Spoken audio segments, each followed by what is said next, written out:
Looks like that's done. So with a quorum, we can proceed. So this is, welcome everyone. This is the morning's hearing for the Joint Standing Committee on Health and Human Services. We'll be here working on two bills this morning and then breaking for lunch before resuming a discussion of two bills this afternoon. The order in which we will be proceeding will we'll start with 1523 and 1693. We'll get our analysis from our legislative analyst of those two bills since they were done together. Then we'll move to a consideration of 1523 and any associated amendments. After that's been voted on, we'll move to consideration of 1693, the attached racial impact statement, and any amendments, and proceed to work that bill. So we won't be taking testimony as we would with a public hearing, but we'll be looking to people who have joined us for additional information that might help the committee do its work. So with that in mind, let's start with introducing the committee, and I'll start with Representative Zager. Thank you, Mr. Chair. Good morning, everyone. Sam Zager. I represent District 41, part of Portland. Representative Lemlin. Good morning, everyone. My name is Michael Lemlin. I represent House District 88, Chelsea, Jefferson, Whitefield, and half of Nobleboro. Welcome. Representative Stover. Good morning. My name is Holly Stover. I represent House District 89, including Boothbay, Boothbay Harbor, South Port Edgecombe, West Port Island, and South Bristol. Representative Griffin. Good morning. My name is Abigail Griffin. I represent House District 102, which is Glenburn, Levitt, and Candace. Representative Connor. Thank you, Mr. Chair. Good morning, everyone. My name is John Connor, and I represent part of Lewiston. Representative Craven, are you able to join us and introduce yourself? Thank you, Mr. Chair. I am Margaret Craven, and I represent House District 59, which is part of Lewiston, and I'm having very erratic internet service this morning, so I have to leave my my video off. Thank you. Representative Madigan. Good morning. I'm Colleen Madigan. I represent House District 110, which is part of Waterville and part of Oakland. Senator Moore. Good morning. I'm Marianne Moore, and I represent Senate District 6, which is all of Washington County, as well as Goldsboro, Winter Harbor, and Sullivan in Hancock County as well. Representative Meyer. Thank you, Mr. Chair. I'm Representative Michelle Meyer, serving Southern Maine's House District 2, which is all of Elliott, where I live, and parts of Kittery and South Berwick.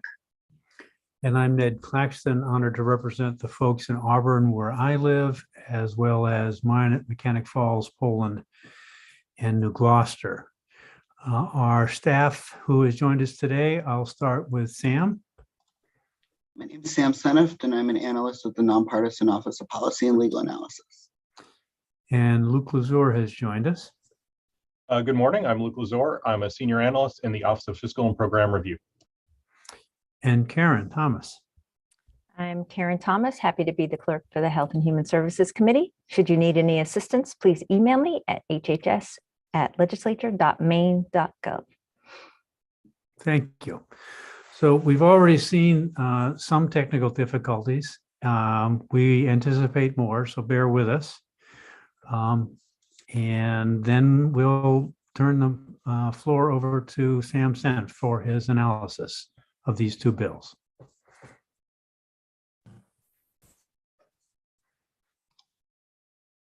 Ready?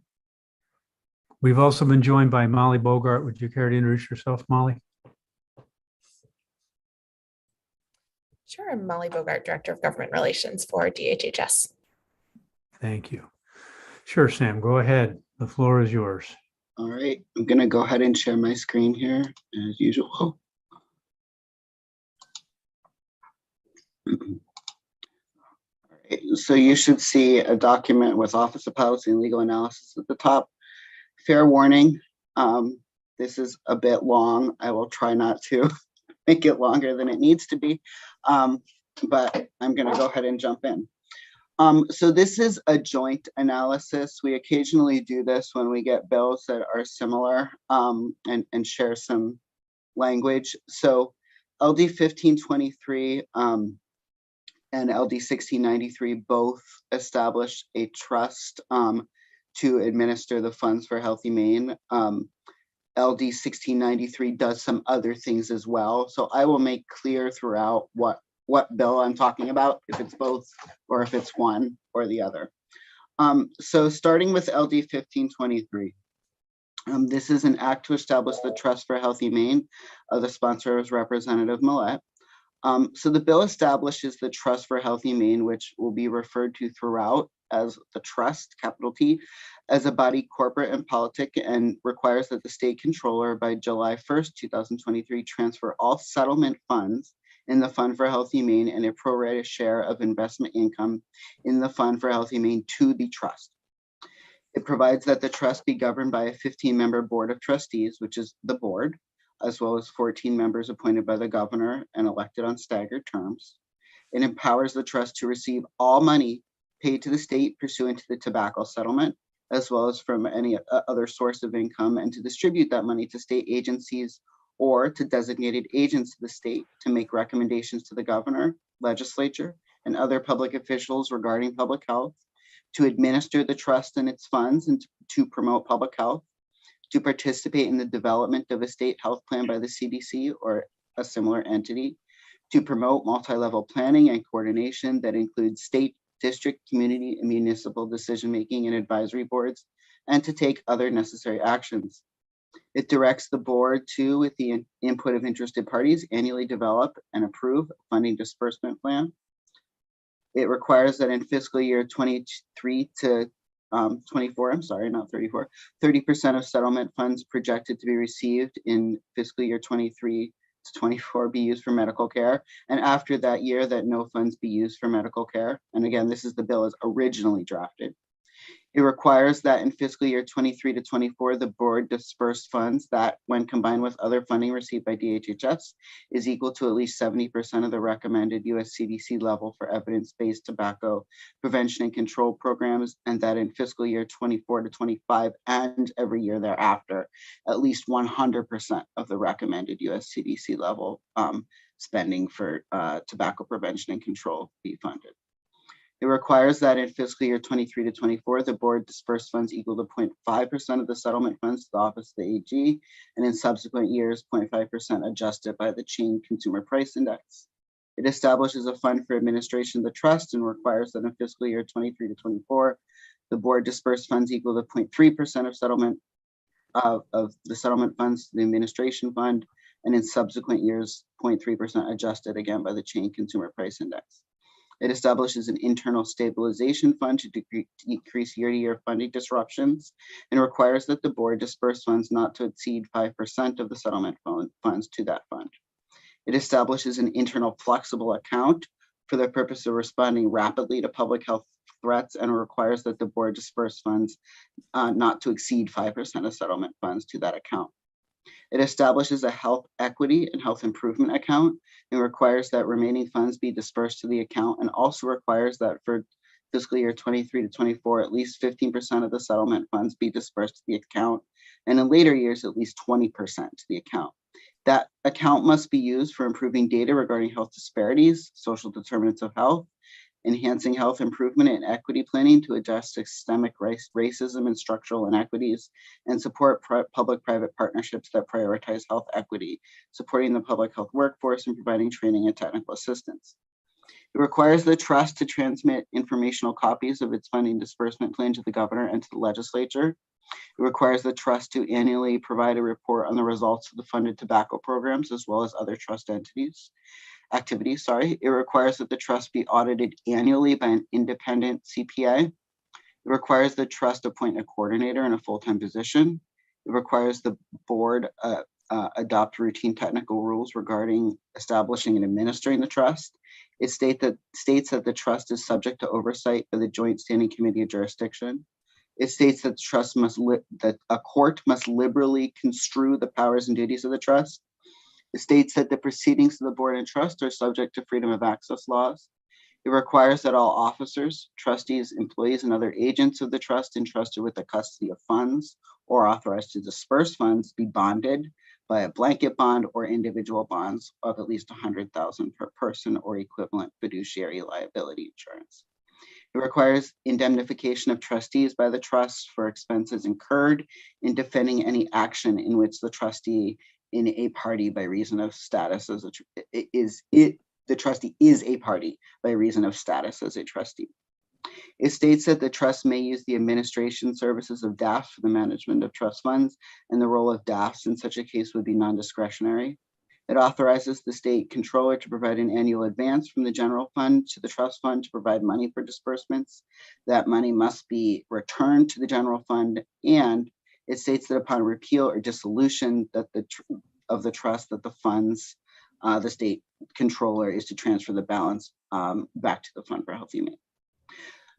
So that's 1523. 1693 does the same thing as regards the trust. There is a small difference in language that is in Part A in LD 1693, and it's the language that requires in 1693. It requires that in fiscal year 23 to 24, the board disperse funds equal to at least 70% of the recommended US CDC level for evidence-based tobacco prevention and control.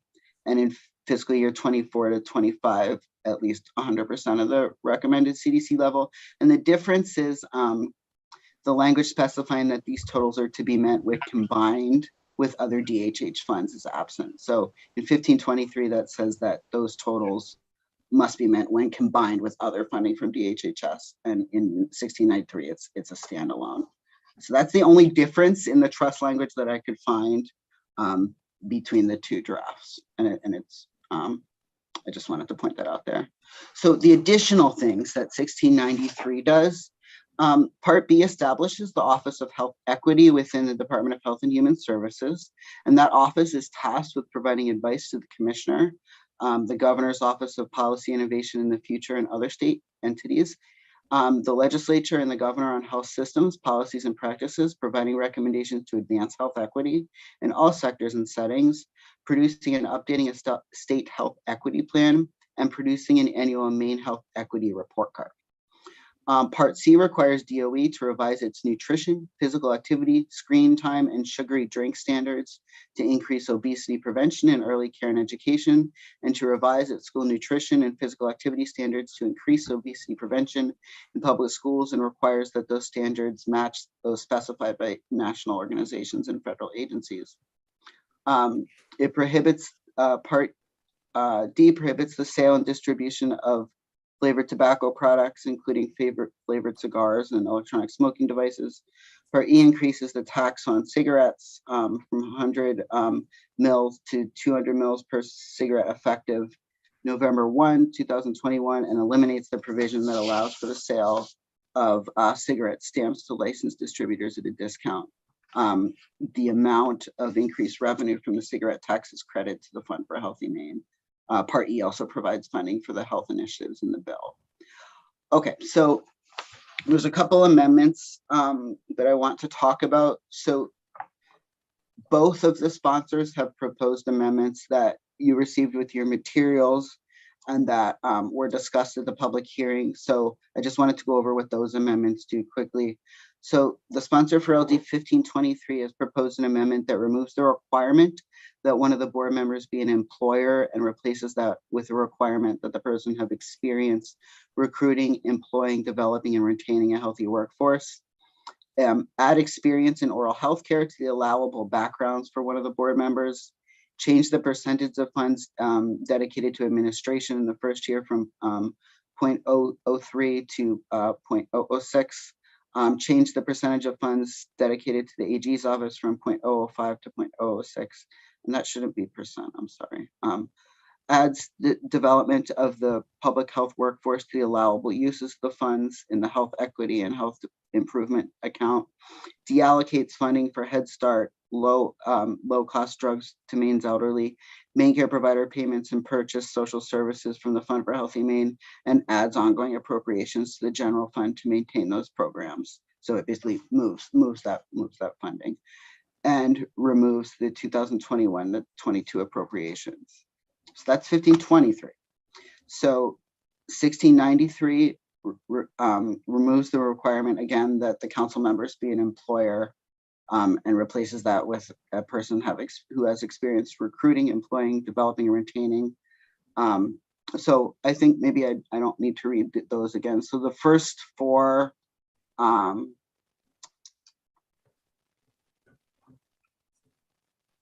five are the same. So this also changes the name of the Office of Health Equity to the Office of Population Health Equity. It removes the language stating that contingent upon state funding, the department shall make all students, regardless of household income, eligible to receive breakfast and lunch at a public school free of charge. It adds language creating an obesity advisory council within the Department of Health and Human Services. And also it has the same deallocations and moving of funds. I think probably this is the biggest addition, is that obesity advisory council in that amendment. There are additional amendments, I believe, that have been proposed by each of the sponsors. I think I'll get through this first, and then if it's okay with folks, discuss those amendments when we're done kind of the full analysis. Is that Sure. okay, Senator? Okay. All right. So there was quite a lot of testimony about these bills. And I tried to pull out the major points, but just note that there's lots more testimony. So please see that for details. So there was some disagreement among commenters regarding the intended use of the tobacco settlement funds. Some commenters argued that using funds for medical care amounted to supplanting funds rather than supplementing, and that this was contrary to the master settlement agreement and ensuing state legislation regarding spending. Other commenters disagreed and argued that using funds for medical care is within the scope of the original intent. There was disagreement to the authority of the legislature to involve itself in the work of the trust beyond termination of the trust itself. Some commenters raised concerns that a trust structure could be easily defunded. Others argued that a trust structure was more stable than relying on legislative appropriations. It was suggested in that LD 1693 Part C Section C1, there be clarity around which state agency is responsible for rulemaking related to physical activity, screen chime, and sugary drinks. The Attorney General expressed concerns that trust structure is incompatible with the Maine Constitution, and that it attempted to constrain the power of the legislature to designate public funds. Some commenters raised concerns over the cost of the administration of the trust structure. Some commenters raised concerns about potential lack of transparency in the proposed model. Some commenters testified that the proposed flavored tobacco ban would be financially damaging to business and put Maine at a competitive disadvantage related to New Hampshire. Some commenters stated that where Massachusetts banned flavored tobacco, sales of menthol cigarettes increased. Some commenters noted that e-cigarettes were public health tools insofar as they help tobacco smokers quit, and that banning flavored tobacco would have a negative impact on public health. Some commenters stated that an increase in taxes on cigarettes would disproportionately impact low-income individuals. Some commenters testified about the need for more obesity-related programming in the state. DHHS testified that the Office of Population Health Equity had not yet been reestablished at the time that this bill was drafted. It is now established within the Maine CDC, and its director does report to the Maine CDC director. Okay, so there's some things that I want to go through just to raise your attention to these issues, and then I can answer during your deliberations any questions you might have about them. So as a reminder, and I think everybody knows this, but I'll just go through it quickly. The Master Settlement Agreement was reached by Maine along with 45 other states in 1998, and that was related to, it provided for ongoing payments for tobacco from tobacco product manufacturers to the state to compensate for tobacco-related illness. There's a link to the webpage that tracks Fund for Healthy Maine funds. The MSA does not have restrictions on how states may spend their funds in terms of the actual things that may be funded. There is state law, Title II, Chapter 260A, that was enacted in 1999 and has been amended a couple times since. It establishes and describes the Fund for Healthy Maine, and it lists the purposes for which the fund may be applied. Those are health promotion purposes, and I have pasted that in so you have that for your reference. There is some legislative history around this. There's been a couple OPEGA reports on the Fund for Healthy Maine. I have linked them there, just really for your reference to have all in one place. There's been a couple commissions that have looked at the Fund for Healthy Maine and made some recommendations. And basically this goes back pretty much almost as long as we've had the Fund for Healthy Maine. So I won't go through all of that, but I did just have that there again for you. And then as related to flavored tobacco, just a reminder, LD 1550, this was just last session, that was an act to end the sale of flavored tobacco products. It prohibits the sale and distribution of flavored tobacco products, including 8 flavored cigars and electronic smoking devices. This was carried over from the first session and it does remain in the House right now.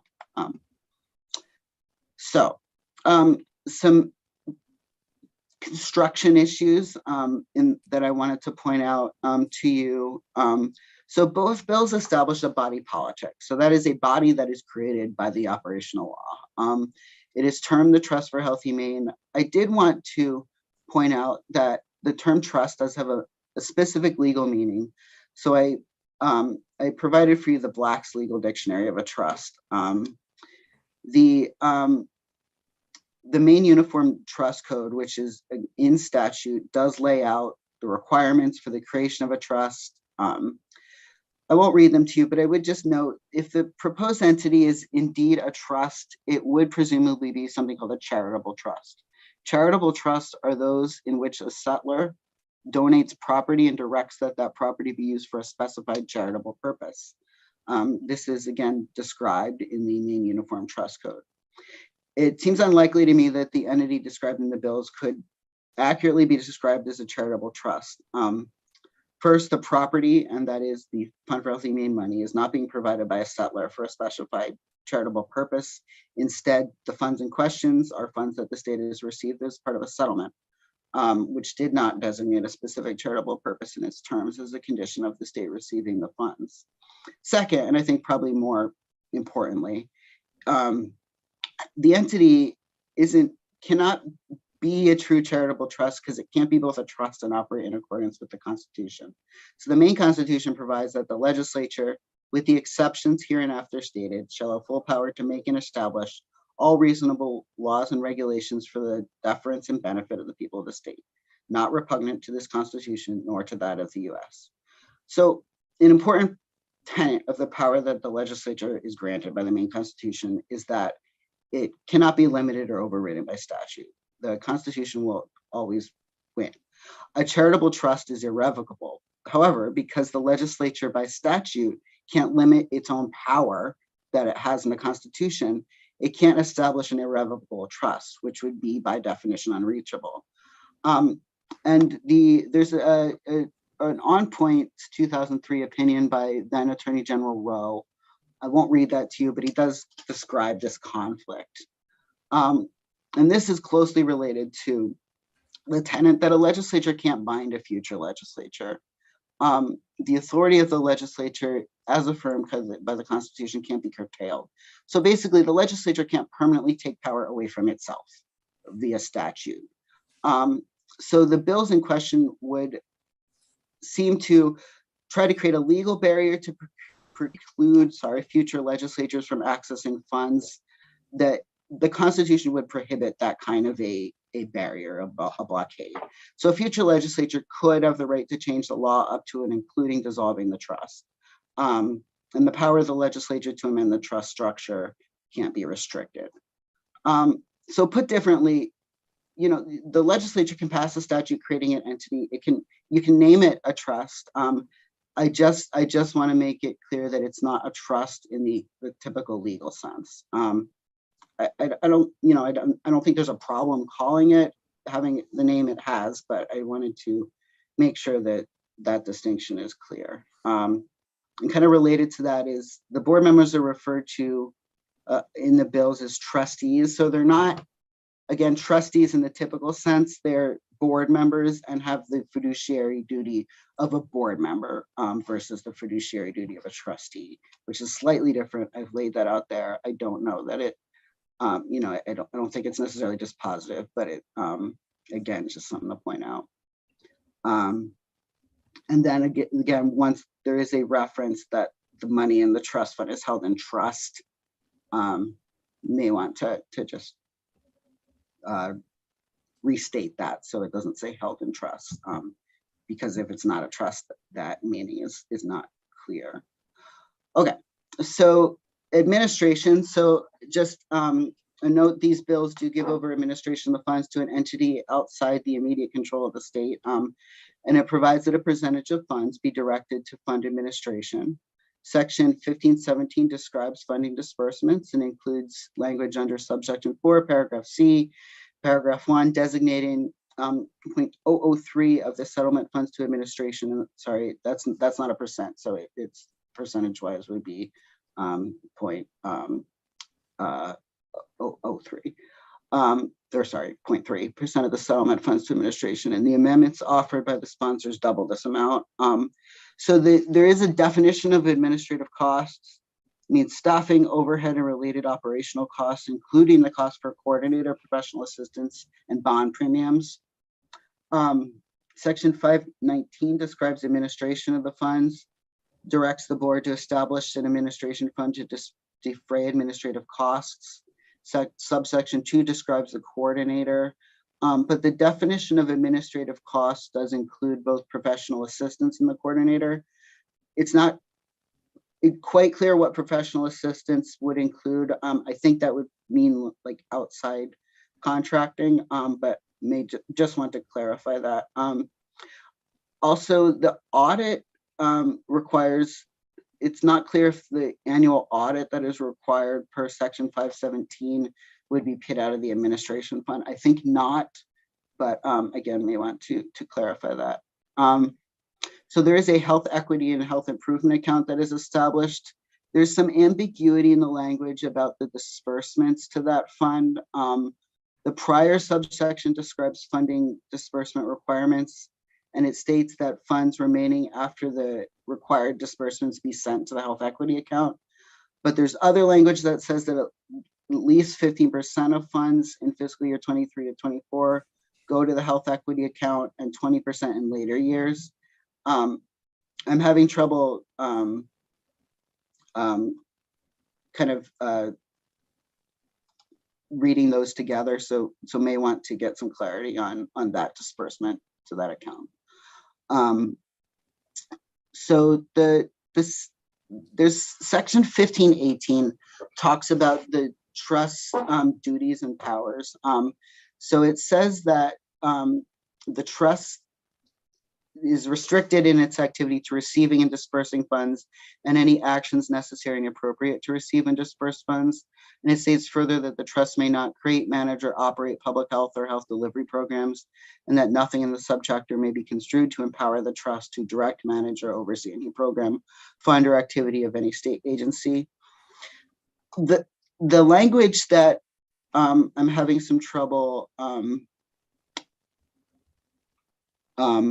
reading in relation to that language in 518 appears in section 516, and it specifically lays out the powers and duties of the trust. So while section 518 would preclude the trust from directing, managing, or overseeing programs or activities, there's some language in 516 that include a duty to participate in the development of the state health plan, promote multi-level planning. There's also language that allows the trust to direct staffs to provide administrative services. I think there's some potentially conflicting language there. I think it could certainly be resolved by just making clear where those lines are. But again, I have a little trouble reading them together to see how they would work together. Another area that could require some clarification is in legislative oversight. So Section 1520A states that a trust is subject to the oversight of the Joint Standing Committee having jurisdiction. It's not clear to me what that oversight will look like. The committee may wish to add some language clarifying that. There is a liaison to the legislature that is specified, and it's the chair of the board, but there's no duties associated with that position that are laid out. So, and just to note, typically, and Luke talked about this a little bit when he spoke a week and a half ago, typically when a joint standing committee wants information on program funding, the OFPR analysts and the executive branch officials are able to easily pull this information. It'll be, I think, a little more difficult to get that information because it will be presumably housed in a different system that is outside the direct control of or the direct access for of OFPR and other state folks. There's some language in 1520B that states that the court shall liberally construe this subchapter to give the greatest possible effect to the powers and duties accorded to the trust. So the legal effect of that provision is unclear because the powers and duties of the trust are specifically laid out. So I'm not sure where that construction by the court would be.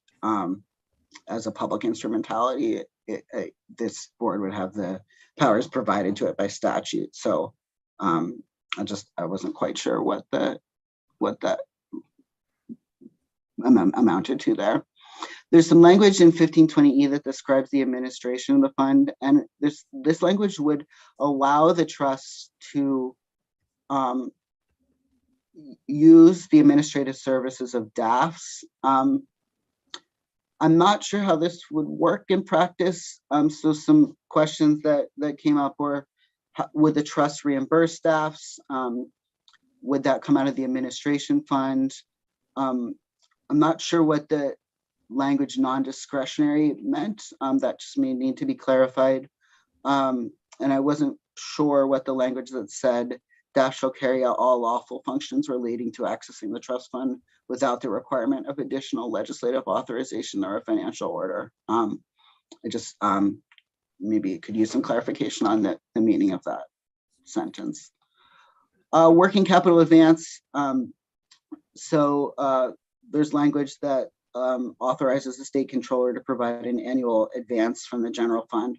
And Luke talked about this a little bit as well. There's a gap basically where there needs to be money advanced from the general fund to cover Fund for Health Humane Programming between when those settlement funds come in and when they're needed. So there's no language about in the bills as to what happens to any interest earned on that money between the time that it would be sent from the general fund to the trust. So if there was interest earned on that money, you may want some language clarifying that what happens to that money if it needs to be returned to the state. So some fiscal implications. The fiscal notes for the bills account only for the current biennium and they don't reflect future biennium impact. The amended versions, however, do deallocate funds from the Fund for Health Humane for Head Start, DEL, main care provider payments and purchase social services and replace those with general fund dollars. It should be noted that the state dollars expended on main care costs receive FMAP. Maine's current FMAP, that's the match, is 64%. So if Maine didn't replace those, it would lose the federal match. Additional costs that would appear to result from these funds include trust administration, attorney general costs. There are some now from what I understand, but this would increase it a bit. Board member travel and expense, discretionary disbursements, independent audit costs, bonding and indemnification. It should be noted that there is uncertainty as to future spending on programs that rely on Fund for Health Humane dollars. Typically, these decisions are made by the legislature, but because authority would transfer to the trust, it's possible that there could be some programs that had been funded in the past that did not receive funding that could include some state programs. And then the legislature would, need to decide whether to fill those gaps. Small drafting issue. There's a reference to the Department of the Attorney General. It should be the Office of the Attorney General. Some questions here. I won't go through these. So these are some questions when we see public instrumentalities created by statute, a list of questions that we like to just send to committees just to think about. I think some of these have been answered, but this is more just a kind of a cheat sheet for thinking about a public instrumentality for your review. So there were some specific questions asked by the committee. So several commenters noted there was a structural deficit in the current Fund for Healthy Maine, and the committee requested clarification. So this relates to future projected future decreases in funding. Commenters were concerned that there would only be enough funds to cover the portion of the Fund for Healthy Maine devoted to Maine care. I did link you to a page that shows revenue forecasts, and it is true that the Fund for Healthy Maine will decrease, I think, pretty significantly in coming years. Those are the projections. And Luke is here to, if the committee wants to hear more about those projections, he can give you the details. It was requested that the constitutional issues raised by the AG be discussed. So see above. I also included in a document prepared by OPLA for an old LD 1961. The major constitutional issue raised in that document was about appointments to the board and a kind of clear constitutional issue there. That has been resolved. That is no longer an issue in these bills. So I would make that clear. It was asked how other states have used and administered settlement funds. So I provided the state rankings by percent of the states that ranked by percent of the CDC recommended funding levels. Maine is 10th. No state that I saw was funded currently at 100%. A number of states have established separate state entities to administer their tobacco settlement funds. This is not a full list, but there are some examples here of states who have established a separate entity specifically for the administration of tobacco funds. And it seems every state does this a little differently. So this is, I think, you could have 50 different ways. You can probably do it 50 different ways to do this. It was asked what the history of the Office of Minority Health was. The Office of Minority Health was originally established within DHHS and specifically within CDC in 2006. It was charged with improving and protecting the health and wellness of Maine's racial and ethnic minority communities by enhancing capacity of public health system and developing health policies to eliminate racial and ethnic disparities. In 2015, the office was dissolved under the LePage administration. In 2021, the Mills administration announced plans to establish the Office of Population Health Equity within CDC. That office does exist now, and these bills would put in statute. It was asked what CDC programs exist to address obesity. The CDC does have a program called Let's Go Maine, and they contract with Maine Health. I think I got the right to organize it or to administer it. And they also sit on a council for obesity prevention. It was asked what percentage of the tobacco settlement funds go to tobacco prevention. So I do have attached documents. In the 2 most recent years, smoking cessation and prevention accounted for about 18% of the expenditures. Current data and trends on teen vaping were requested. I have provided them, sorry for the extensive citations. So rate of use in e-cigarettes has increased between 2017 and 19, according to the federal CDC, but it decreased in 19 to 20. Approximately 1 in 20 middle schoolers and 1 in 5 high schoolers, this is nationally, reported use within the past 30 days. So the Maine Integrated Youth Health Survey, which was last done in 2019, reported 16% of middle school students and 45% of high school students have ever used e-cigarettes, and 7% of middle school students and 29% of high school students have used e-cigarettes in the past 30 days. There was not a 2020 survey, so that's the latest data there. So the fiscal impact of these bills is yet to be determined, but there's that fiscal implications section above. And so again, there are additional amendments out there for 1593 from Representative Perry and for 1693 from Representative Talbot Ross. So I will stop sharing so that if somebody would like to address those, they can have the screen. Well, that was quite an extensive analysis, Sam. Thank you for the hours that must have represent in trying to help us get our arms around this bill. So as I understand it, Representative Perry has an amendment. I think my inclination is to hear from anybody who's got an amendment to 1523 before we proceed with the discussion of the bill. Representative Perry, are you prepared to offer an amendment? I am. I haven't seen it yet. I have somebody writing the amendment for me. And really, it is to ensure that the Dell program will be part of the trust for at least the next 2 years, with the ability to negotiate and look at continued funding in the trust or negotiating with the governor's office. And that's the amendment I was able to get and to agree with the other parties as well. Okay. Are there any questions about that particular amendment, since that's relatively new information for us? As I understand it, it would leave Dell within the purview of the funding of the fund or the trust for the next 2 years. Okay. Yes, Senator Moore.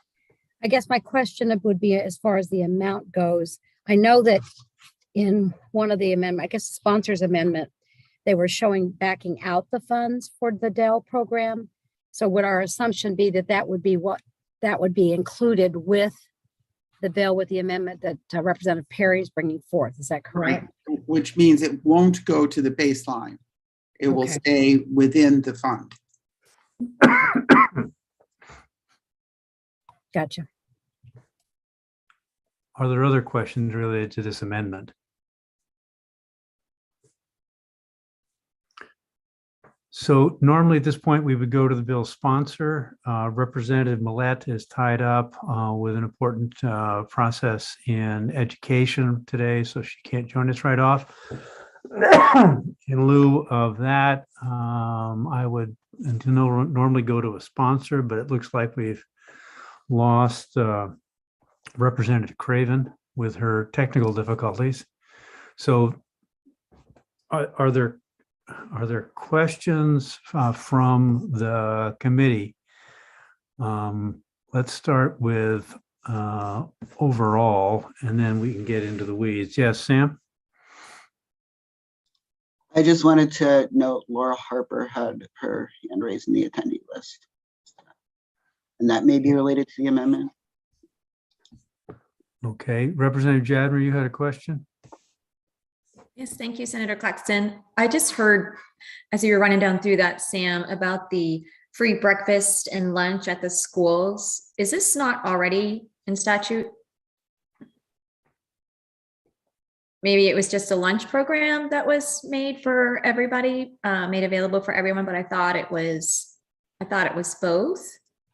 I would hesitate to answer that without checking with DOE. Okay. I could guess. No problem. Thank you. I just thought that was something that was recently passed through. Yeah, could we have Laura come in? She was the one that has helped me with that amendment. If there are further questions, might be helpful. She's going into the wormhole that we've referred to numerous times, and I see the tomatoes have made it through. Welcome. Hello, thank you so much. My name's Laura Harper. I work at Moose Ridge Associates, and I raised my hand because indeed I've been talking with many of you, and specifically Representative Perry, about a potential amendment. Just for full disclosure, my client is the Maine Public Health Association and the advocacy group that's been working on this bill for the last few years. called Public Health Reimagined. So the amendment, which Representative Perry, is in your inbox, and I also sent it to Sam, so he's seen it. I apologize, it was a late breaking amendment, but essentially we tried to respond to some of the concerns that we heard from some of the committee members and from some of the advocates at the public hearing, specifically around drugs for the elderly. So, you know, the sponsors amendment moves that program out into the general fund, and it becomes part of the general fund baseline. But there was still concern from some folks that there may be cuts in ongoing years in the general fund that could impact Dell. And so the amendment that we worked on with Representative Perry says that should there be cuts in the general fund to Dell in the next biennium, the trust shall transfer up to 2.4 million from the flex fund of the trust into the general fund to make up that cut in the general fund. It is limited to just the next biennium. So it's kind of like a phase-in extra insurance type of piece just for Dell. In terms of the other programs that are moved into the general fund and the sponsors amendment, so Head Start or Purchase Social Services, many of those programs would fit within the purview of the trust. So if for whatever reason, if they were cut in the general fund, the trust could have the flexibility to intervene. But in Dell, because it's not technically prevention, it would be more like direct medical care, we needed to tweak that amendment to give them that transition assurance during that first biennium. So that's what Representative Perry's amendment is seeking to do. And I'm happy to answer any questions that I can about that, but also the amendment's author, John Brodigan, is in the waiting room if you want to get more technical questions answered by an attorney. Thank you for that. I see a question from Representative Connor. Thank you, Mr. Chair. Thank you, Ms. Harper, for being here. So you had mentioned if cuts from the general fund for this program, it would be backfilled by the trust. My question is, the trust is continually, or the MSA is continually declining. So what happens when the funds that go into the Fund for Healthy Maine from the MSA continue to dwindle? How do we backfill? You're asking to backfill from something that is continually on the decline. So my question is, what happens then when that amount of money dwindles to the point, and now we're taking $2 million out of it to backfill a general fund expenditure? How does the fund get backfilled then? What are we taking from? No, thank you for the question, Representative Connor, and I apologize if I wasn't clear. So the amendment, I'm going to call it the Dell amendment, is limited to the next biennium. And that's why I describe it as a transition or phase. So it's really for those first 2 years that Dell is within the baseline of the general fund, that there be this trigger mechanism in the trust that they could intervene.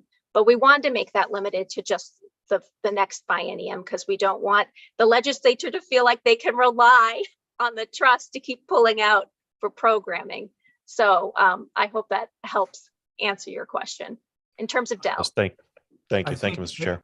I think you too, Ms. Harper said could twice. So that would be within the purview of the managing group as to whether that money was moved or not.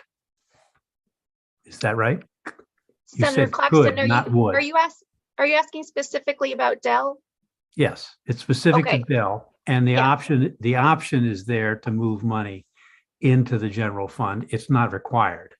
It's required. We debated a lot about may or shall on that, again, specific to Dell. And based on the conversations I had with many of your committee members, what I heard and from Representative Perry was that it needs to be shall. But again, it's time limited. Now, and I apologize if I wasn't clear. So with other programs that the sponsors amendment moves into the general fund, like Head Start, like Purchase Social Services, those could certainly be funded by the trust, and the trust, as we presented it in a bill, could already make those decisions at their discretion. But Dell, because again, it could be construed as medical care, we wanted to make that very specific time limited amendment to provide that assurance for the first biennium. Is that helpful? It is, and I heard could, and I didn't know whether that was permissive or required. That's why shall and may are the better terms. Okay, thank you. Are there additional questions? Yes, Sam. Do you want me to put this language up on the screen so the committee can see it? Sure, if you've got it. And the other question I have is it possible for the trust to insert dollars into the general fund that are designated and not meant and not usable for other functions?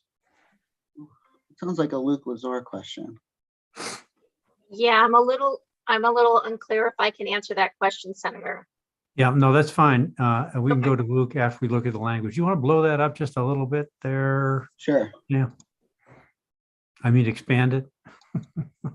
See if I can zoom it. Oh, it's in a PDF. I might not. Oh, Okay, so for people who need to have it larger, if you go to the, there you go. Thank you. Oh, that's good.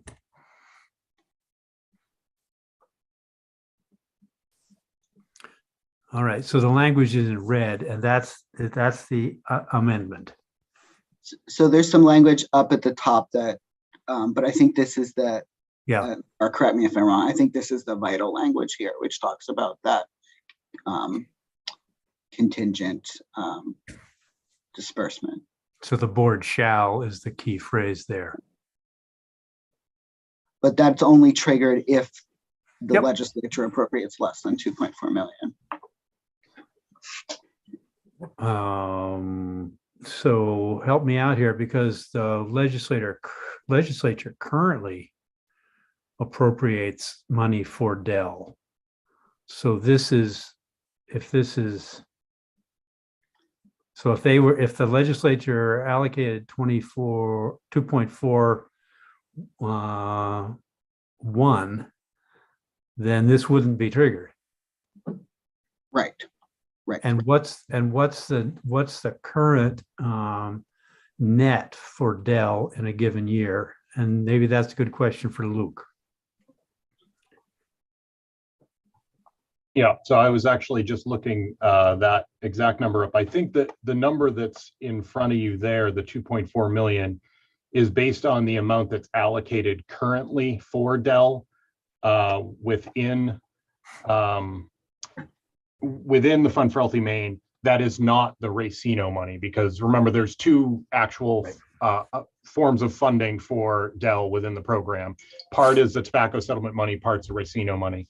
The 2.4 million is essentially the amount that is needed to cover the non-Racino portion of Dell that's currently in Fund for Healthy Maine. And it's based off the amendment, which had a deallocation of, it's an amount, I think, greater than 2.4 million. I don't have it in front of me.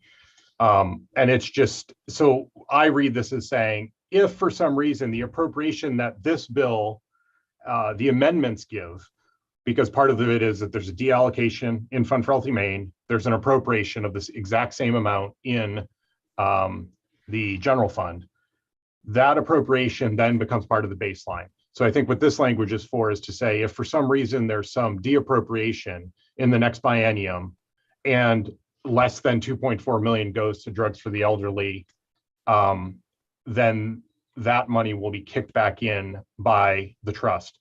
Okay. The issue that I think we have with this is that there's other funding for Dell. The Fund for Healthy Maine funding isn't the only funding. So the only concern I have is the 2.4 million that we're talking about essentially goes into the baseline of general fund, and then there's just Dell funding. So if I were to read this language, there's going to be greater than 2.4 million of general fund going to the prescription drug program, no matter what, unless the entire amount of Dell is deappropriated in the next biennium. So that's the one issue I see here, because it's not going to be distinct funding once it's in the general fund. It's just going to be in the account 020, that's the drugs for the elderly account. And so that is the one issue I have. I don't know that the language will be clear enough to offset that particular issue. And I just saw this language today. It's the first time I've seen it too. So I'm sort of off the cuff here trying to figure that out. So can we leave it that there may need to be some further language revisions, but I see that we'll be being joined shortly by Mr. Gradigan and also Mr. Delicata. So we can get a little bit of clarity on this particular piece. Representative Perry? I was just going to ask if it would be appropriate to actually put the line item that Dell is under in that language. So it's very specific. I guess, but Representative Perry, my issue is that the line number you're talking about has other funding. And I was just going to search to try and figure out exactly how much that is currently. In the current biennium, that funding had been, sorry, this is general fund. It had been 4.3 million in state fiscal year 22, but it's down to 380,000 in state fiscal year 23. So I'm just looking back to make sure that the one I'm looking at, yes, it's through the first special session. So this is where we're currently at. So essentially the money that is being appropriated separately in this bill is going to go to that same line. There's one line that is low cost drugs to Maine elderly. It's an account 01010A 0202. That 0202 is the key. That's the one that's the account number specifically for Dell. So I guess what I'm saying is this money is going to go straight into that account. Based on what I'm seeing here, and what I don't know, and this is where I would have to do some more research, because in the first year it's 4.3 million, which is much closer to what it's been every year for years. And in the second year, it's 380,000. So what I need to do is I need to go do some research and see if there was a one-time deappropriation in that year for some particular reason that means that the baseline isn't impacted and it would be 4.3 million in the next year. I just don't know, because as I said, I just saw this today for the first time. So I'm sort of off the cuff a little bit. Is it possible that there is funding coming from another area? No, that account is the account that's used for the Drugs for the Elderly program. It's the only account. And does that include Racino money, or is that a separate line? No, all the Racino money goes to Fund for Healthy Maine. That's where it's always been directed. Okay, so it goes there directly. Okay, thank you. So welcome, Mr. Bradigan. I understand you've been helping with writing this amendment. Good morning, Senator Claxton. And I don't really have a presentation. I'm available to answer questions. And I would just confirm that the intention here is that this 2.4 million is separate and apart from the Racino funds. It's the way it's phrased there is that 2.4 million from the general fund. If there's a better way to phrase that to make it more clear, I'm certainly happy to work with anybody on that. In terms of what would make it absolutely crystal clear what is the intention of this particular sentence that we're trying to add here. Thank you. And I see we also, Mr. Delicata, welcome, Leo Delicata. You're muted. Still muted, sir. The space bar works too, if you just want to push it down. Yeah, you would think that after all this time. No. It happens daily and regularly, so don't worry about it. Yes, and so thank you very much, Senator Claxton. And I appreciate the effort to try to do something out of the ordinary for the Dell program. There's a problem, and the problem is this: that the Dell program currently does not cover everybody that it used to cover. The Dell program has, over the years, taken money from the Racino and from the Master Settlement Agreement and from the general fund, and has used that money to buy a better benefit for older Mainers and people who are disabled and who are over 65. What it's done is it's invested that money into a federal program called the Medicare Savings Program. And I mentioned that in my testimony. And it's a quite complicated program. But the bottom line is this: what the Medicare Savings Program does, and it's a Medicaid match program. Okay, it's called the Medicare Savings Program, but Medicaid money is used and matched to buy the benefits of this program. And what are the benefits of this program?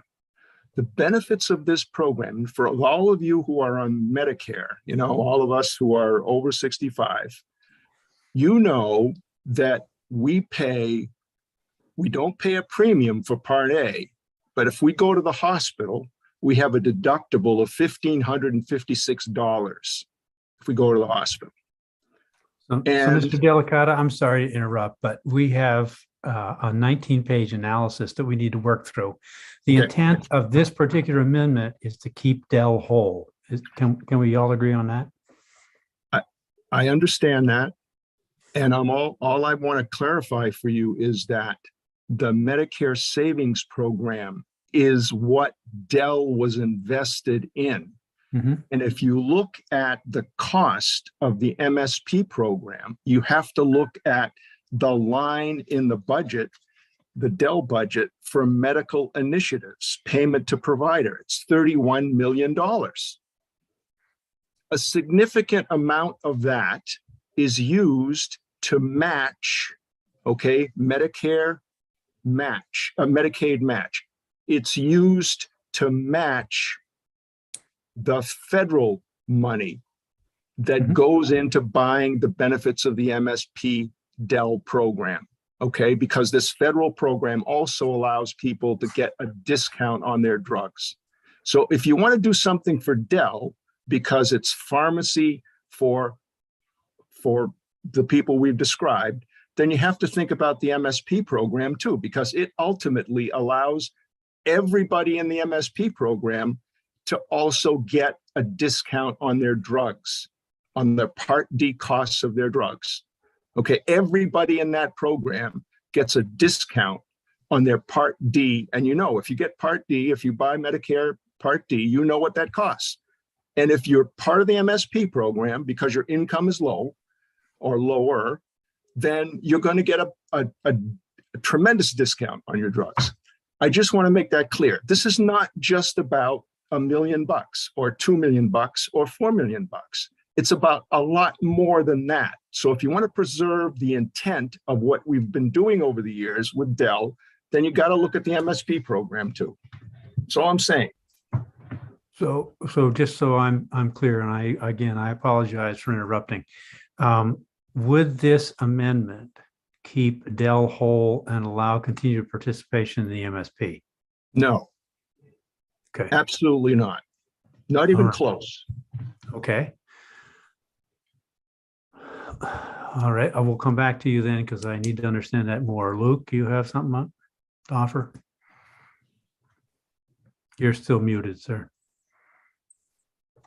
Sorry, just wanted to clarify because I was able to go and figure out why it went from 4.3 million down to 300,000. That was actually just related. One of the initiatives in the biennial budget that we discussed certainly ad nauseum was the account consolidation that they wanted to do in the department, and it was eventually voted in. That account consolidation was moving Dell money into the medical care payment to provider account. So that's why that number looks lower. It's not really. So to my original point, there is just under 4 million in the general fund right now for the account 0202, which is the drugs for the elderly. So as the amendments currently stand, there's an additional 2.4 million that's going to go over into that account. And what this amendment that we're now talking about, specifically this Dell amendment, is trying to say is if less than that 2.4 million is appropriated throughout the year for Dell, then the trust must give that money or shall give that money out of the Fund for Healthy Maine for the biennium. So I think the hard part and what the languages have to be adjusted in some way to account for the fact that there's already money in that account. So it can't just be straight the 2.4 million, because that won't really make sense because there's already 4.3 million in general fund that's going to be spent on it. So that there's just going to have to be some clarity there to make sense of all this. Representative Perry.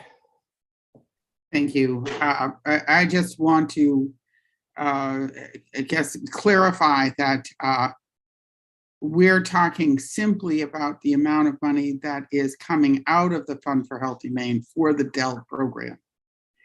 Fund for Healthy Maine is not paying for the full Dell program or the MSP.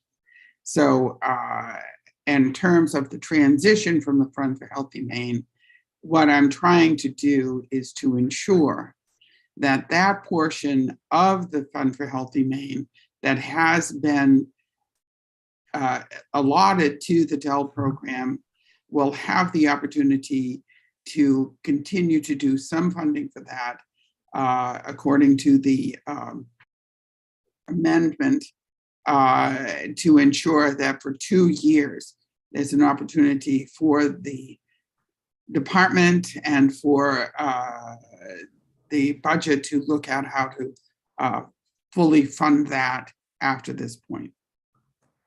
Okay, thank you. So maybe I asked the wrong question about keeping whole, but your intent is to make sure that that money gets covered one way or the other, that 2.4. Okay. I'm going to, are there any questions related to this amendment? Representative Meyer. No, sorry. Okay, can you, Yes. so can you take over now? Yes. I'm going to jump to my other company. Sorry to leave you with that, but I think We'll that's see you when you get back. Thanks. all right. Thank you. Okay, so circling back, any questions for John Brodigan, who's the author of the amendment? Or for, seeing none, Mr. Delgado?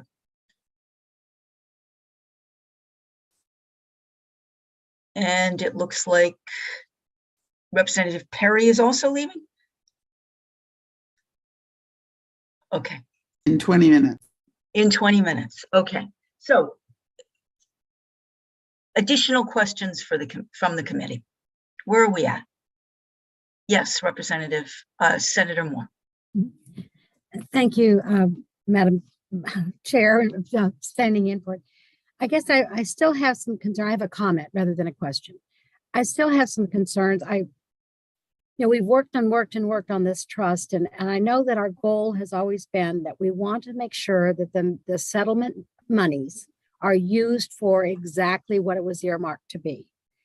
And I'm getting, and it was educating our youth against tobacco, smoking cessation, and helping those adversely affected by tobacco use. I'm really concerned. As we're going through this current bill, I know we've made a lot of changes. We've really worked really hard to address the issues and concerns that we had last session. I'm concerned that we're not there yet. I'm just really concerned that we're going to get this money over to people that that have been appointed, and yet we're not going to be really positive where all the money's going to go. So I'm having a real indigestion, I guess, about setting this trust up. So I just wanted to make that comment. Thank you, Senator. Anyone else on the committee with questions, concerns, comments?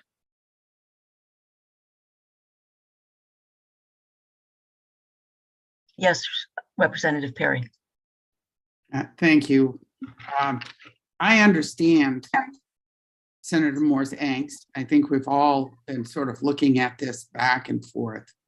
And I must admit, I probably have a lot more history with this, having been in the legislature when we actually tried to find a way to set it aside so it would be used for prevention, for tobacco prevention and stuff, and have time and time again seen it used. And even in the legislation that was finally passed, the intent was not to supplant funding for other things, which happened. And, we have a diminishing account. Supplanting is something we should not be doing because that's going to diminish whatever we do. We've got to find it. But if we can, in the meantime, use this funding for the purpose it was originally intended for when we went through this in the early 2000s, to get it in a place that it would, now it's not going to be 100% secure. There are some good guidelines as to what it's going to be doing, which I'm sure we could always work on. And I understand the angst because there is such a mix with the Fund for Healthy Maine right now and the general budget, which has been my concern from the beginning. And it keeps getting worse. That at least I would like to safeguard these funds for their original use, because when that original use was appropriately funded, we were succeeding at some of the issues that we're talking about: smoking cessation and prevention of youth smoking, and helping people quit.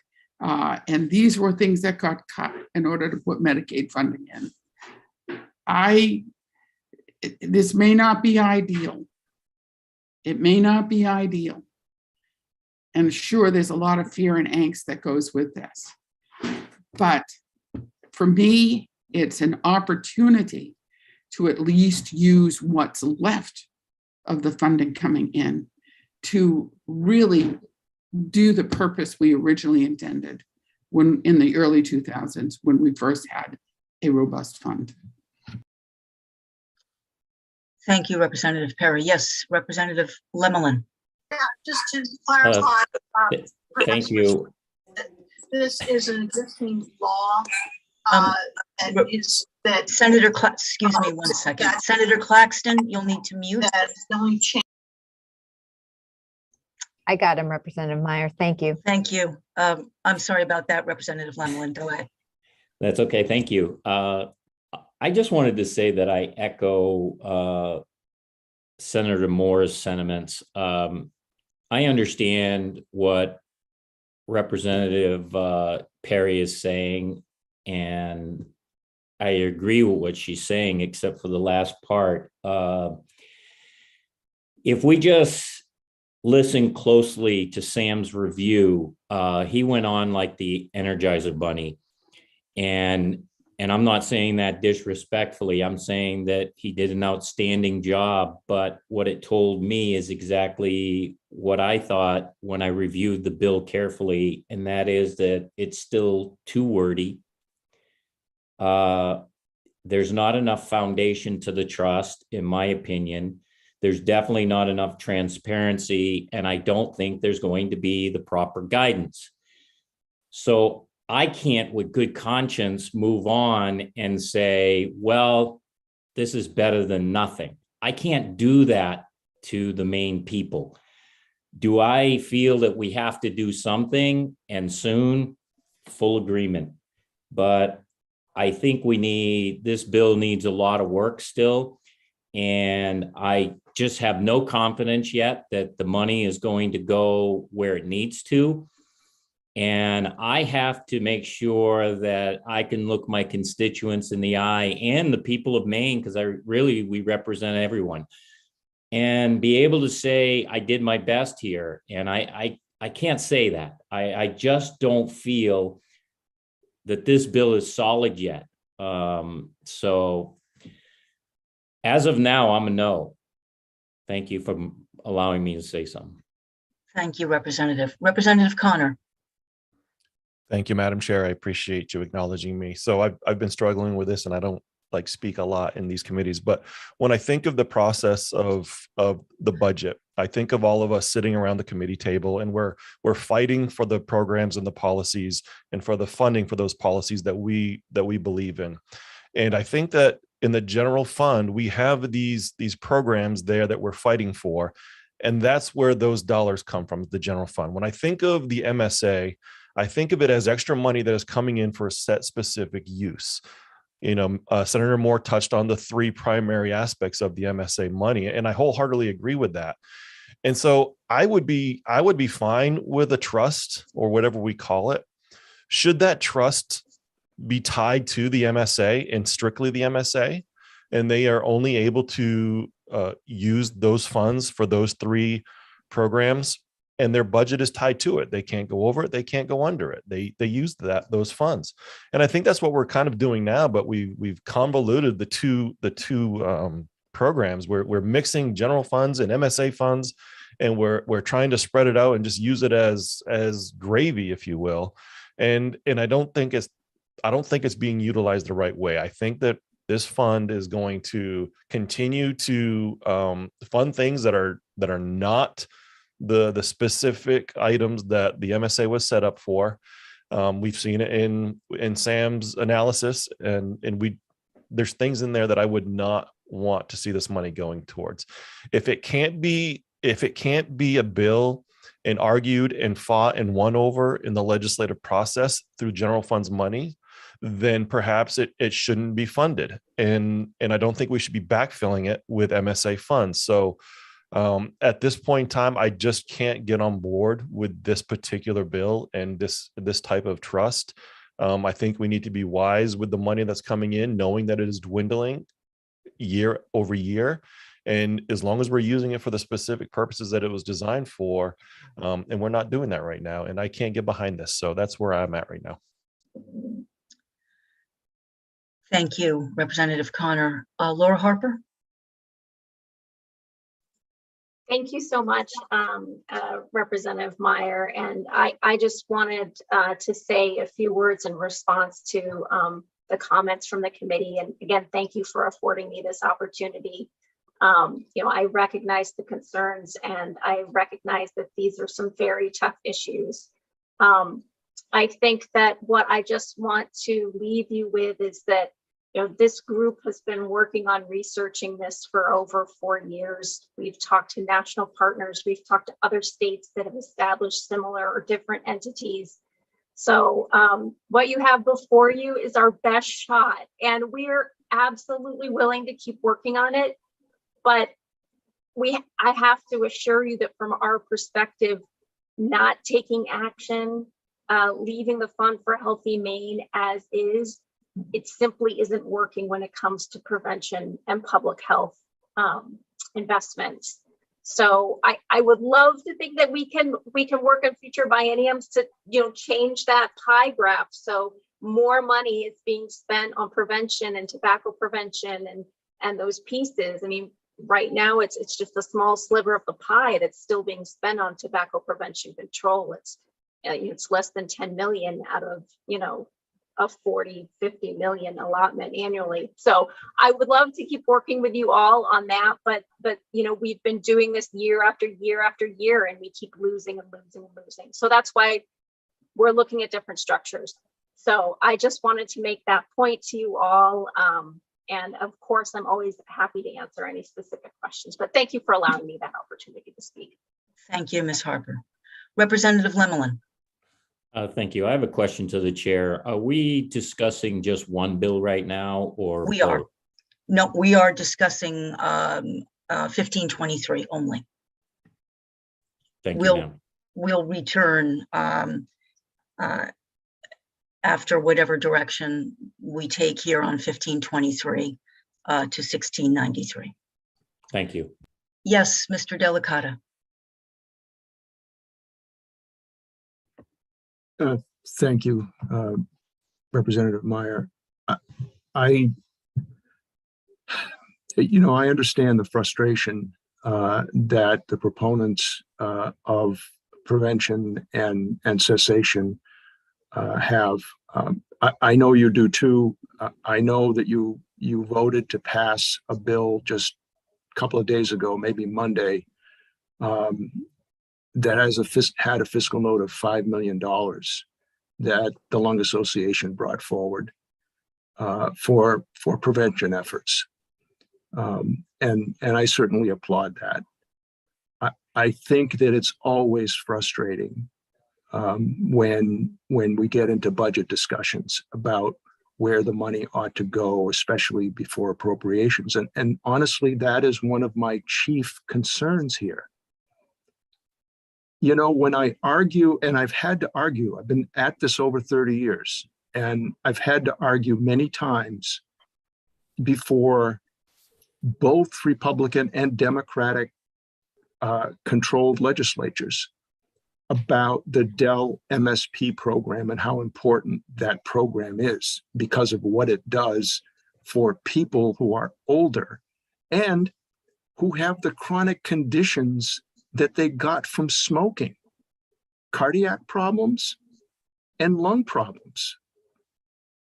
And every time I can say, look, what we're doing is we're taking non-tax revenue, which is money from the master settlement agreement, tobacco money, and we are matching it with federal money to give these people a benefit that not only gives them a deal on drugs, but also helps them to pay the costs of their Medicare. And that's a pretty powerful argument.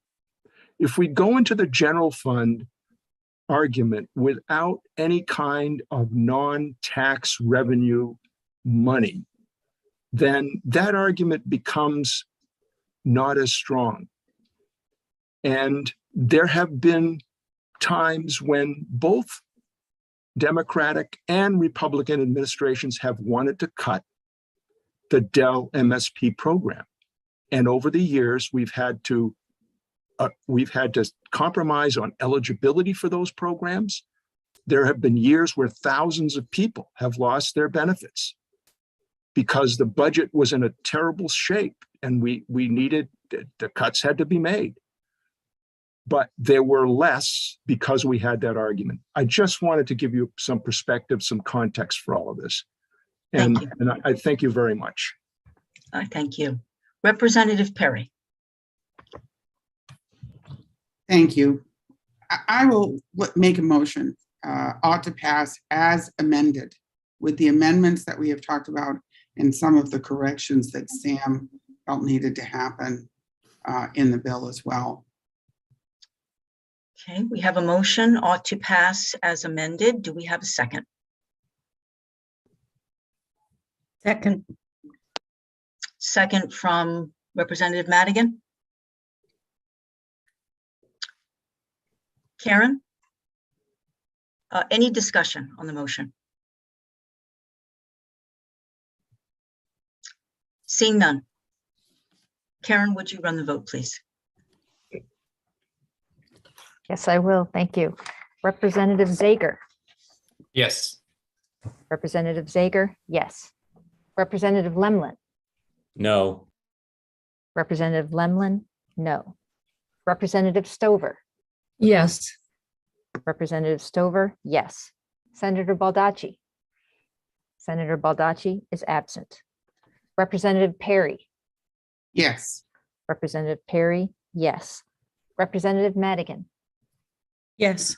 Representative Madigan, yes. Representative Craven. Representative Craven is absent. Representative Connor. No. Representative Connor, no. Representative Griffin. No. Representative Griffin, no. Representative Javner. No. Representative Javner, no. Senator Moore. No. Senator Moore, no. Representative Meyer.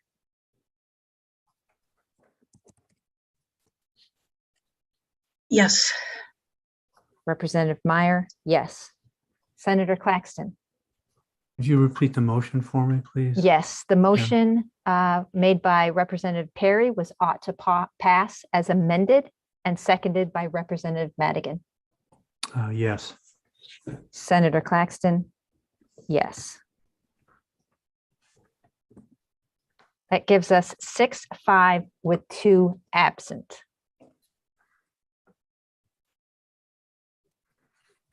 Thank you, Karen. Senator Claxton, you have returned. I will return the gavel to you. Thank you.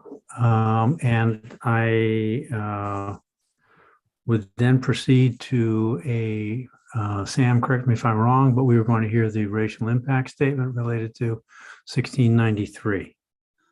I think we need a minority vote. Yes, a minority report. Well, except that we haven't finished counting all the votes yet. We're not sure who's in the minority. That's correct. Right. Am I right about that, Sam? Yes, I think, yeah. I think we have to leave the voting open a little bit longer on this one. I'm sorry. I just think it's important for people to have a chance to vote the way they feel about this bill. So I think we can wait 24 or 48 hours to finalize a vote.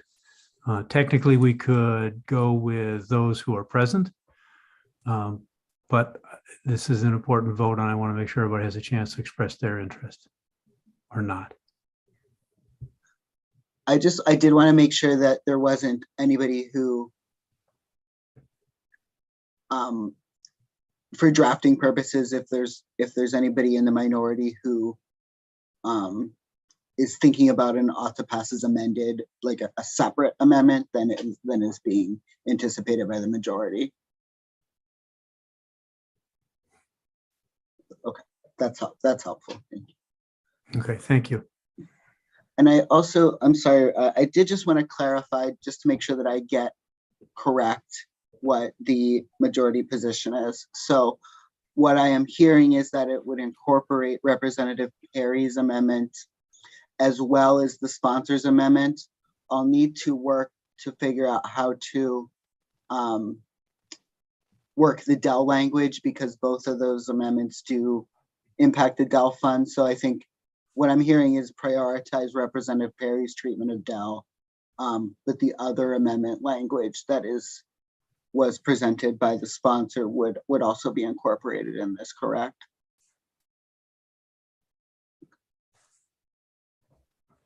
That's a yes. Nodding. Yeah, yes, that was my intent. Okay. And then in terms of any other amendments, I'm hesitant to touch anything without clear direction from the committee. There were a couple like the reference to the Office of the Attorney General. I can fix that, but other than that, I wouldn't make any changes without the clear direction of the committee. And Karen, people have 48 hours to get their vote in, so by noon Friday. Yeah, I'm seeing a head nod, so that's a yes. Oh, sorry, I was muted. I did it. Yes, noon on Friday. Okay, and so Sam, we can finalize the consideration of this bill on Friday as part of our agenda for Friday morning. Okay. Thank you. All right, so with that portion completed, now we can move to consideration of the racial impact statement associated with LD 1693. And for that, we will bring in the folks or the person responsible for that. And I see that Sarah Gohn is here. So we'll promote her and give her about 10 minutes to share her racial impact statement that's being done as part of a study considering the value of this tool in the future. So I would welcome Sarah Gohn. Hello. Hi, thank you for having me here today. I guess I should just introduce myself a little bit because you probably don't know at all who I am. And then we could have some questions and answers if that's helpful for you all. So my name is Sarah Kirschels-Gohn. I am a senior research associate with the Cutler Institute, which is the research side of the Muskie School at the University of Southern Maine. We were one of a number of people at the University of Maine system who participated in this racial impact statement pilot initiative. And this LD 1693 was one of the one of the bills that was selected for this pilot. We went into this work really kind of open to trying to put together something within a specific time frame that might be helpful or of use to the committee in terms of answering specifically what sorts of racial impacts we might see from a bill such as LD 1693. My background coming into this work is from a program evaluation perspective, with some expertise in substance use, mental health, as well as some familiarity with public health infrastructure, although my current team at the Cutler Institute is really focused on program evaluation writ large, and we have a number of different expertise areas that we work in with that work.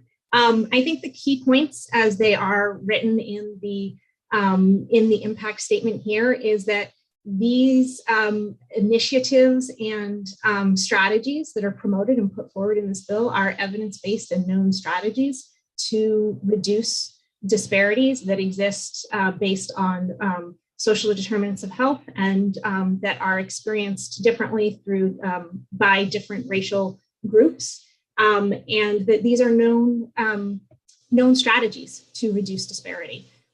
That's really what we were able to find with some of the national literature that we were reviewing. And that there's also evidence of disparity in Maine. And we presented a few of the key points that we felt were the most germane to this bill and that were readily and publicly available. There's a lot more data and digging into information and research that we could do with the luxury of time and resources. But this was really relying on publicly available data that is known to have data points relevant to the questions being posed and to the proposals that are therein.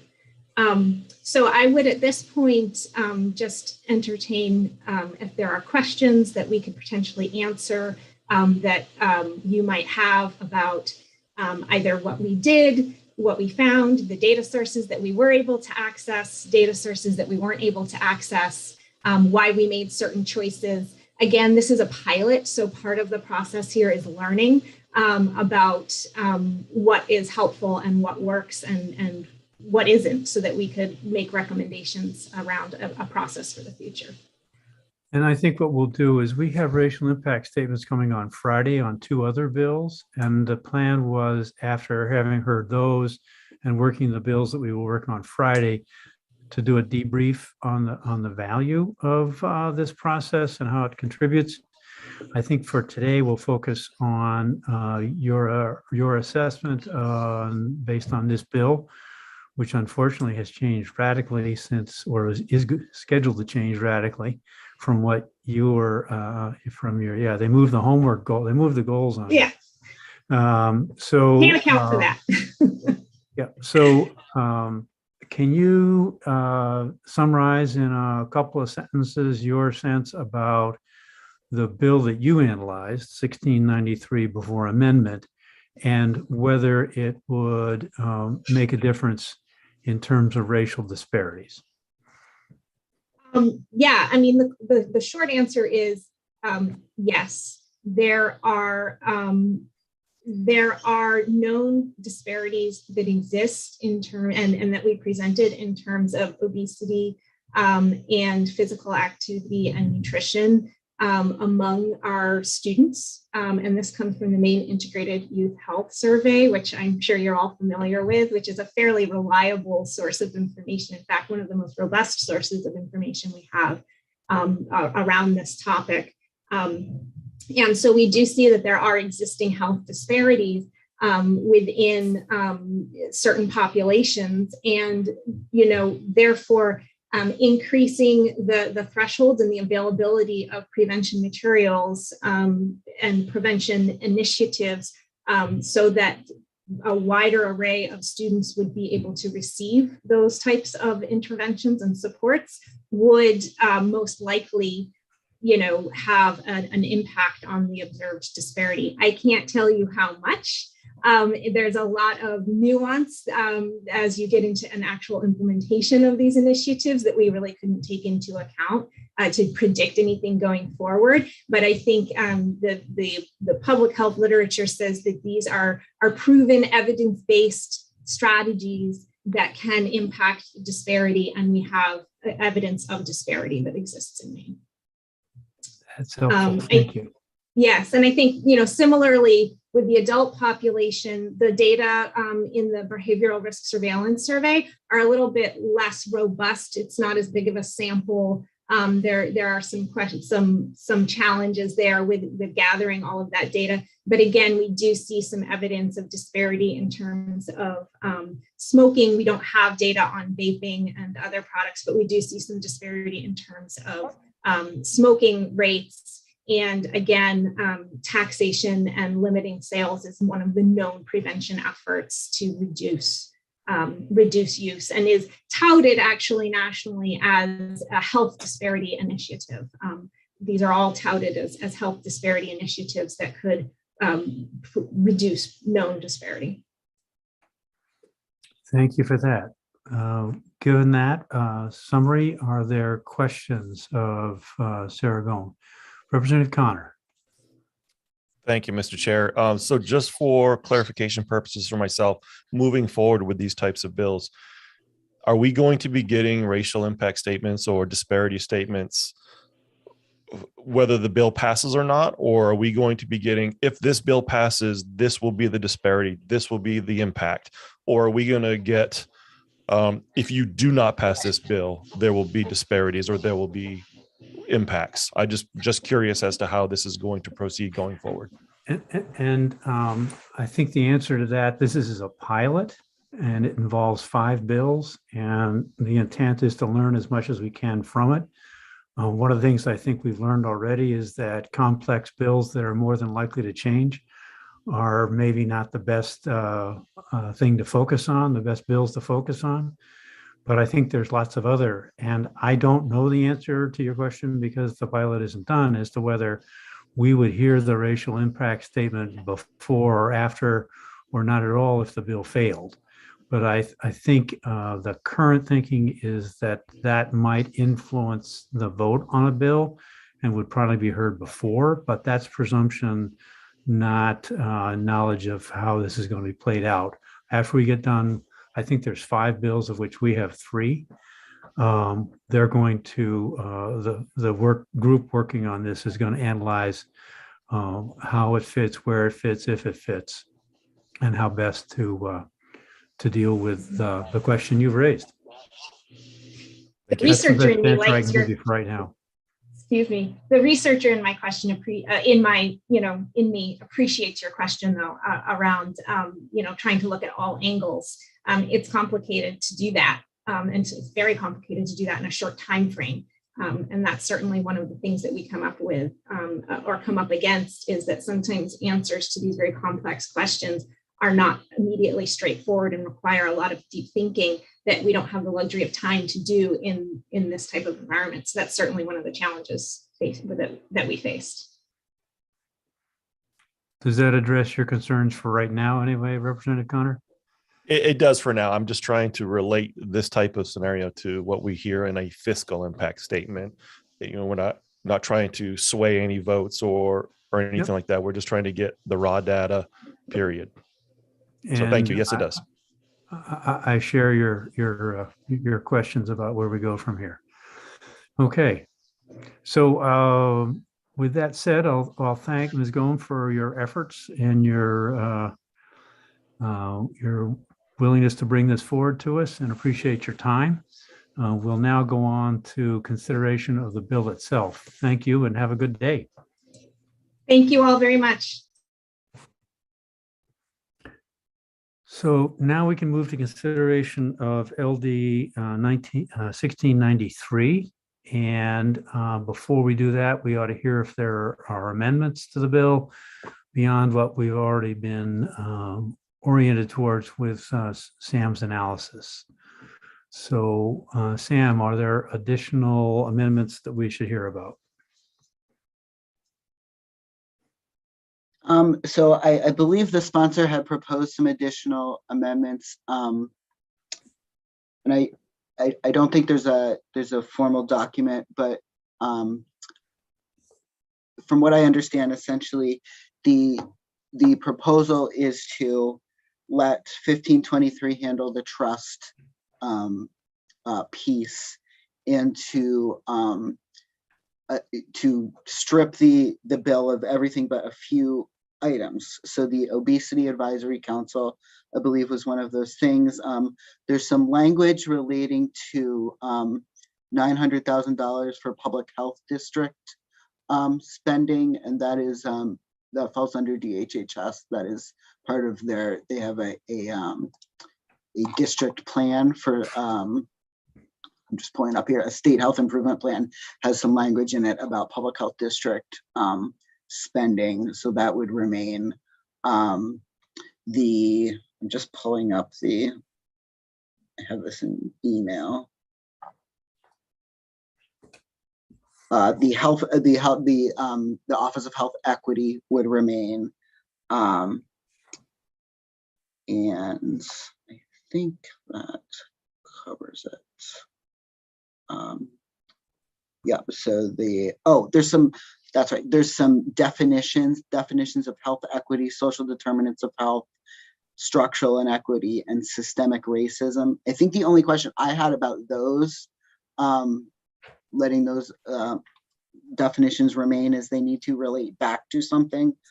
So I will need to take a look at the language in the referencing the Office of Population Health Equity to make sure that those definitions relate back to language in that section, because you can't have a definition that hangs out and doesn't relate back to statutory language. Okay, thank you. Representative Meyer. Thank you, Mr. Chair. I believe we are searching for the bill's sponsor, and we'll ask her to join us. We do have Rebecca Boulos here, who I believe worked on this bill. And just for clear, go ahead. And I would just offer that in light of our work around 1523, that we would strike that part, that portion of this bill at the top here. And as we've been introduced to it, we would also strike the tobacco tax and the flavor ban. I would agree. From this bill. Okay. So any other comments? Representative, welcome, Rebecca Boulos. Thank you. Thank you so much for recognizing me, Senator Claxton and Representative Meyer. And Sam, you did very well recalling what the proposal was. We did work with Representative Talbot Ross on proposed amendments to this bill. And indeed, it was to strike the Trust for Healthy Maine and having 1523, because it's in 1523, striking the ending the sale of flavored tobacco products because of 1550, and then also ending the sale, the tax for flavored tobacco for all tobacco products. And instead, leaving in two definitions, which are referenced in the Office of Population Health Equity section, and that's health equity and social determinants of health, leaving in the obesity prevention provisions, and that includes the Maine CDC staff position, the Obesity Advisory Council, and the early care and K through 12 nutrition and physical activity standards, the public health district funding, as Sam mentioned, and then the establishment and staff position funding for the Office of Population Health Equity. So I just wanted to kind of put a finer piece on that, but thank you for allowing me to do that. Thanks for clarifying that two of the definitions that were referenced in Sam's analysis would move forward with this bill, but not all of them. Okay. All right, so that represents the amended version of 1693. Do folks have any questions related to the amended version at this point?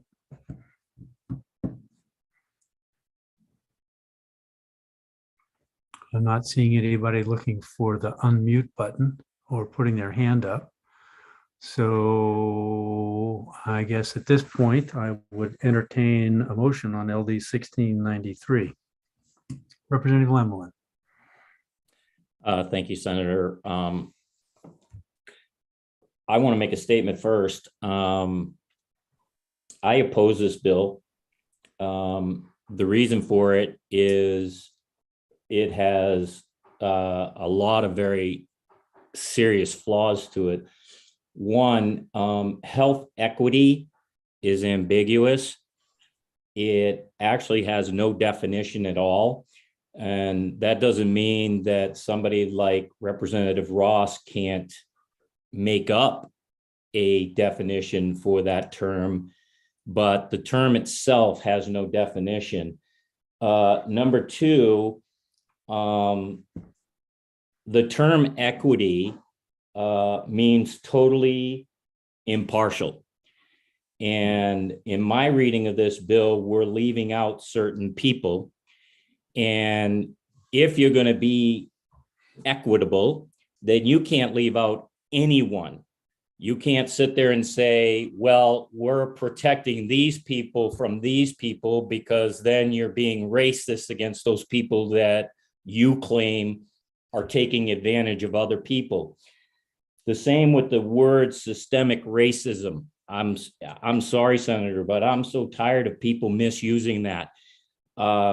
Systemic. I think in this case, that's one of the definitions that got dropped in the amendment. Okay, did equity get dropped?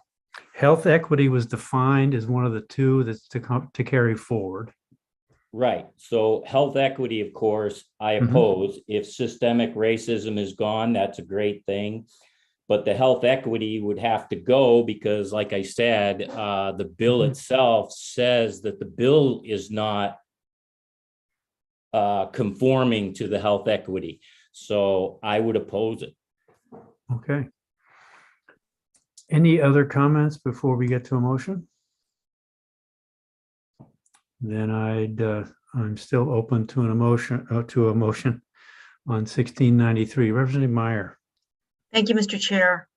I would move that LD 1693 ought to pass as amended. Is there a second for that? Second.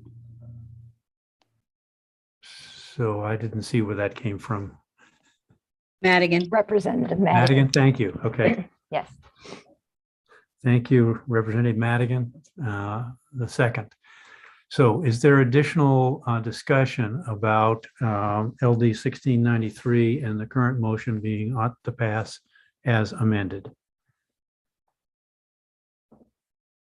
I'm not seeing any, so we'll go to Karen to run the vote. Thank you, Senator. Representative Zager. Yes. Representative Zager, yes. Representative Lemlin. No. Representative Lemlin, no. Representative Stover. Yes. Representative Stover, yes. Senator Baldacci. Senator Baldacci is absent. Representative Perry. Representative Perry is absent. Representative Madigan. Yes. Representative Madigan, yes. Representative Craven. Yes. Representative Craven, are you able to turn on your video for just a moment? If not, I will have to call you absent and we can follow up. Yes. Sorry, I'm not able to turn on my video. Okay, I'll follow up with you. Thank you, Thank- Representative. Representative Connor. No. Representative Connor, no. Representative Griffin. No. Representative Griffin, no. Representative Javner. No. Representative Javner, no. Senator Moore. No. Senator Moore, no. Representative Meyer. Yes. Representative Meyer, yes. Senator Claxton. Yes. Senator Claxton, yes. We've also been joined by the sponsor. The vote count at this point I is 5-5 with 3 absent. Okay.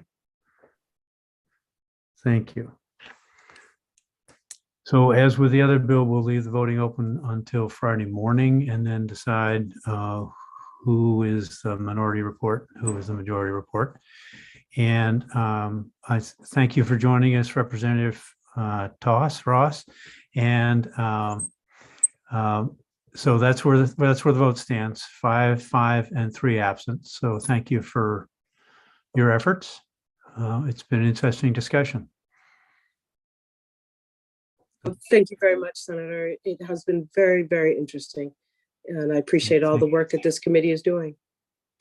Thank you. I don't know, Sam, of any other business to come before the committee this morning. Am I right? That's correct. Yep. Before we adjourn, I want to specifically apologize to Representative Lemelin for not being able to juggle being in 2 committees at once and contributing significant feedback as you were getting ready to say something. So I still haven't mastered that yet, so I apologize. And the other thing I want to point out is the work that went into Sam's effort as emblematic of the kind of commitment and dedication that we have in the staff we get to work with. And it was exemplary, and you deserve some recognition for that and our gratitude. So thank you. All right. So that being the case, I think we can adjourn until 1 o'clock. We have 2 other bills to consider. The first one, LD 1867, has been significantly amended from what was initially published. And Sam, am I right that everybody should have that on their inbox at this point? That one's Anna's, but I think so. Okay, so that should be available for review while you wolf down lunch if you're interested. And we have an amendment for 1877 also. So thank you all for this morning's work, and we'll see everybody at 1.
All right, Christian. All right. I'm gonna buckle hand over hand. Right? We are. Michael, you need to mute.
great changes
Okay, so this is the Joint Standing Committee on Health and Human Services. We will be reconvening for this afternoon session to consider two bills, 1867 and 1877.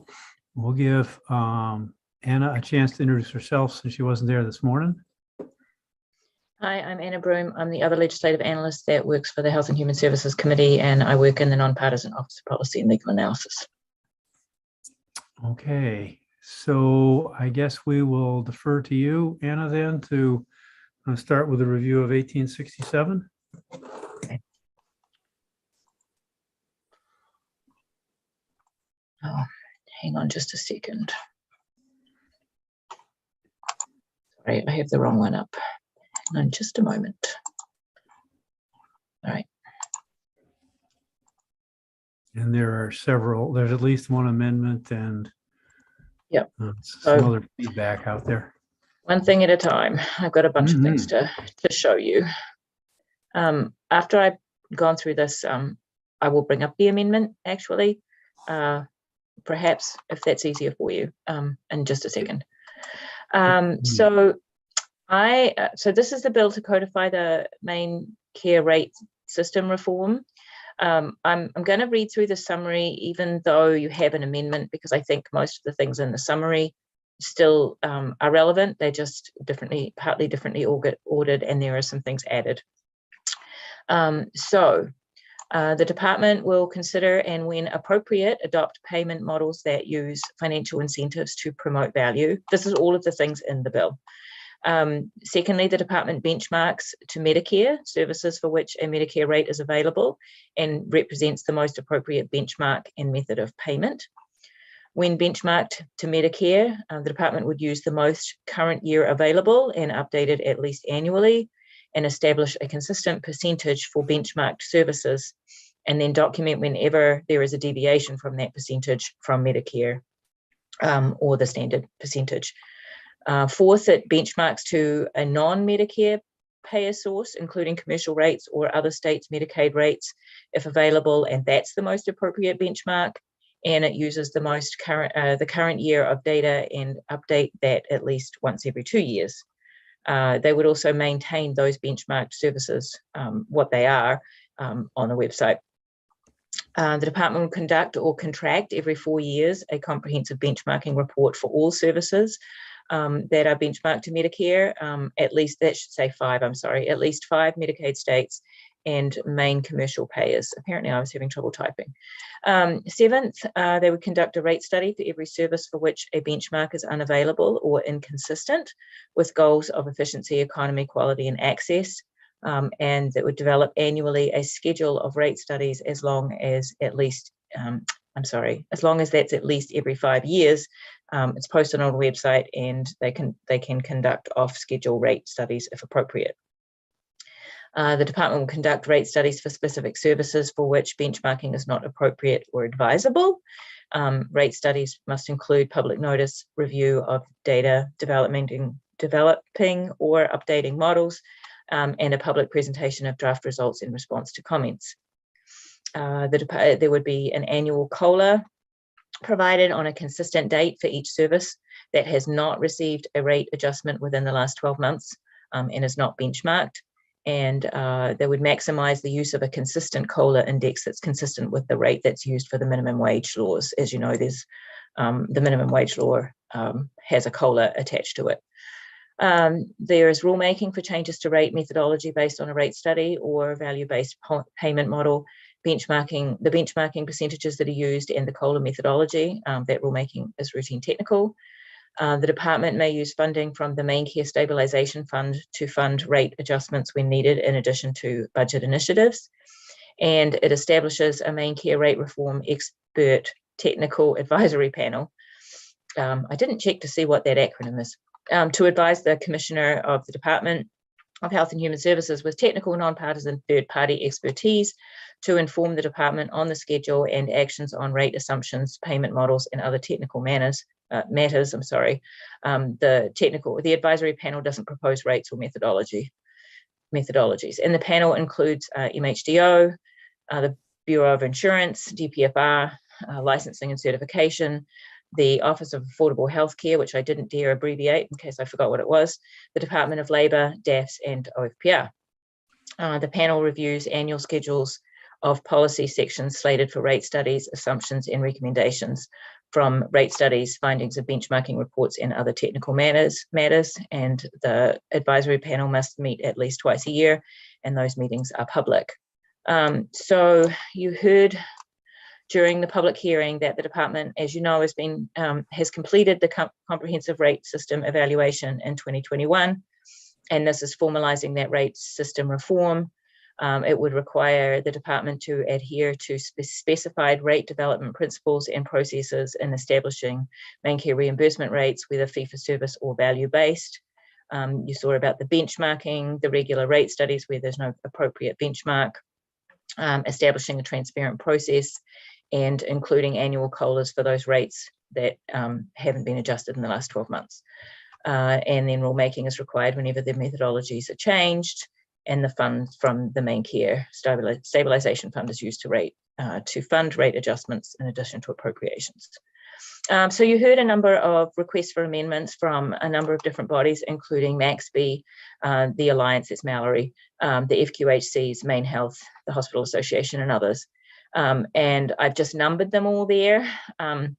So they're looking for an appeal process for emergency situations and new rates. Secondly, stakeholder input for the process of rate reviews, including whether a rate should be benchmarked or has a rate study. A central online location for all main care rates by service code, rate amount, date for next evaluation, and whether benchmarked or subject to a COLA.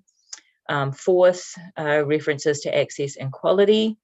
5, legislative actions accounted for in rates. That's things like paid time off, that sort of thing. 6th, requiring rulemaking for any changes to rate methodology. That was more about the clarity of language. 7th, pre-rulemaking public comment and dialogue. 8, a broader representation on the advisory panel, including practitioners and providers. You heard a request for COLAs that don't take account of market forces, only of so that's getting at not just minimum wages going up, but the having to pay more for shortage of labor. And then 10, major substantive rules for rate development principles and processes, and then routine technical for the rate adjustments. 11, you heard a request for the full Medicare rate, and ignoring the Medicare rates changes that are made by Congress. That's things like sequestration, which is always a challenge for me to say. And then 12, concerns about state comparisons. For example, some nursing homes in Maine have higher staff ratios, and my light just went off, and acuity in Maine for nursing facilities. So also our PNMIs have higher acuity residents because of our high acuity requirements for nursing homes, and then affordability of Maine. You heard from Spectrum Healthcare, who were opposed as opposed to neither for nor against the Myers and Stouffer recommendation to benchmark at 71.2% of 2020 Medicare rates is not sufficient for physician rates. Rate process updates rates regularly, but doesn't address the rate levels themselves. So there are some drafting issues that some of these I'm going to skip over a little bit because they've actually been taken care of. I was very confused about the overlap between paragraphs F and G. These are the ones with rate studies. One said that when benchmarking is unavailable or consistent with the goals, and in another paragraph it was not appropriate or advisable.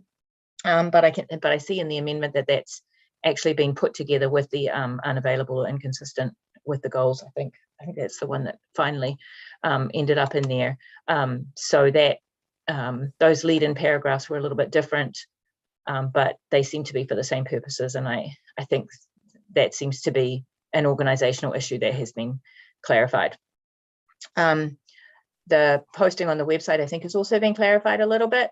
And then this is still an issue The main care rate reform expert technical advisory panel should also be established in Title V. This is it's a technical correction.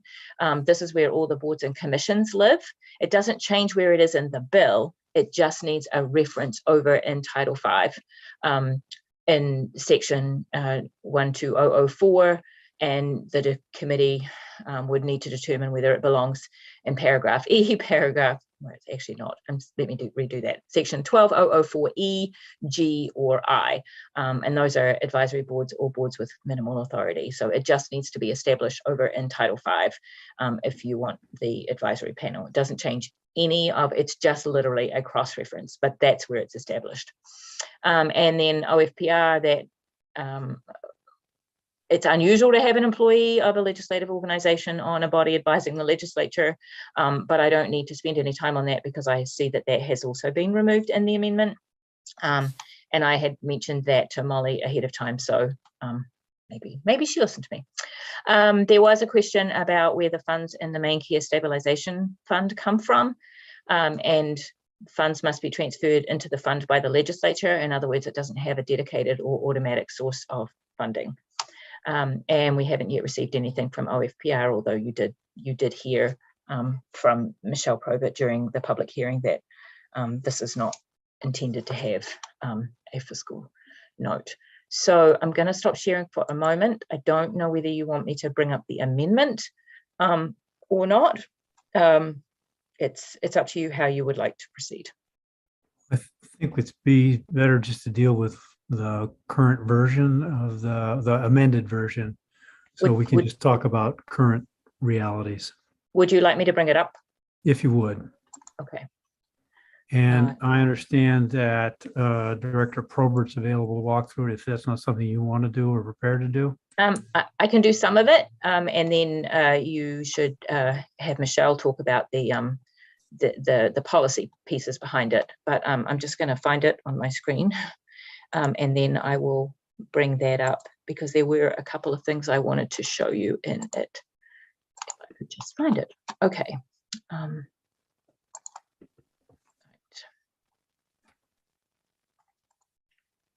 Are you looking at it now? We are. Oh, well, that seems a little bit more by good luck than good management. Okay. So I don't know whether this is useful to you or not, but I do just want to go through this a little bit because I found it useful to go, and I didn't prepare you with sort of a crosswalk of the difference of where it is in the original bill and where it is in here. I did it, but I didn't prepare it as something I could give you. But I do want to just spend a little bit of time on it because I found it useful to figure out where everything was. And I can imagine Senator Moore sitting there with her little pen and marking up the original bill as well. But and I could be wrong about that. Just to be clear, Yes. This is the new bill. Everything else basically with the title is struck. So we're looking at the entirety of the bill.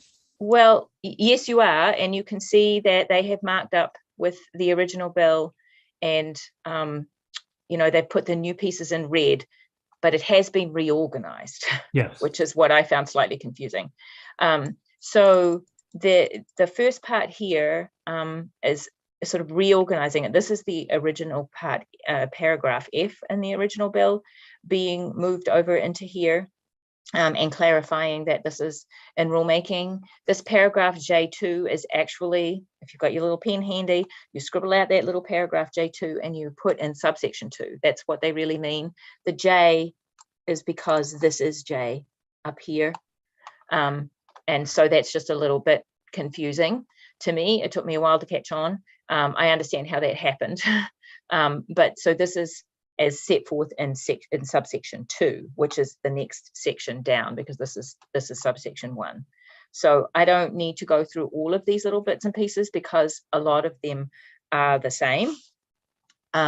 So this is the old paragraph F, but moved up to the beginning. And then the next part, which is the conducting or contracting every 4 years, a benchmarking report for Medicare, 5 comparison states and main commercial payers. This is the former paragraph E.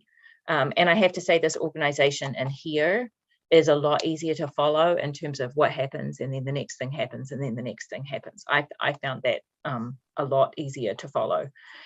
Paragraph C needs a bit of a lead-in sort of correction here, but what they're just basically saying is that the department, that through the rate review process, the department will, do these things. And then you can see there and where am I up to? Paragraph C. So this is the beginning. This number 2 here is the former paragraph A, and then number 3 is the former paragraph B.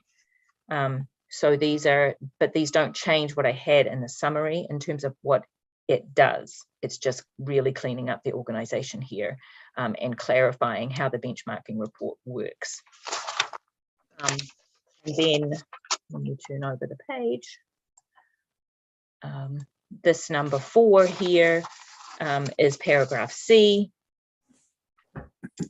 and then adding this language about taking into consideration the findings of the benchmarking report.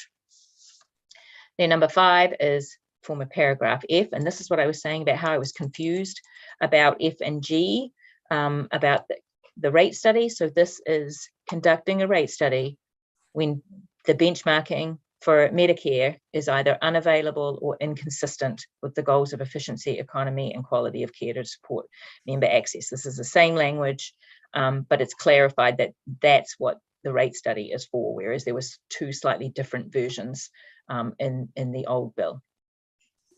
And so then this subparagraph, is it subparagraph? Anyway, A and B come from the old paragraph G being added onto the old paragraph F, which clarifies that actually quite a lot.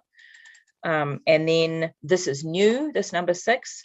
This is presenting the rate review recommendations for public comment prior to the rulemaking process and respond to the comments in writing with an explanation of whether or how the feedback was incorporated. So that was one of the significant changes of not just having public comment through rulemaking, but having having public comment prior to. And then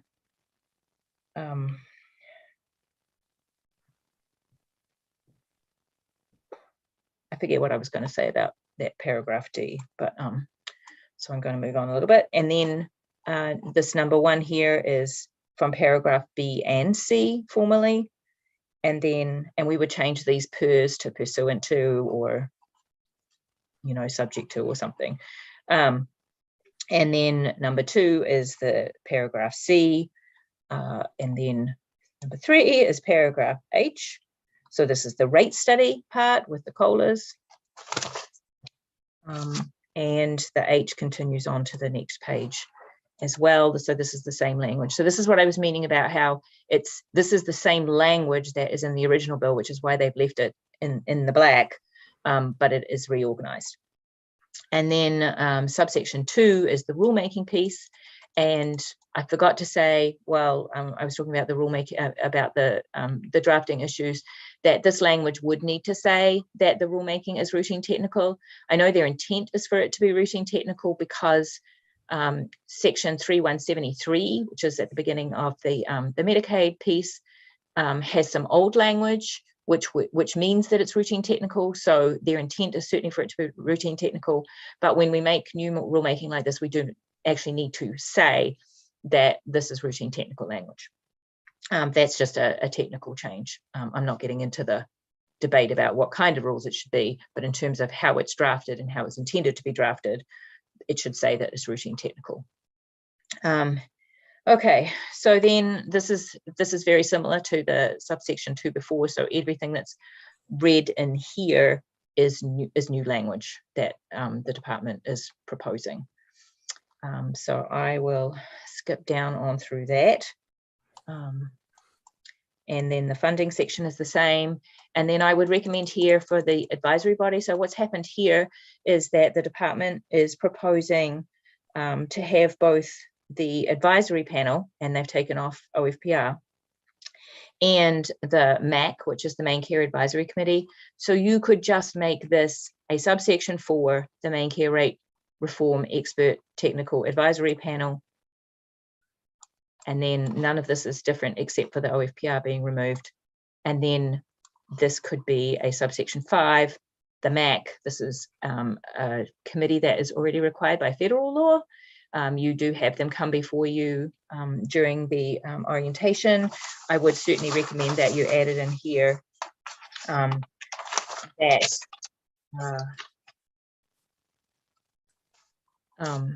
oh, actually, I did mean to say that up here, these paragraphs F and G are wrong. They just need to be updated to recognize that they're paragraphs A1 and C5. That's just a mistake.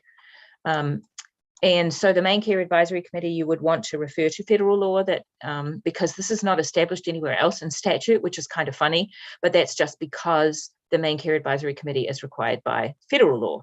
So we have one, but there's only a couple of references to it in the statute, but there are a couple. So you would just say that the Main Care Advisory Panel that's been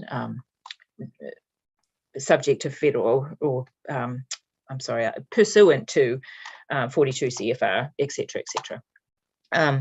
And so this is new.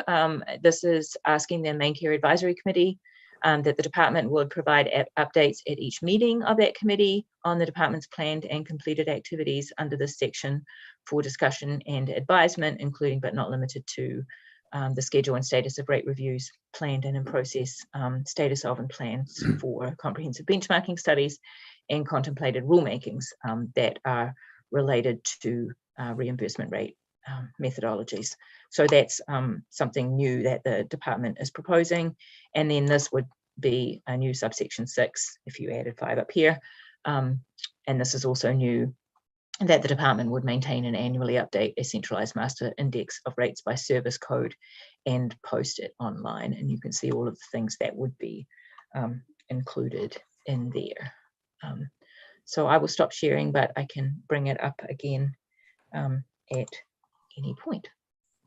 I do want to mention one last thing, and that's just that the department is now using the language of rate review rather than rate study, right, Molly?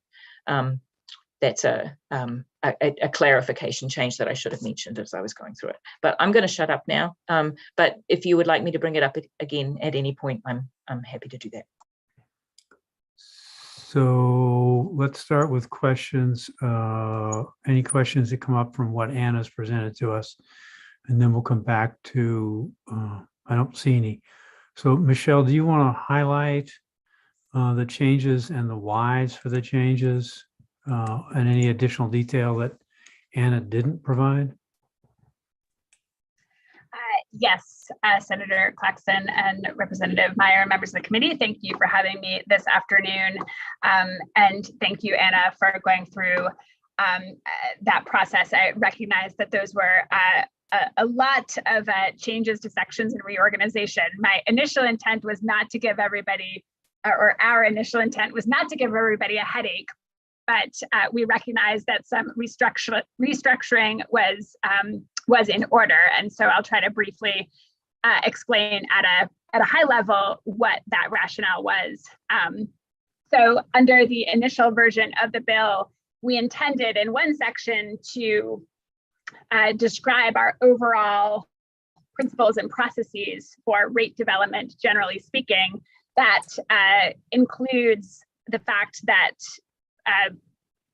consistent with the outcome of our rate system evaluation, a recommendation is that it is good practice to look at whether a service has a rate within Medicare and considering that Medicare rate for benchmarking if appropriate. So we talked about the best practice of looking at benchmarks, but then if there are not suitable benchmarks, then you move on to the need to do a rate study. The problem with our initial draft is that a lot of our codification of stakeholder engagement and transparency and review was in the rate study piece, but did not look at broader rate reviews, meaning when we look at a section of policy that benchmarks Medicare, there still needs to be conversation about is that appropriate? What percentage is appropriate? Do we like the payment model? And so what we have done with this restructure is to make sure that the same level of transparency and stakeholder engagement applies to all sections of main care, whether or not you need a rate study or whether or not we're benchmarking Medicare and we think that's appropriate, but we want to have a conversation about if there should be changes. So that at a high level was one of our main intents. And so now, as Anna pointed out, we're talking about rate reviews, and a rate review applies to any review of rates and rate methodologies for any section of main care policy. Under rate review, you could have a review of a Medicare benchmark. You can, and you should, if those exist, also want to have a conversation as to whether or not a change in payment model is appropriate to provide incentives for higher value care. If there's no Medicare benchmark, but there's an alternate benchmark from other states or from commercial data, that is another consideration and conversation that needs to happen as part of the rate review process. And then lastly, if there's not an appropriate benchmark, a rate study shall be conducted, and the bill continues to lay out a number of requirements for that rate study. For the rate review as a whole, we will post annually a schedule of all rate reviews, not as stated previously of just rate studies, but every section of policy that's going to be reviewed will be part of that publicly posted schedule. And there will be a public process for all rate reviews, and that will include public presentation and opportunity for comment prior to the rulemaking process. And we feel that that is, while the APA process is important and the comments that happen through that process, there is oftentimes a desire on both the department side as well as on for providers and stakeholders to have kind of more free conversation and discussion prior to the rulemaking process. And so this bill allows for that. So overall, we have really strengthened the requirements for stakeholder participation and transparency for reviews of reimbursement and reimbursement methodologies for all main care services. And as Anna noted, we also added, in addition to the expert technical advisory panel, which remains as originally presented, except for removing the OFPR representative, we're looking to our main care advisory committee. As Anna said, it's federally mandated. It is not going to go away. That main care advisory committee, we talk about main care rate reform currently at I think every single meeting and have good discussion. We provide updates. Main care has absolutely taken feedback from that group and incorporated that into our current plans. And so in discussion with the MAC itself, as well as with stakeholders through this process, we said, hey, let's put that in statute. That is an expectation that one of the functions of the main care advisory committee is to talk about the rate process. And so that is another new addition to the bill, again, intended to really strengthen the collaborative process and transparency of these efforts. I also wanted to call out in terms of, so on one hand, you have the establishment of methodologies that are adequate and promote value and access. And then once those rates are established, you also want to make sure that they remain current, right? And so another structural change, organizational change that we made to the bill is whether you're talking about benchmarking current year Medicare and changing those rates annually. That is one way to make sure that rates stay current with costs. if you're talking about a rate study, then we want to have annual COLA adjustments. And so whether you're talking about regularly updating benchmarks or you're talking about a COLA adjustment for services where we have developed rates via rate study, those adjustments are in one section that captures the actions necessary to make sure that rates, once established, keep pace with costs. So it's really the same information, but it's grouped together a bit differently. And then the last thing that I will note is the last section of the bill, section 5, the index of main care rates by service code. So all of this information is publicly available. A lot of it, so the information is publicly available already. The issue is that it's sometimes hard to find and put all together. And that is, that can be a challenge when you want to make sure that you're being transparent and also accountable to the process and principles as they've been laid out in this bill.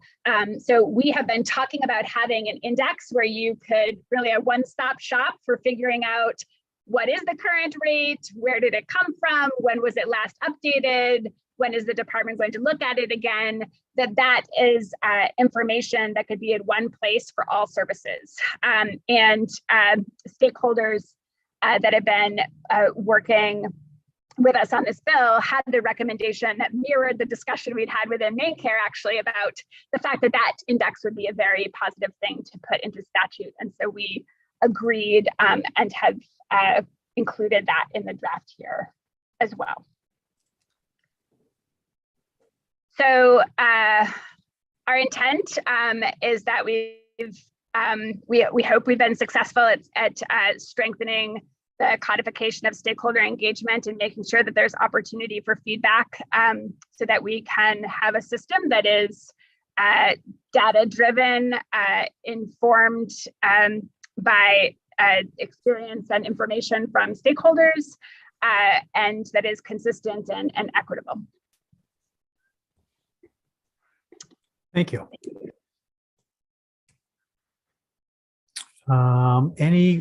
So to this point, we have the new bill in front of us. We've heard analysis and presentation of the amended version and some walkthrough. Are there questions of Anna or Director Probert related to the bill in front of us? Yes, Representative Zager. Thank you, Mr. Chair.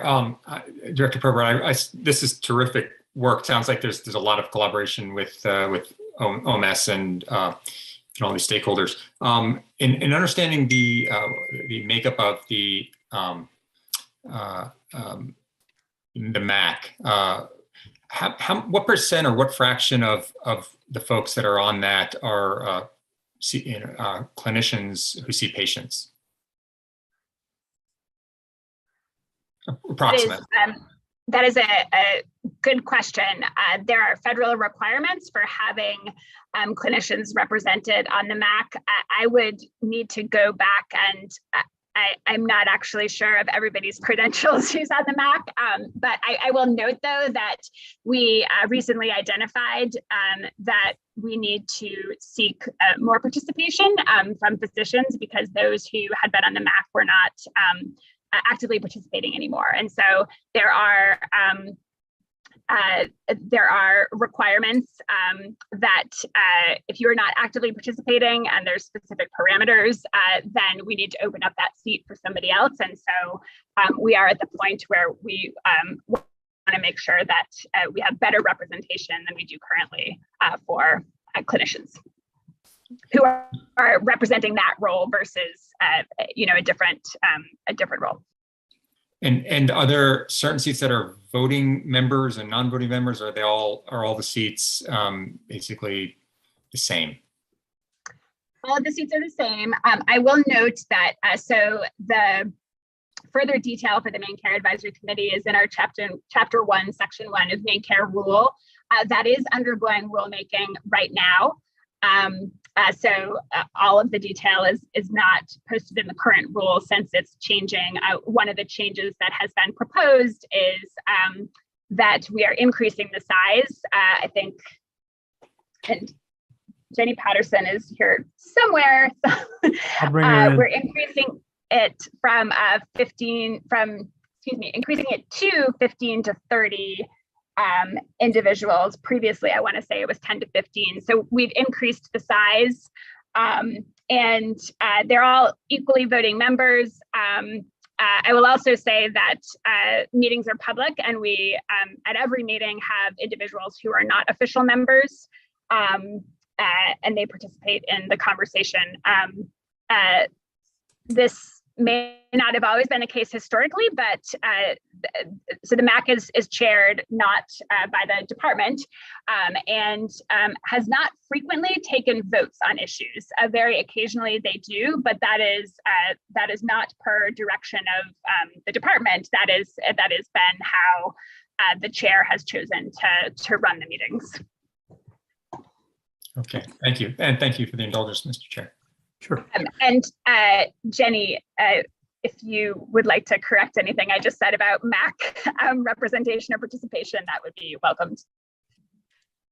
Thank you, Michelle, and members of the committee. I'm Jenny Patterson. I'm the Director of Policy for the Office of Main Care Services. I think I missed part of what you said while I was being promoted to a panelist, Michelle, but I think the main point is that we are in the rulemaking process. So the proposed revisions to the rule, which does include revisions to the MAC provision, are posted on our website. But one of the changes that we're making is to increase the size of the MAC. So in the proposed rule, it does propose increasing the size of the MAC from, I believe it's 10. Well, as I look at the list right now, Jenny, there's 26 names on it. And from what I hear, that's not all participant names. So you're looking for 15 to 30 active participants. Yes, thank you, Mr. Chair. And that's the proposal in the proposed rule, is it would be 15 to 30 active participants. And there is some specificity in the existing and the proposed rule as to who is on it. And it does include providers. And also the proposal was to increase the number of member representatives from 1 to 2. And I will say that the 15 to 30, while it was not reflected in our rule, that is reflective of the current participation of the MAC. And so we went through quite a process to make sure we had a board that we felt like was representative of our member population in terms of range of services and different backgrounds. So what I heard you say was that there are positions that are stipulated by federal law. So that's constrained a bit, but is there also flexibility about the number of seats and who sits in them? So that's the combination I think Representative Zager is after. How much flexibility is there, and would expanding it to include more different kinds of providers be helpful? Is that fair, Representative Zager? Yes. I don't think he's looking for a nomination right now, but that might be later. We'll be in touch. many good folks. All right. Are there, based on this information, are there any additional questions or concerns? So I understand that there may be some additional asks of this legislation. And my understanding is that Jeff Austin has been participating in this. His hand went up. And so what we're asking of anybody who joins us is what contribution additions to what we've talked about that's out there right now would you make? So we welcome Mr. Austin. Thank you, Senator Claxton and members of the committee. Your sentence cut off what we're asking is, and then I went into the portal. You went into the wormhole. Yeah, the question is, you've seen what's been presented to us. You've seen the amended version, and I understand there might be some additional asks that you'd like us to consider. Is that a fair summary? Yeah, pretty much. Thank you for giving me some time. First, thank you to the department. Let me just bring everybody up to the speed as to what has happened. The original bill was presented. The providers testified. We decided it would be efficient if we as providers tried to get together on what changes we would like. We did that. We put them in writing and in legislative form to the department. We had a great call with the department last Friday on the snow day. I think they have now had their opportunity to understand where we were coming from. And they've incorporated some of our asks, but not all of them. We got the redraft from the department last night, which we appreciate and accept in good faith. This morning, the providers scrambled and have tried to refine our requests. I think we have done so. We just have not had an opportunity to discuss either this draft or the remaining issues with the department. So I would quibble with whether they're additional requests, Senator. It's just, I'd make up the numbers, but we had like 12 requests. I think they gave us 3 or so and rejected 9. I don't think we're seeking, I know we're not seeking all of our 9 remaining requests, but some of it's iterative. So I think we're close. And I think if given a little time, we can either come to complete agreement or narrow down for the committee to 1 or 2 issues where you would have to decide between sort of the 2 perspectives. So otherwise, I guess I would like the opportunity to walk through all the issues that we think are important. But if I may close with a point, once this is enacted, everything's in their court. There is no major substantive rulemaking. This is their discretion. So for us, we need to get this right.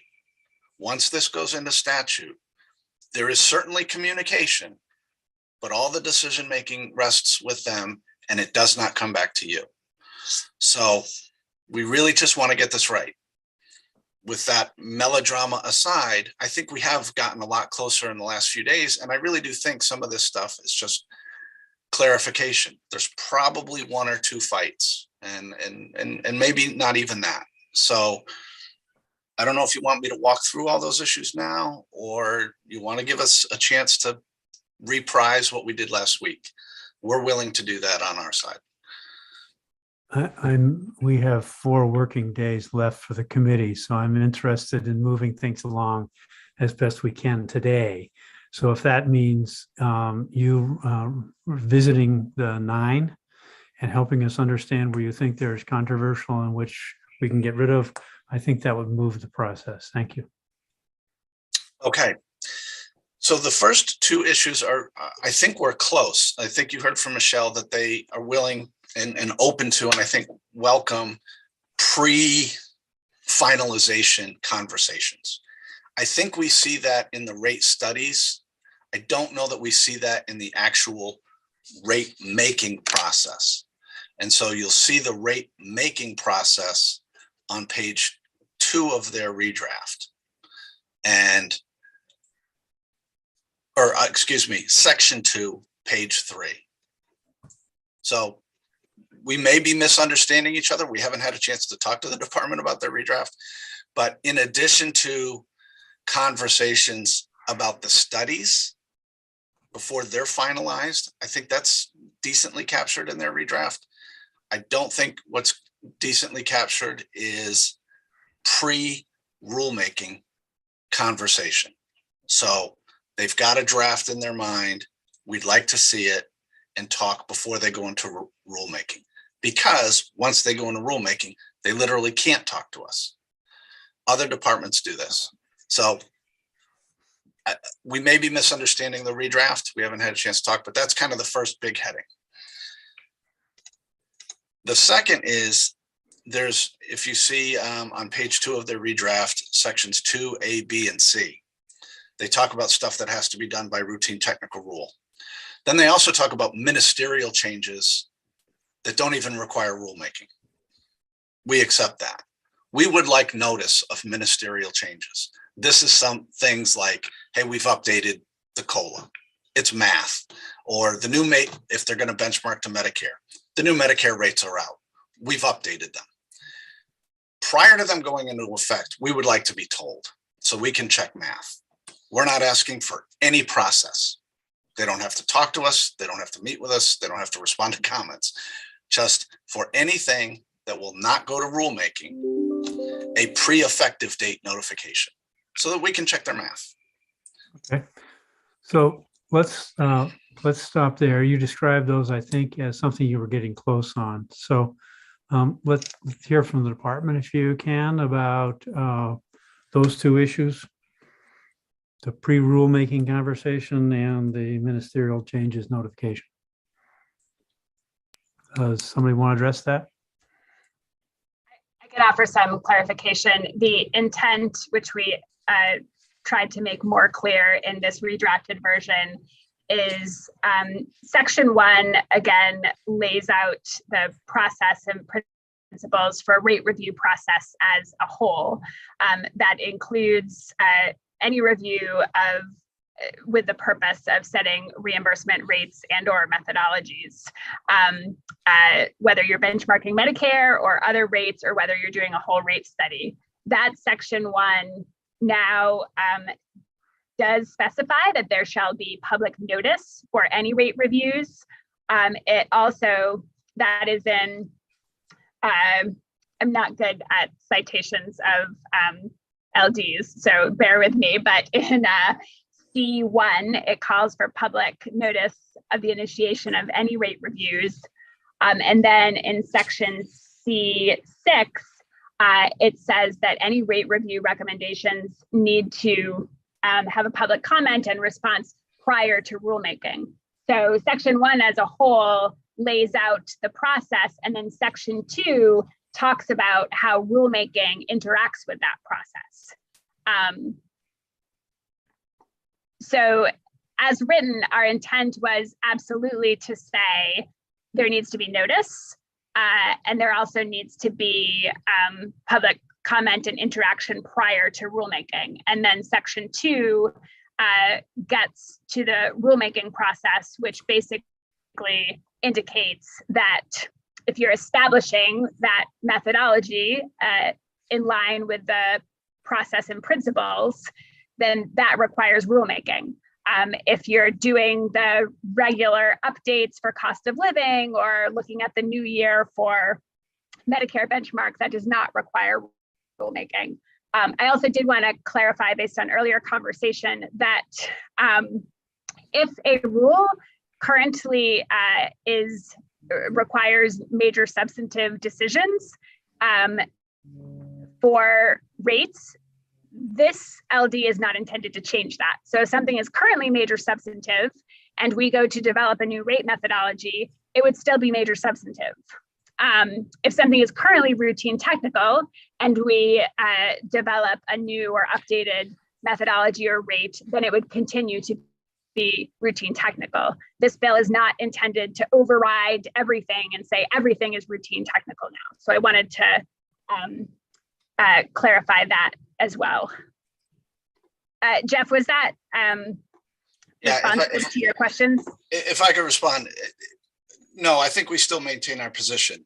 Subsection C is rate reviews. C6 applies to rate reviews. It's easier for me, I'm a concrete thinker. That's Myers and Stauffer's book report and the recommendations from that. Those get translated into rules. That's when you move to 2, rulemaking. We would like to see the equivalent of C6, which is our opportunity to comment on Myers' work, which we appreciate. We would like a parallel opportunity to comment on the department's work. That only happens after 2. So since we don't have major substantive rulemaking here, I hear you on your correction, Michelle, but at least not in here. We're just asking for that pre-rulemaking, the department's draft work. We get to see Myers and Stauffer's draft work and comment on it. That's great, because the consultants can screw things up. Now we would like the same opportunity on the department's work. Here's what we're thinking in translating Myers and Stauffer into rule. We'd like the opportunity to comment on that ahead of time. And I think a lot of times we do have that opportunity in the real world now. I mean, as hospitals, I think the communication is good. But if we're putting stuff in the statute, We just want to see a version of C6 in subsection 2. You know, we need to wordsmith it a little bit, but there's no mention of a meeting. It's just all paper. Maybe a meeting would be worthwhile, but that's our response to that. Thank you. How does that work for you, Michelle? Senator Claxton, I feel like there's actually a bigger disconnect here than I thought there were. And part of it might be due to the reference to Myers and Stauffer, but I want to clarify a few things. First, the rate system evaluation that was conducted last year, that was by Myers and Stauffer. That was the first evaluation of the main care rate system that I am aware of. This bill is not about a rate system evaluation. This bill is about codifying a process that incorporates a number of recommendations that came out of the rate system evaluation. The only common piece is really that Myers and Stauffer, who does not set rates for us, they evaluated our rate system. Myers and Stauffer did a benchmarking report where they looked at rates for comparable services. And in this LD, we recommend codifying that regular report because we think that it is a good practice. So you have an evaluation of a rate system. That is Myers and Stauffer, and that is separate. This bill is specifically intended to capture the rate review process to actually set rates and rate models. Whether the department does that itself and we do the analysis and set rates ourselves, or whether we contract with a vendor, for example, HMA, to conduct a rate study. So in section C, the rate review process, that is not about evaluation of a rate system. That is about the process to actually determine what the rates should be. And we are saying that in that process, again, whether the department is doing that work or whether the department is contracting out for that work, that is where we say there will be notice and there will be discussion prior to entering into rulemaking with the results of those recommendations. And then section 2 on the rulemaking is intended to say, like, we've gone through that rate review process. We have said this is what we're entering into rulemaking with. And then section 2 talks about what that rulemaking looks like and has the APA process that it adheres to, as it usually does. If I may, in 1 minute, that I think we need more time because I appreciate what Michelle just said. This bill has no definitions. And we asked if there was going to be rulemaking implementing this bill, and we were told no. So I don't know what rate review, rate evaluation, rate study, I don't know what any of these terms mean. And clearly I was confused about one of them. And I think our whole group was. So without definitions, when the department says, well, we're going to do a rate study and you can comment, but then we'll do a rate evaluation and then we'll do a rate study. Time out. This is a big deal. So either we slow down and figure out what we're talking about, or we're nervous. So there's not going to be a rulemaking defining these terms that are being adopted into statute. And there's no definition of these terms in the bill. So we're hesitant. Right. It's complicated. It is. I would propose then that you, so that Anna can help us track where things end up, that you continue to go through your list gradually, Jeff. Okay. And we'll see if there's any places where there's agreement. And I'm reluctantly thinking about whether we need to table this, but I want to get as much out for discussion as possible. Okay. I'm not committed one way or the other yet. So the second thing that I already mentioned was that ministerial changes, we just want notice. The third thing is potentially a conflict, but if you look at page 1 of their redraft, and this is talking about specifically Medicare benchmarking, not for non-Medicare, but for Medicare benchmarking, subsection C3, we do not object to. I think that makes a lot of sense. See if there's a Medicare rate and see whether or not benchmarking is appropriate. Subsections A and B, we had a tussle with the department about last week for two reasons.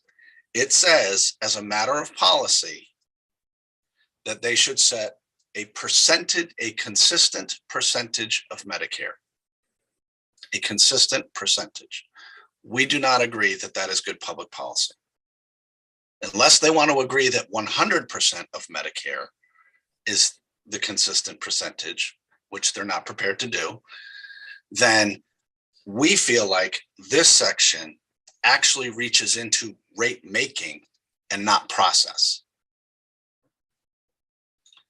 This administration may think a consistent percentage is a valuable public policy. Another administration may not think consistency. This is no longer process. This is outcomes. And so unless they want to say 100% is the consistent percentage, we're very uncomfortable with, as a matter of policy, the legislature saying, yeah, a consistent fraction of Medicare is the goal. I mean, it kind of undermines the entire notion of Medicare being a benchmark. They do all this work, they set a rate, it's $1,000. And then Medicaid comes in and says, well, we're going to do 84% of that. Well, all the validity that went into building up that rate kind of goes out the window when an arbitrary percentage is applied to it. Now that's gone on for years, and that may continue to go on with that may be the direction. We understand that that's the direction they may head, and we can deal with that. What we strongly oppose is you validating that in statute as an outcome. I think this is more rate making than policy process. So we asked for 100%. They said no, and we accept that. So we would suggest just staying silent by deleting A and B and just sticking with the meat of 3, which is they will look and see if Medicare has a rate and whether or not they want to benchmark to it. We expect them to suggest a fraction thereof and a consistent fraction thereof. We don't want you to validate that as a matter of policy without a much longer discussion. Molly, did you have something? Yeah, thanks. And I appreciate that. And, you know, we can debate whether 100% is appropriate. I think the challenge is that moving everything to 100% would be tens, if not hundreds of millions of dollars, and not something that is probably prudent to agree to in this legislation. I also think the alternative to not having the expectation of a consistent benchmark in statute is inconsistent benchmark for what is benchmarked.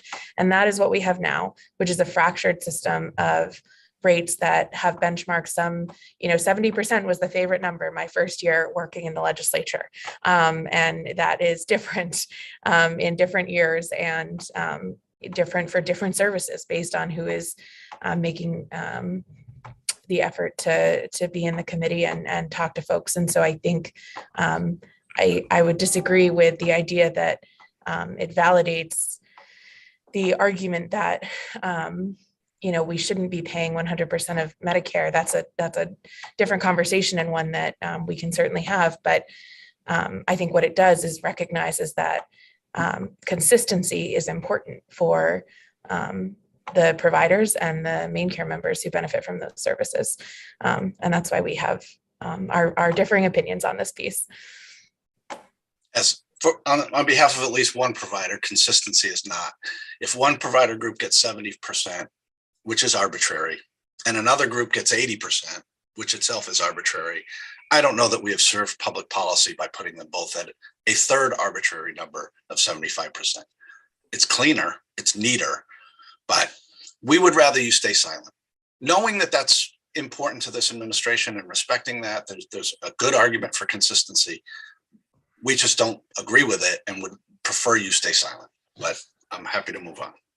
As a member of Health and Human Services, I'd like to see consistency so we don't have to hear about FAIR over the next umpteen opportunities to hear the difference between you got more than I got, which we are quite accustomed to hearing. What about, so that's an agreed, well, at least that's disagreement right now. What about notice of managerial changes? How's the department feel about that? Could that go on that universally, wonderfully accessible website? So speaking of definition of terms, Jeff, when you're referring to ministerial changes, are you talking about code updates? And could you just, I want to make sure we're talking about. Yeah, so in your it was actually in your original bill, but the redraft in subsection 2 on page 3, it talks about where rulemaking is necessary. It also talks in each of them, A, B, and C, you call out things where rulemaking is not required for the addition of new billing codes in A. Rulemaking is not required for rate changes, blah, blah, blah. So every time you say rulemaking is not required, that's when we would say this kicks in. So it would be somewhere 2D maybe that says for each change not required, for which rulemaking is not required in A, B, and C, pre-notice of 30 or 60 days. Pre-notice, that's the big deal, not because you already tell us now when the rates are changed. It's, can we double check your math before you actually press the button and make it effective? But you would, no process would be required. No meeting is necessary. No, just let us go look it up. So again, to make sure we're on the same page. So in the rule itself, it would say that there's going to be a cost of living adjustment each year on this date, et cetera. You are saying that you would want X number of days notice prior to those new rates going into effect so that you could look at the rates and they'd be publicly available. Is that, you're nodding? Okay. So that seems reasonable. Although that seems reasonable. I would say it in terms of adding new codes come up all the time. There is often a lot of interest in us adding new codes ASAP. Providing notice prior to the addition of new codes would be a delay in our addition of those codes. And again, this states that any new codes would be treated to the same methodology if it is a benchmark methodology, that they won't be treated any differently. So I don't know if your intent is to have notice for the addition of new codes as well, given that those would be subject to the same methodology, because that could cause a delay in coverage of services. Yeah, I'd take that back to my group. Initially, we were saying everywhere you say no rulemaking, we say heads up. And so if there's some carve outs from that you would want, like for codes, just because it's such an ongoing thing, I'm happy to circle back with our guys and see if that's fine as a carve out from the otherwise general rule that ministerial changes will get a heads up. And again, I think it would actually be in provider interest to have that carve out, because it would enable us to turn on that coverage as sooner rather than later. I will say though, something what I heard in a conversation about this with the other providers is sometimes one rate is turned on, but another rate might be getting turned off. And so a new code comes in, but it's coming in place of another code that had maybe a better rate or something. So that did come up as potentially something they'd want a heads up about. So I need to ask the other provider who raised that, because sometimes new codes come in and other codes are retired, and those other codes might have been better, just purely from a money standpoint. So let me double check with my side, with my guys. And then the last two things. I think they're minor. Well, one's minor.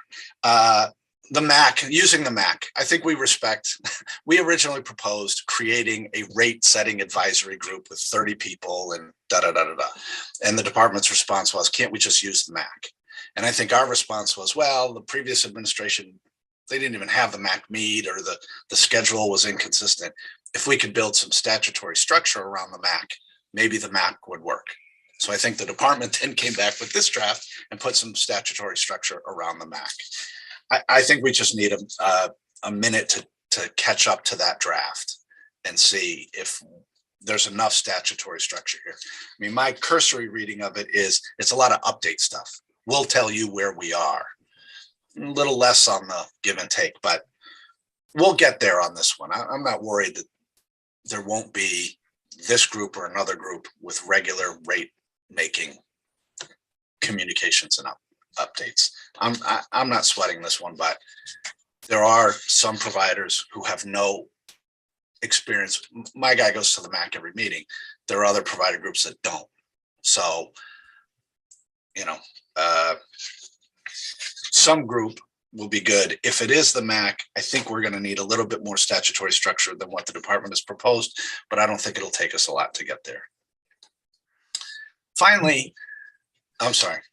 Go ahead. Finally, it's almost you know, it's the Declaration of Independence rather than the Constitution. Right at the beginning, the very first paragraph talks about the principles: efficiency, economy, and quality. And those are great. And we support them all, we think. I'm not really sure what economy means, but. And then it says, in order to support access. And that's obviously the big deal, right? That's what you keep hearing about. 500 beds are licensed, but only 200 are open. And can I say that that's simply because of rates? I can't, I don't know. But access is a big deal, and the sufficiency or the adequacy or the fairness, some mention of that, all of which combine to ensure access. Some bigger nod to us than just the cross reference to the Social Security Act. So economy's great, efficiency's great, quality's great, but somehow adequacy, sufficiency, or sustainability is really important as a preamble to the Constitution type saying to our side.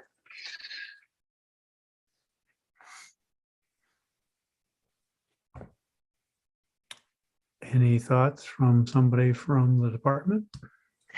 I can say that I've used all of those terms that Jeff just mentioned and agree with them. We honestly, in this introductory section, we're keeping it simple and really quoting from federal statute. And so that is what we did at the output at the outset of the bill. But absolutely, I have spoken many times about how ensuring that rates are sufficient to cover costs and reasonable is absolutely critical to member access. I don't have a problem with adding an additional language there. We were just keeping it streamlined to be consistent with federal requirements. So what I've heard so far, I tracked 5 things from Jeff's list. And of the 5, 3 of them were pretty close or aren't going to be seen as major barriers. That leaves 2 for which there's some significant diversity of opinion still, although one of them could be fixed easily by deleting paragraphs A and B on page 1. But so we're going to have to do some language review on this at some point anyway. First off, I'll ask, are there questions related to these 4 or 5 things from the group for either the department or for Jeff Austin? I'm not seeing any.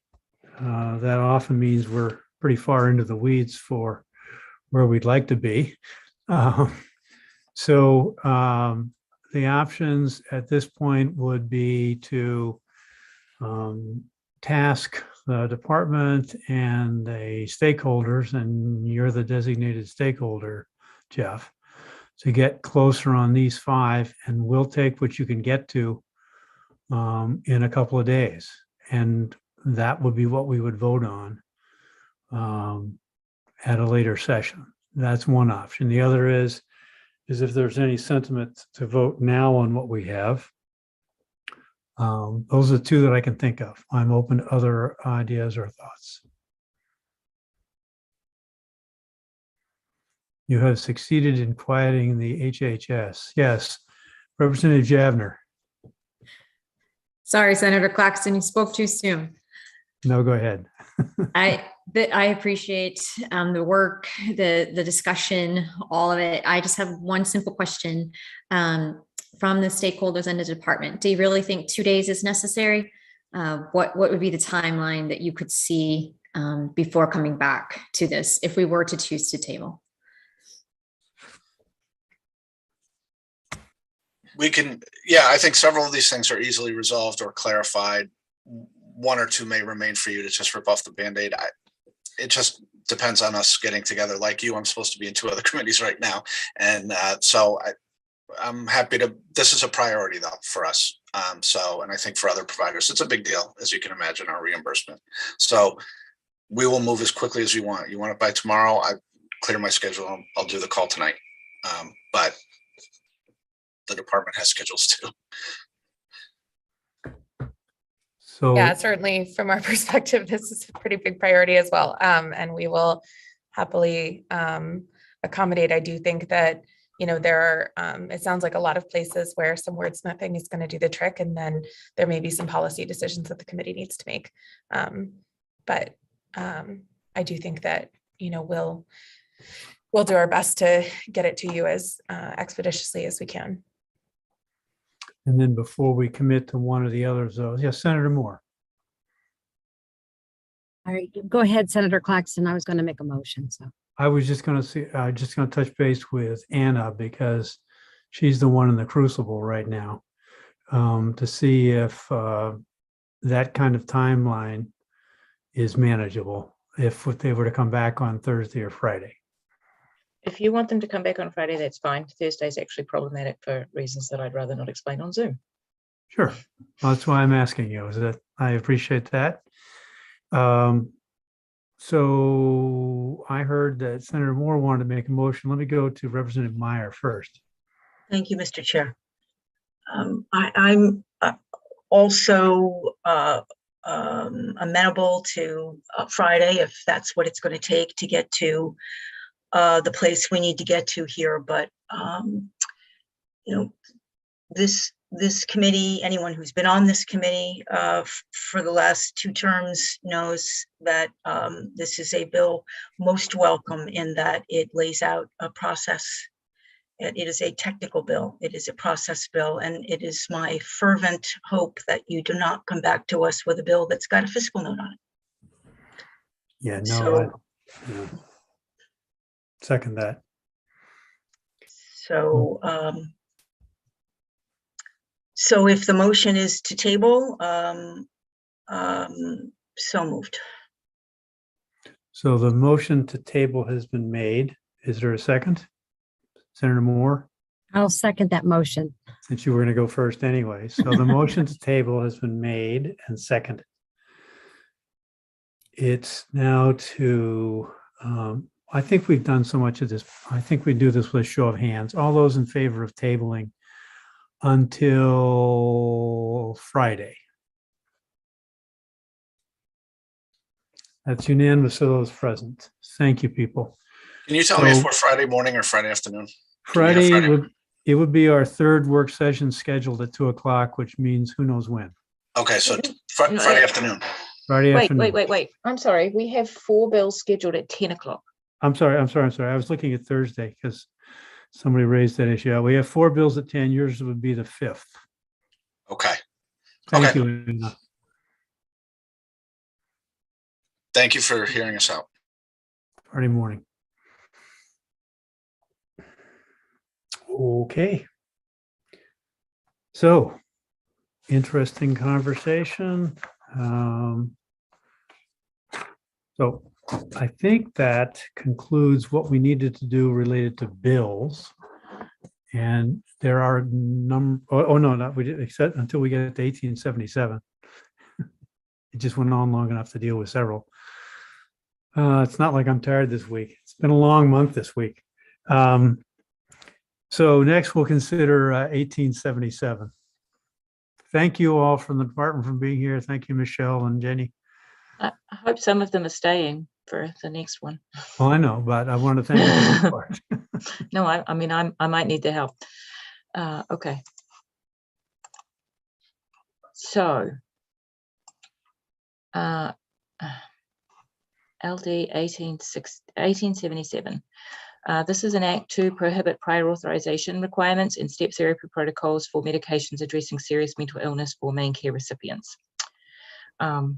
So you heard from the sponsor and the proponents that medication decisions should be left to, sorry, some news thing wants to get in my way.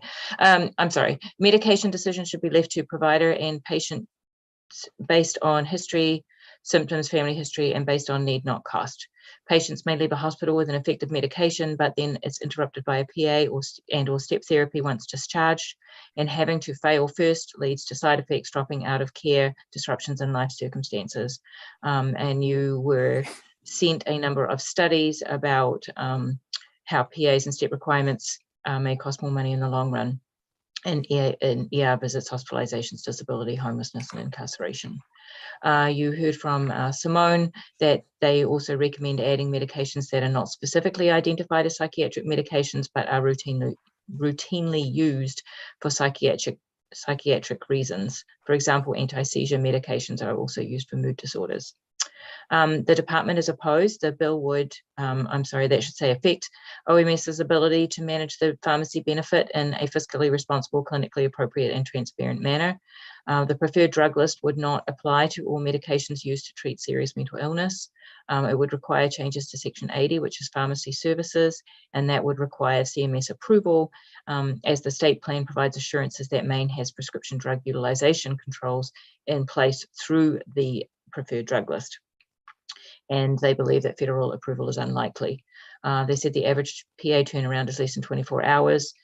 There are several drugs for serious mental illness on the preferred drug list that don't require PA approval or step protocols, and it also puts rebate agreements at risk. Serious mental illness through the DSM is very broad, and it currently includes things like opioid use disorder, tobacco use disorder, and Alzheimer's. It's difficult to estimate the cost due to the loss of rebates and shift to more costly products. So there are some drafting issues here.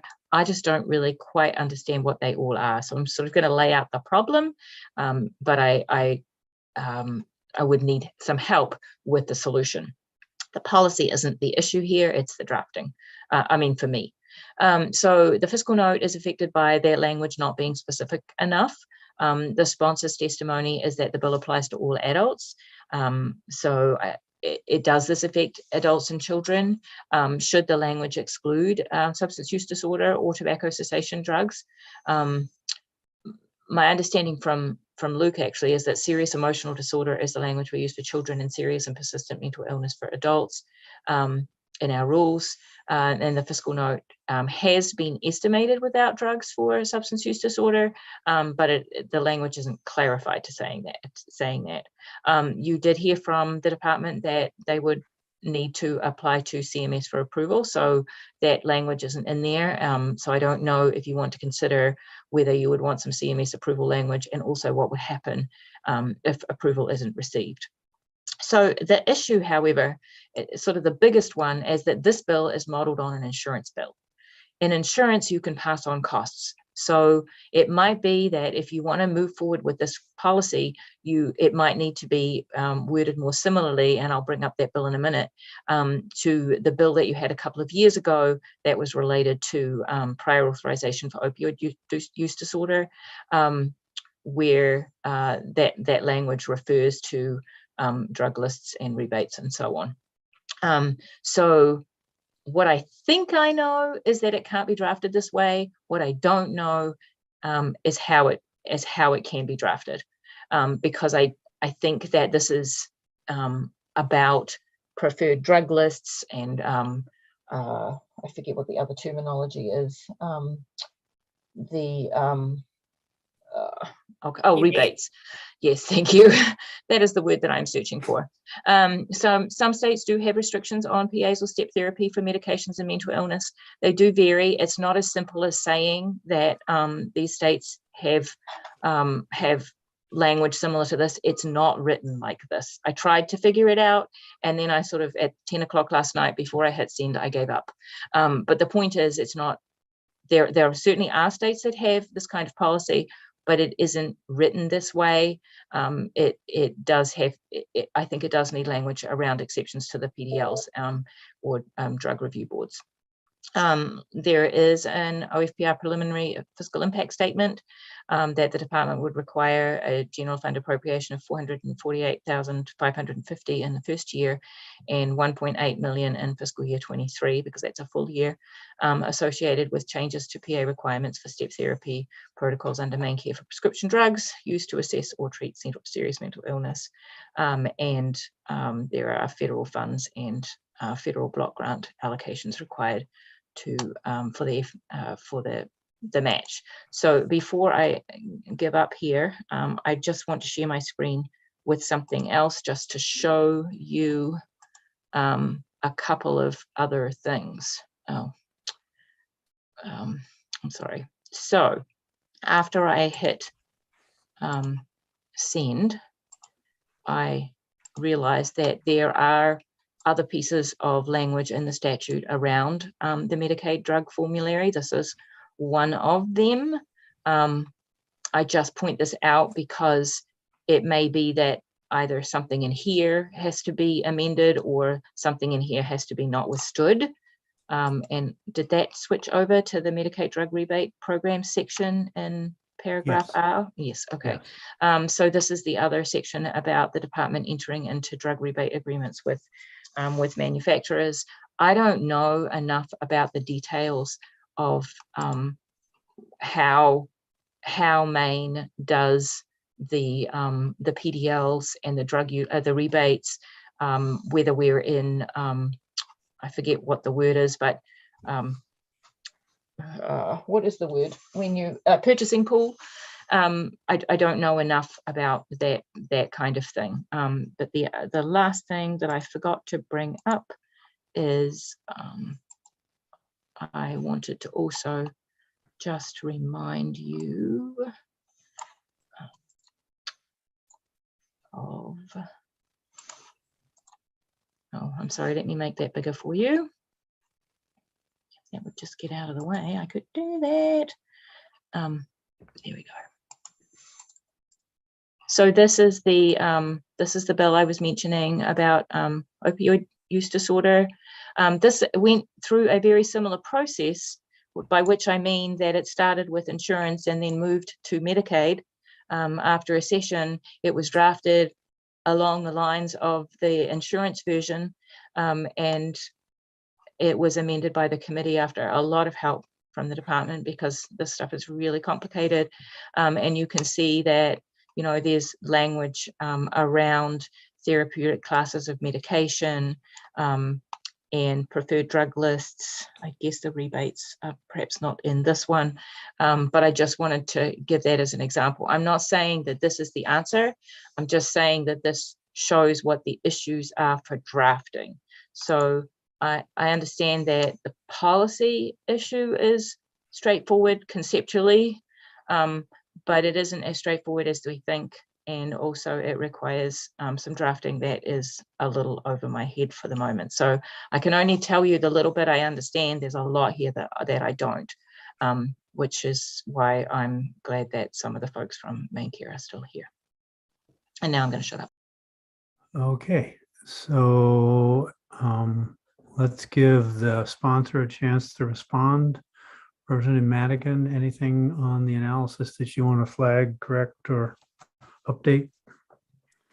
Yeah, a couple things. One, this bill was meant to address psychiatric medications for adults, so I think it's fine to use that language and make sure this doesn't apply to children with behavioral health disorders. The second thing is I'm fine with cutting out the tobacco cessation piece. And I'm wondering, there should be Hannah Longley from NAMI who can speak to kind of what folks have done in other states. And I think she has some information for us. The other piece, as far as drafting, I would say if we pass this before regarding MAT, like Anna just showed us, it seems to me pretty simple. Can we use that language, for this? So I don't mean to imply that it's simple. I know Anna worked really, really hard on this. I'm not sure it is as simple, but I don't know the answer to that question, but I don't think it's as simple. And I remember that wasn't simple even then. I just don't know, because it is a bit more broad than just substance use disorder. In fact, it might have even only been opioid use disorder. I just don't know. That's a department question. The other piece is that I think it's fine to put that we have to get CMS approval kind of in the bill. And there's other states that have gotten CMS approval for this. So there you go. What about substance use, opioid use? Was that to stay in? What I would say is I'm a big believer in that the standard of care for 35 years is that substance use disorders and behavioral health disorders should be treated concurrently when they exist concurrently. Both exist, all those codes and all those diagnoses exist in the DSM-5. So I see no reason to separate them out, because they are as a whole considered behavioral health disorders. So I would be reluctant to cut out substance use disorder for that reason. I think there are medications that treat substance use disorders that are not opiate disorders that I think this should apply to. And off the top of my head, I don't know whether any of those are or aren't on the preferred drug list, but some of them can be quite life-saving for people. So there's that. Okay, thank you. Representative Javner? Thank you, Senator Claxton. I just have a question then, Representative Madigan.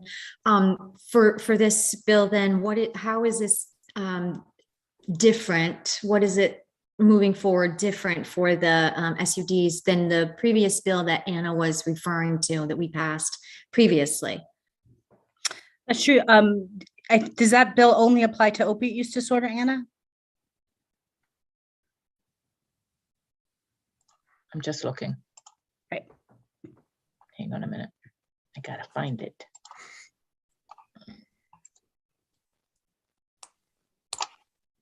It is just opioid use disorder. I know there were a couple of pieces to this, because one of them was around pregnant women and not requiring PAs for that. And that's part of the reason there wasn't such a fiscal note on that, because we weren't doing that anyway. But it is just opioid use disorder. Right. So that would be the difference, Representative Javner. And I think it's important for us to recognize that there are medications like naltrexone and things that are used for alcohol use disorder that I think, alcohol is the #1 abuse substance in the state. So I think it's important that all that's included. Does that make sense? It does make sense. Again, I just want to clarify then, is the wording, I'm sorry, I apologize. I don't have the bill pulled up in front of me, but is your bill saying then, is it also including opioid, or is it just SUD?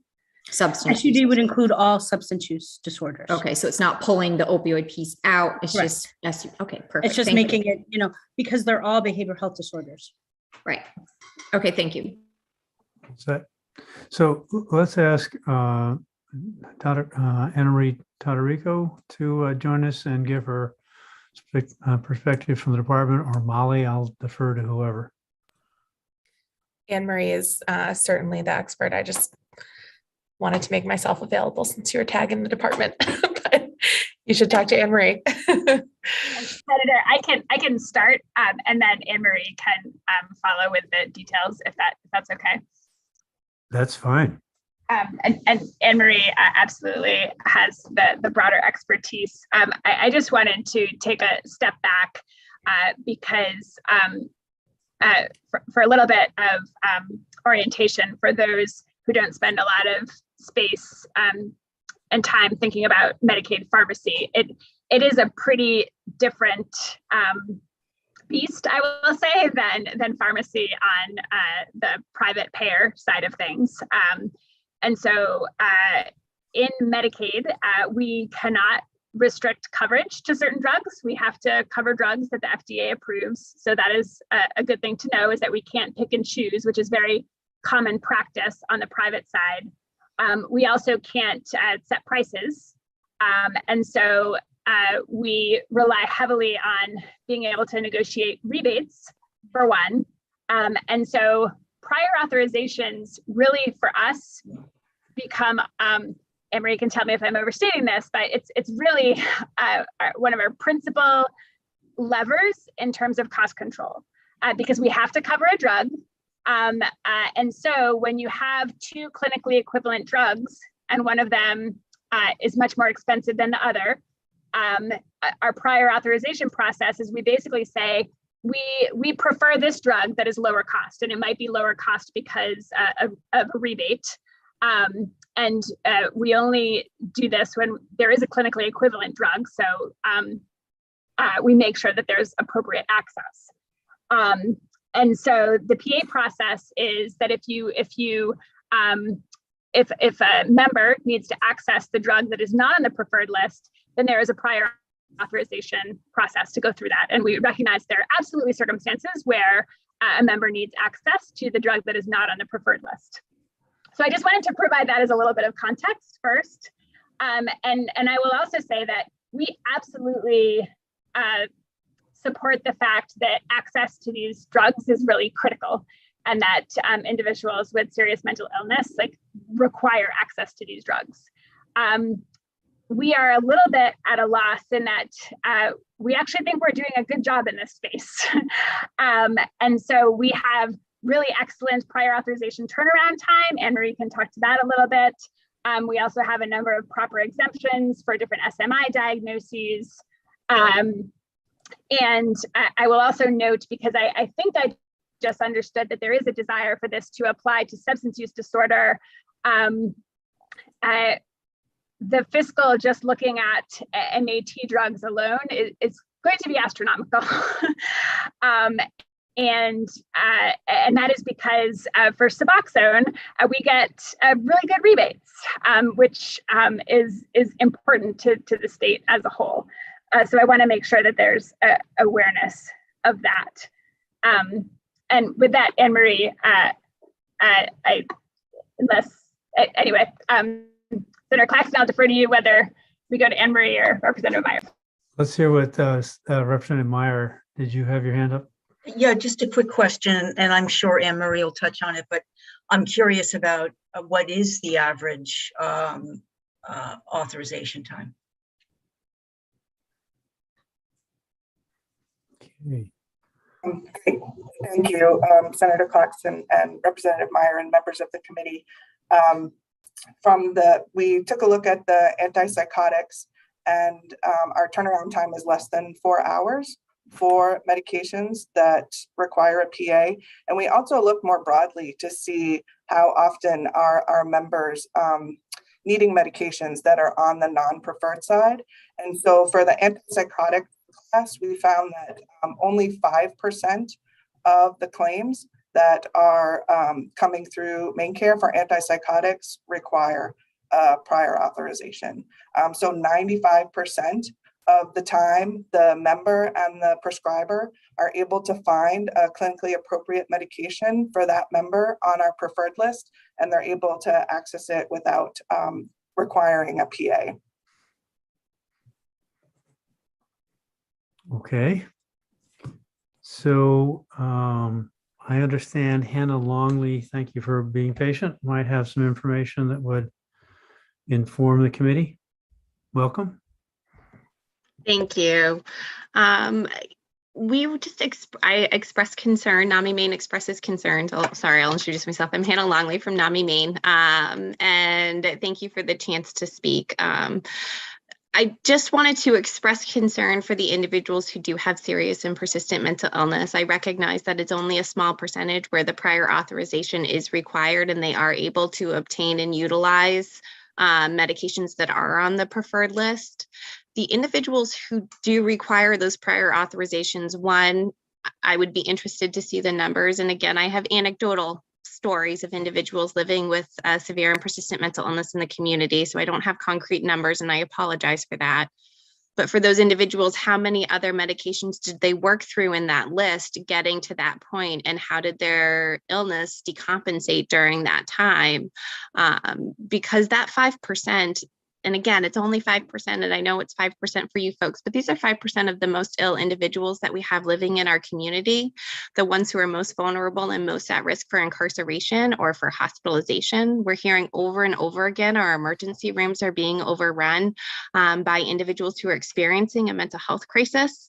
And for that 5%, when they're having a mental health crisis or when their illness is progressing and they're decompensating in it, their ability to be able to process through the decision-making ability, to be able to have the ability to be able to say, walk through the steps, walk through the process, be able to fully advocate for themselves in that moment of crisis, it can be pretty complex and it can be pretty difficult. And so again, that 5% represents some pretty significant folks who need help and support. To me, that's saying 5% of people who have cancer, only 5% need the most acute cancer case. But during that process, we're still going to ask them to have to walk through a prior authorization process in order to have their cancer treatment or have their surgery. And so really thinking about it in parallels of physical health.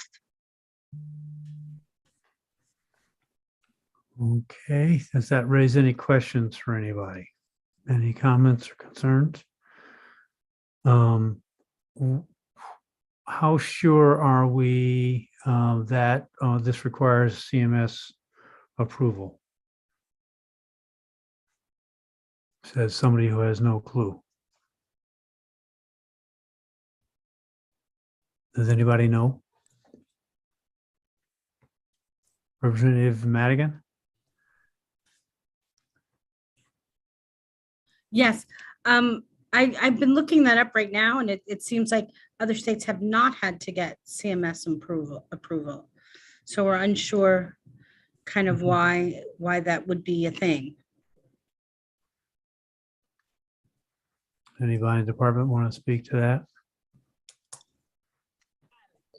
I will say that this might be an uninformed comment, but I would be very surprised if we don't need to get CMS approval, because we generally need to get CMS approval when we make these sorts of policy changes for everything. So unless there is something about pharmacy that is different, Anne-Marie has been with us for less than a year, so is still learning the ropes with CMS.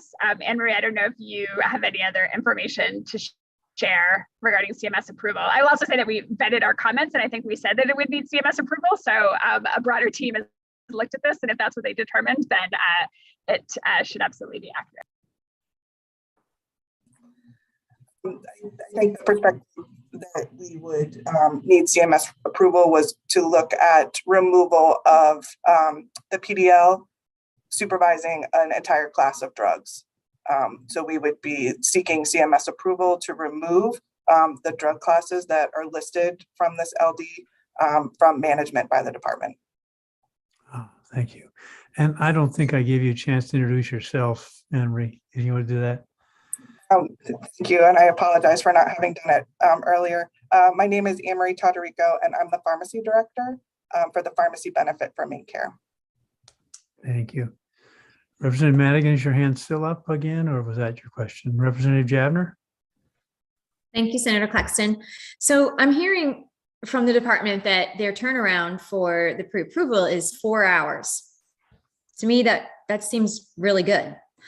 So can someone explain to me, the proponents, of the bill, like perhaps what are you looking for that 4 hours is way too long for?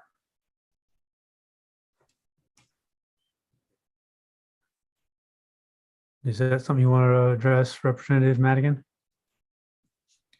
Sure, I would say that I think Hannah Longley from NAMI Maine kind of described that really well, that when people are in a mental health crisis, that going through that process, being available to, and not just, I'm going to go pick up my meds right now, but we're going to have to get a prior authorization, and hopefully that person won't be decompensating further or have a ride, 4 hours later. It's the kind of thing that can make a big difference between needing a higher level of care or not.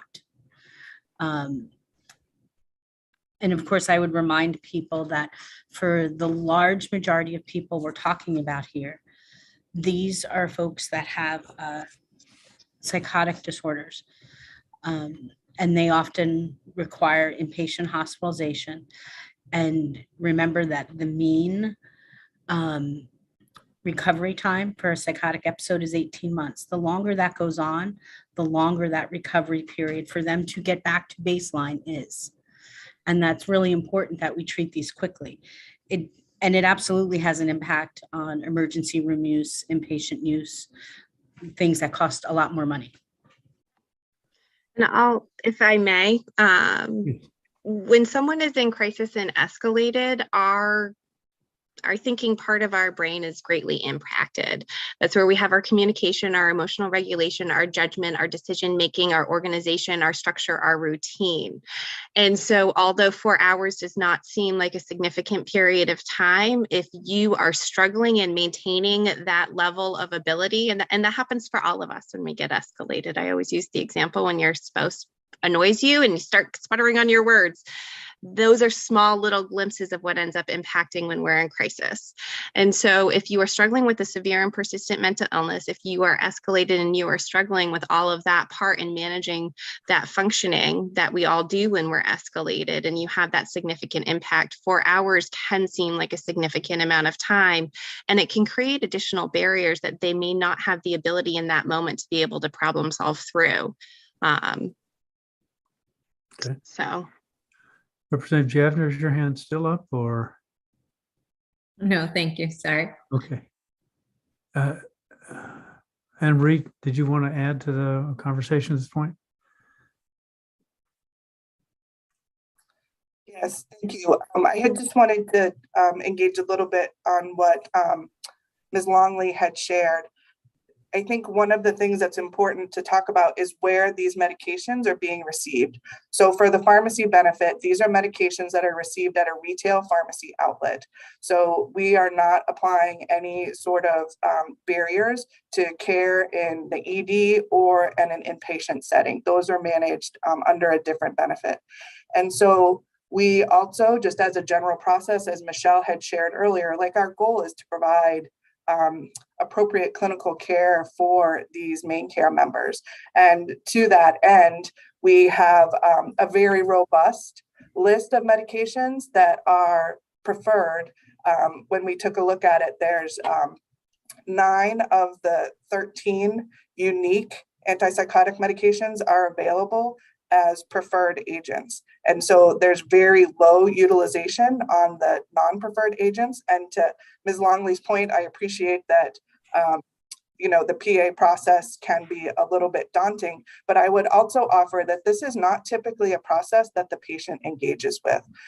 Typically, the prior authorizations are managed through the provider or prescriber, and they submit the form to main care, and then that's when the clock starts and we do the evaluation so that there is no barrier for the member to receive the medication when they are able to show up to the retail pharmacy to pick up their medication. Thank you. And how long are these drugs approved for when they are prescribed? What's the prior authorization allow? It can be a conversation between the prescriber and the state. Sometimes the prescriber would only want it to have it for a certain period of time, but typically our PAs are approved for a year. So somebody who ran out of medication and then decided they really need to be on it could come back within that year and get right back on the medicine. Okay. Yep. And we also have like bridging. So if the timing wasn't that great between the PA running out and a new PA being needed, we have overrides that can happen right at the pharmacy that would allow the member to leave with a 4-day supply of the medication to bridge to be able to get the paperwork filed. Thank you for that. Representative Perry? Yes, thank you. I think I need a clarification because when I look at the description of step therapy, that usually means that if you are treating a patient, and it may be new to you, although this patient has been through other iterations, that you are to start at a certain medicine before you go to another medicine. And if you are dealing with somebody who has had a history, although not necessarily a history with Medicaid, that they need to be started on a different medicine than the step therapy allows. And I guess my question is, this is what I saw this meaning really, is that the ability, when you see a patient, I'm not a psychiatrist or a counselor or anything, at a certain level of dysfunction, I don't know how you would describe it, that the need for a much different medication is there. And yet, if step therapy is in place, you can't do it until you've tried the medications before.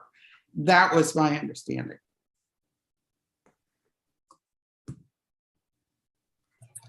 Representative For the Madigan? question. Yep. Oh, sorry. Go ahead. Did I respond to Representative Perry? Representative Perry, I appreciate the question. And it is outlined on our preferred drug list that step therapy works in that way, but we do engage in a conversation with the prescriber to find out what the historical medication utilization has been with that patient. So if it has been that some of those steps have been covered in previous treatment cycles, then we won't make them go back to a medication that has already not worked for them. Does that answer your question? Yes. And you said there were 9 atypicals that didn't have a less expensive version, so that they're available for prescription without PA. Thank you. Representative Madigan. Yeah, I wanted to ask a question and just respond to Representative Perry. I think that when someone has engaged in a prior treatment episode where a particular medication may have proven to be effective and step therapy requires them to seek another medication first, that's still an administrative burden, still a barrier that exists for that main care member that does not exist for someone with another form of insurance. So that's kind of the way I read that. And oftentimes, just keep in mind that that appointment with a psychiatric provider, prescriber, is often happening in a time of crisis. And so kind of getting this worked out pretty quickly is very important for folks.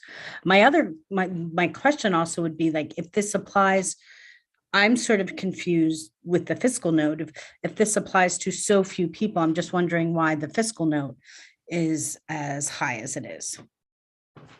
Molly, do you want to address that?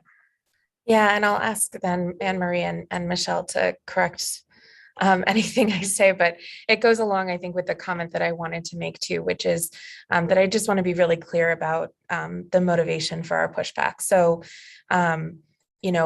in no way are we intending to minimize the challenge that, what is a small number, but as Hannah Longley pointed out, for that person, it's everything. And by no way are we looking to push back against that.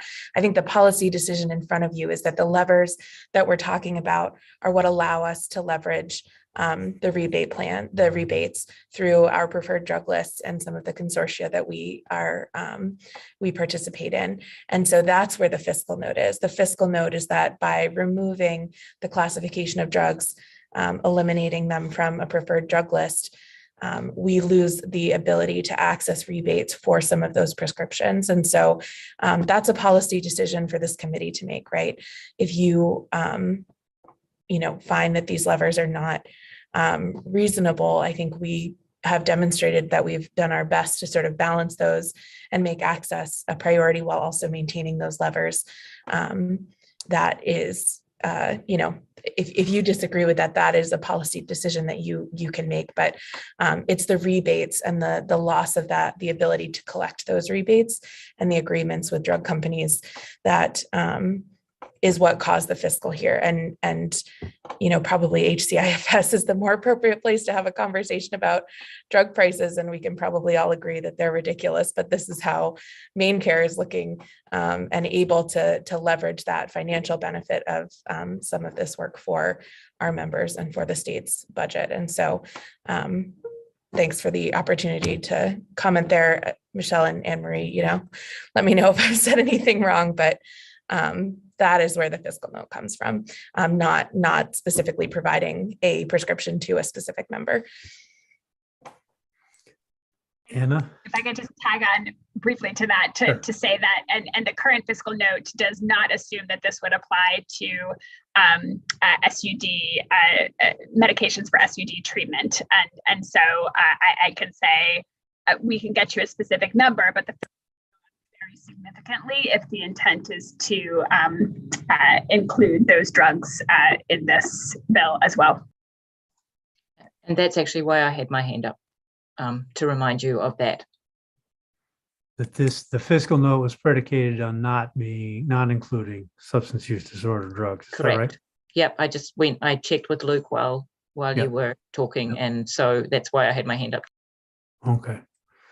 Very good. I want to invite some other people to comment who haven't had a chance yet. Do you have something you can help us with, Debbie Plotnick? Welcome. Thank you so much, Senator Claxton. Thank you to the committee. I'm Debbie Plotnick. I am Executive Vice President for State and Federal Advocacy at Mental Health America. And I want to commend this committee and the entire Maine legislature for passing the equivalent of this bill in private insurance. And that's really the point that I want to make today, is that citizens of Maine have the ability to access mental health medications which are not clinically equivalent. The difference between even a generic version of something and a patented version of something for some people can mean the difference between losing their recovery and maintaining it. So it's really important to note that.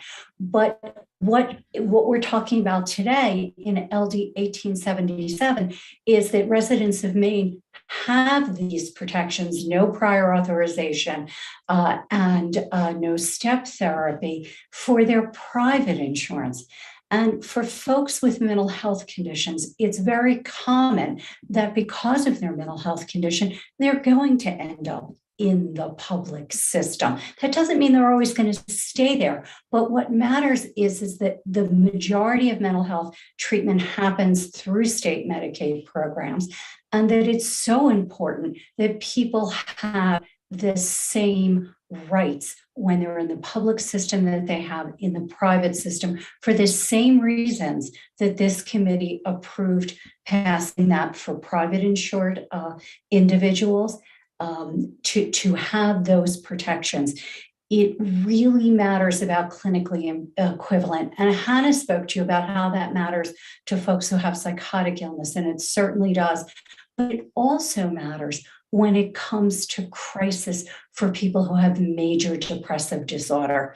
We know that many of the medications that people have to go through steps can take 4, 6, 12 weeks to work.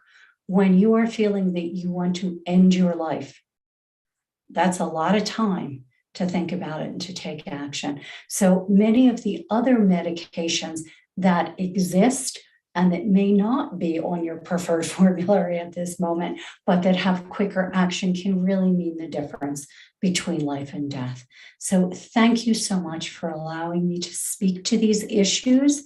Maine is really a leader, and I work in all the states, and I often hold up Maine as an example of getting people what they need when they need it without having lots of barriers. So thank you so much. Thank you. Representative Perry, did you have your hand up for a question or comment? Yes, I had a question. Just concerning the rebates. Now we're looking at probably 5% I think we've looked at this in terms of Medicaid costing too, that a certain low percent of people are the highest cost patients and you utilize more services by a large percent. What would break the rebate in terms of having a law like this? Would that do away with the rebate, or does there have to be a certain percentage of non-usage? You want to answer that, Anne Marie? Thank you for the question. So I think we're talking about the preferred drug list as a tool. So as Michelle had alluded to earlier, Medicaid as a program is required to cover all medications. And so unlike private insurance, which can exclude medications so that patients do not have access to it at all, MaineCare cannot do that. We do need to make all medications available to patients. And so we have the opportunity to negotiate with drug companies, and there is no negotiating power to just say that your drug will be as available as all of the other drugs on our preferred drug list. So we leverage the preferred drug list to have a group of preferred agents and a group of non-preferred agents. Our first review of any drug that's being considered for the PDL is its clinical efficacy. If there is a medication that is clinically superior to other medications, then it will be on the preferred list. If, however, we are looking at medications that have other clinically equivalent drugs, that is when we can leverage the preferred drug list as a negotiating mechanism with the drug manufacturers. And so a drug manufacturer could offer us an additional rebate for a particular drug to be utilized on the preferred section of the drug list. And so then after we've negotiated that contract, that's when it gets to your point, Representative Perry, in terms of having the impact fiscally. But as the drug is utilized and MaineCare makes the payments, then we submit further rebate invoicing after the fact.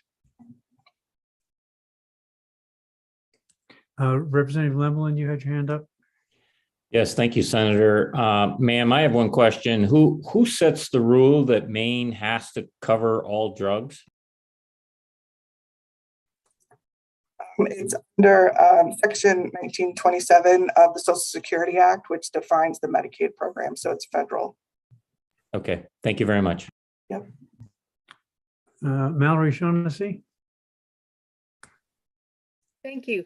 I have some questions or concerns, I guess, in the fiscal note that's attached to this, and then the fact that it's going to be a much larger fiscal note if we put in substance use treatment. If currently anybody that has had a history of trouble with a step therapy does not have to go back through that again, we're really only talking about an even smaller subset that if a provider is treating somebody and they're saying, I really think you need to be on this drug right now, and we need, from my recognition of your issues, I'm a prescriber, this is the drug that I think will be the best to address your issues, that have never been on a drug or have not had to go through step therapy, and then they have to go through step therapy because that drug is not allowed. I mean, it's got to be just a tiny amount. I don't see how it could be as large of a fiscal note. But I think also when a prescriber who this is what they do, and they're saying this is the drug for this person in, for their mental well-being, it makes no sense to me to make them then go through other hoops that, as you've heard, contribute to decompensation sometimes. Patients will just walk away and say, I'm not doing that. And then the whole spiral continues. So I don't understand how the fiscal notes can be so big if they're already allowing anybody who's already had a problem with this. We're only talking a few, the new people coming into it. I guess that for the impact that it has on those individuals, anyway. Anne Marie, can you help me understand how many drugs are used for how many different drugs there are for folks with serious mental illness that are at risk of significant decompensation? Do you have a sense? Are there 48 drugs in that armamentarium? Or are there 150? I'll try this answer and you can ask me further questions if I didn't get where you wanted me to go. So when we looked at the drugs for the atypical antipsychotics, so we found that there were, 13 unique agents that are out there, and we cover 9 of them without requirement of a PA. So that leaves 4 that would need a PA or for this instance. And those 4 are low utilization. So I appreciate where Ms. Longley comes from in terms of that is a highly specialized group of patients who would need to have access to those. But I guess, again, I would just circle back to the PA process and our understanding that this is a critical time for these patients. We pay very close attention when the PAs come in to make sure that we're not getting in the way of people accessing their medications. That was a little bit of roundabout, Senator Claxton, so I'm happy to take. So for the folks, the majority of the meds for people with serious mental illness who might fall in the category of acute crisis, the atypicals are the drugs of choice. Yes. Okay. I would look to other folks to weigh in if there were other drug categories they would want to consider, but yes. Okay, thank you. Hannah Longley? Thank you. And I just want to add, I understand that the state has to make very difficult, and as your committee has to make very difficult fiscal decisions, that there's only so much money that you're able to do and you're able to provide for it.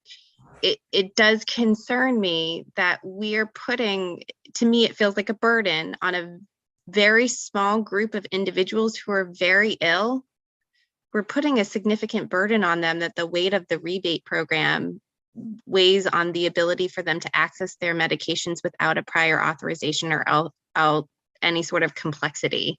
And again, I always like to parallel it to physical health. This would be essentially saying that someone who has stage 4 cancer would have to go through a step therapy process in order to access the primary or the best prescribed according to their provider, the best cancer treatment. They would have to go through a step therapy process or a prior authorization process with step 4 cancer. I mean, this is the percentage, or this is the population of individuals we're doing. And so I feel like we're placing a very heavy burden of fiscal responsibility on this small group of individuals. And that's where my concern is. So thank you. Thank you. Director Probert? Thank you. I wanted to go back and comment in part on the questions regarding the fiscal, and I absolutely did not conduct this fiscal myself, so that is my disclaimer, but I have it up in front of me and can speak to it a little bit. Before I actually speak to the details of the fiscal, I want to say that an important piece to note here, though, is that there's also uncertainty and risk in making this kind of change. We don't need to have a PharmD like Anne-Marie Tadarico does to have heard in the news and to appreciate the fact that there is a lot of uncertainty with drug costs in our country. And it is certainly not unheard of for new drugs to come on the market or for existing drugs to suddenly have an exponential increase in cost. And so I just wanted to raise that because if that happens and we don't have the ability to use our preferred list as a way of providing an incentive to try the lower cost clinically equivalent drug first, then that could even have implications beyond what the fiscal currently shows. So in terms of the fiscal, our pharmacy benefits administrator did very specific analysis for the fiscal that looked at different classes of drugs. So it got very detailed. It was not just a rough estimate. And it's important to note that this fiscal assumes that we will lose supplemental rebates for preferred drugs. We negotiate with other states for these rebates. If you say to a drug company, we're no longer going to make your drug preferred, I'd say the chances are pretty low that they will say, oh, that's okay, we'll still give you the same rebate that we had before. And I don't mean to be flip, but that is the reality. And that is why some may be surprised by the size of the fiscal, is because we do anticipate that we would lose these supplemental rebates. The other piece of, or another piece, I should say, of the fiscal is that we also assume that when you make all drugs preferred or don't distinguish, then we are going to see a shift in utilization from the drugs that have been preferred to other drugs. And so I think, and again, I've just been scanning this in more detail during this meeting, but I think that those are the two big levers that result in the size of the fiscal that you see before me. Anne Marie, would you concur with that assessment? Okay, thank you. Representative Madigan? I just want to put out there that that I've been thinking about Representative Jobner's question before, regarding SUD treatment being included in this. And since we do have the opiate use disorder kind of law on the books, that that I think it's fine and fair and a way to kind of cut down on costs by saying this doesn't apply to SUD. This would only apply to serious and persistent mental illnesses. Because I think those are the folks that that are most harmed by having to go through step therapy in a time of crisis. So. Okay. I need a chance to think a minute, so I'm gonna lobby for a 8-minute break here and reconvene at 3:15. If anybody has, Representative Lemelin's in favor of that, is that what that meant, sir? Okay, so we'll break until 3:15. Thank you all.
Representative Madigan, is your hand still up?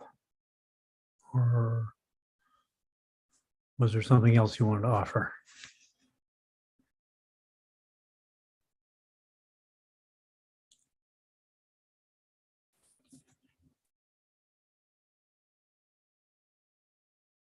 Okay, she's not there.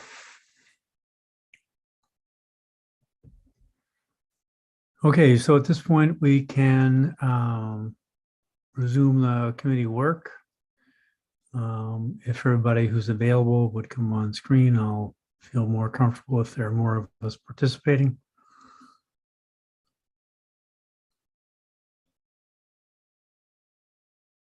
After 2 hours of sitting. So Representative Madigan, was your hand still up or up again? Okay, very good. All right. All right. So we find ourselves in the conversation about 1877. Are there additional questions, concerns, points to be made that we should hear about from folks present? Representative Madigan. So yeah, I don't know. I recognize that not everyone's here, but for anyone out there in listening land, I appreciate the departments, particularly Anne Marie's to Puerto Rico, her point that the average time it takes them to approve a PA is 4 hours. But what I would like information on is my understanding, having worked in mental health for a long time, is, although I'm not a prescriber, is that that 4 hour response time from you is great, but a psychiatrist isn't calling in a prior authorization while he's sitting or she is sitting with a client, that there's a whole process and thing that they have to go through. So if anyone kind of out there listening can give us an idea of how long it takes to get that prior auth going in a psychiatric provider's office, that would be great. Because that's actually probably a more accurate reflection of the time it takes for that patient to be able to access the medication that they need. Before you answer that, Anne Marie, can I ask what percentage of your prior authorizations arrive electronically? Senator Clarkson, I don't have that data at my fingertips, but I can get it back to you. I just wondered, at this point, with as many people on an EMR, that the majority of them must come, and we passed legislation last session that changed the prior authorization process, and 4 hours isn't bad. Okay. All right.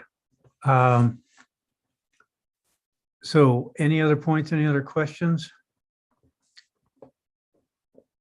So at this point, I entertain a motion on LD 1877 after a robust conversation.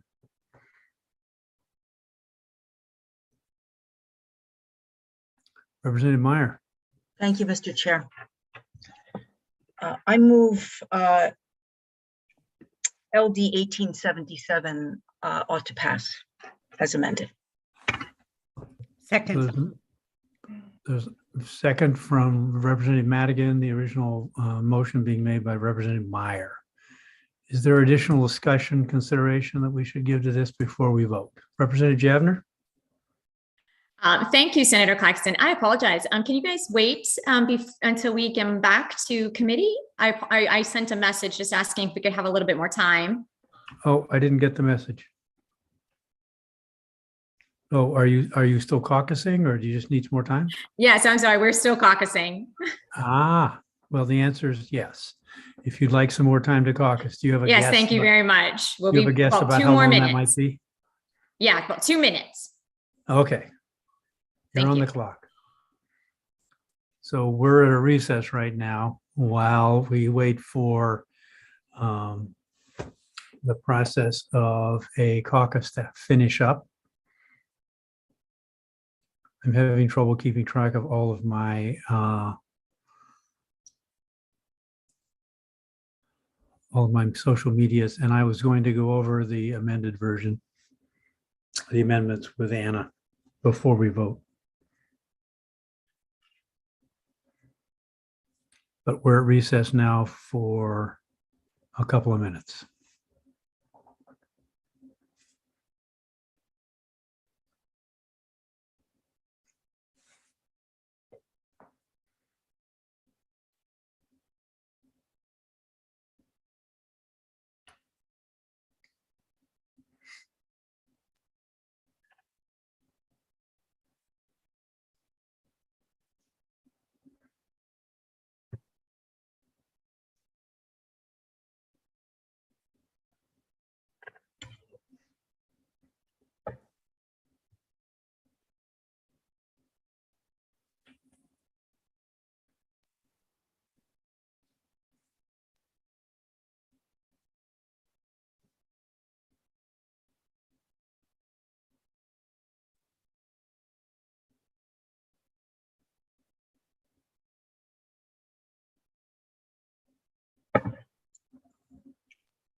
So do I take that, Representative Jabner, that your caucus is done now that you're back on camera? Sorry, I missed your note in the chat. That's perfectly fine. Thank you. Yes, thank you very much. We appreciate that. We are finished caucusing. So if the motion could be restated for us, that would be really grateful. Thank you. So let's clarify what the amended version is with Anna before we vote on it. And I have, this applies to adults only and not kids. That it does not apply to SUD or OUD or tobacco. I have, is there adequate rulemaking in the bill the way it's written for the department?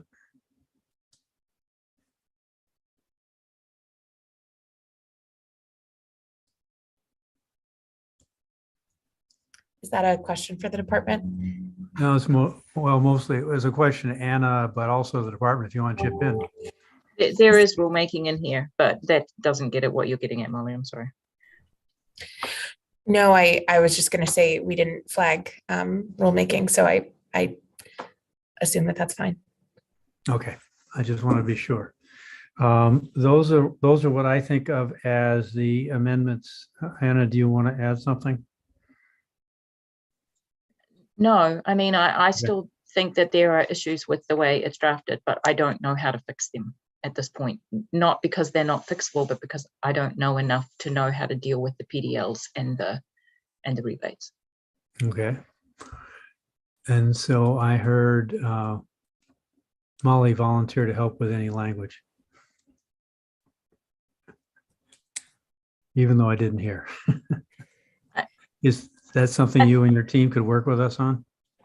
Is there enough clarity, Molly, for us to do that? No, I don't think so. Ah, okay. So let's go back to the language. That's confusing. Can you show us where you're really stuck, Anna? Well, the problem is that this is drafted like the insurance bill, and this is not insurance. So this is about what's on the preferred drug list and the rebates. And I guess if you just want to say that the department has to can't have a PA or step therapy for these kinds of drugs, I guess you have to not withstand some things. You may need, honestly, I have no idea. I'm sorry, I give up. All right, well, we need to understand that before we vote. So, yes, Representative Madigan. I'm just wondering, since we had a similar thing for OUD and medication assisted treatment, can we use similar language to that? That is something I could ask the department to work with me on. I don't know the answer. Do any of you know off the top of your head, Michelle, Anne Marie, Molly? I don't know. I think we'd probably have to look at that. I think it was, Can I bring it up again? If that's helpful or no? yeah, no, I think that would be, it could certainly be helpful.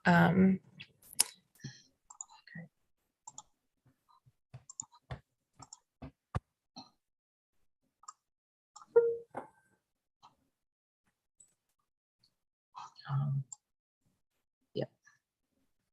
So it's not about, well, I guess the definitions are something we could figure out from the current bill.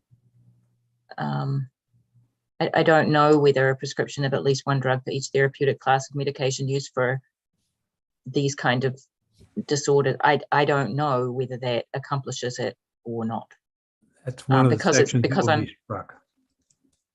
what I mean is this kind of paragraph A language, which is what we needed to get here for this bill.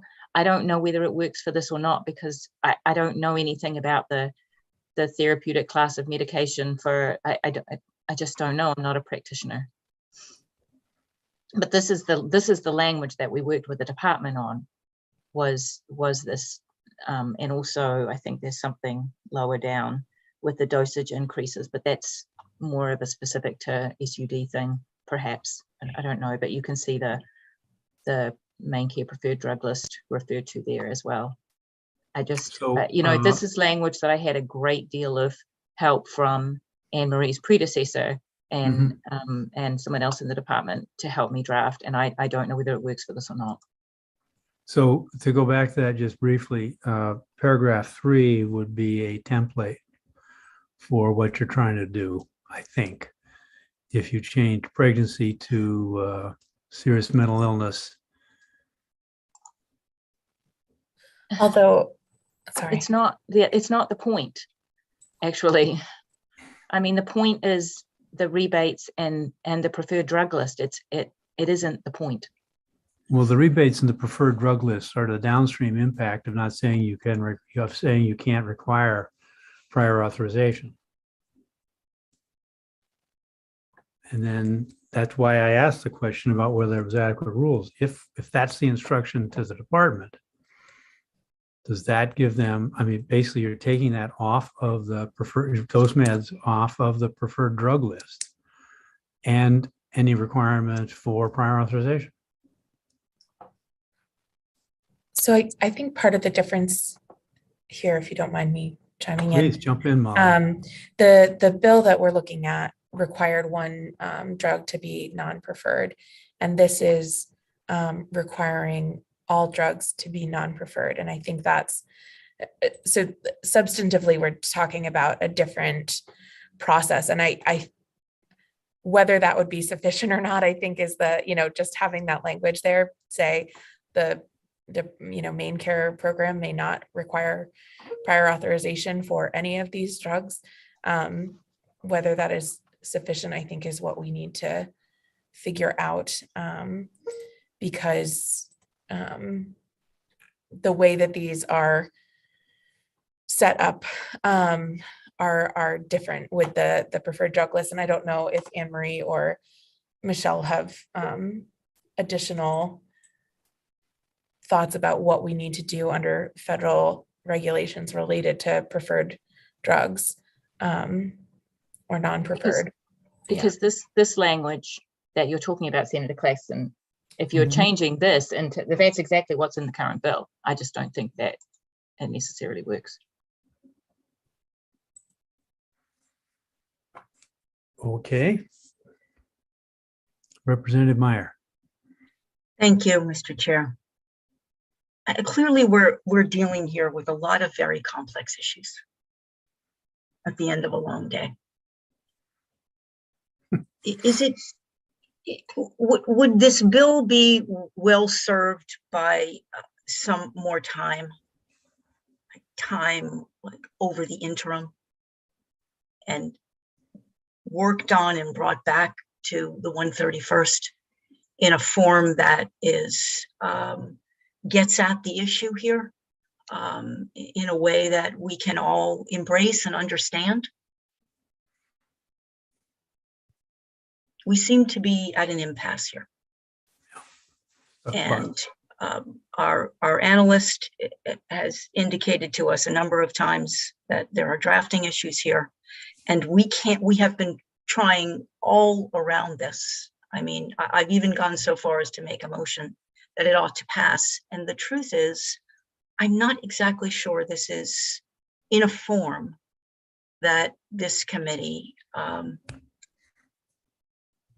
can pass, knowing that it's going to get at the issue that Representative Madigan is trying to get at here.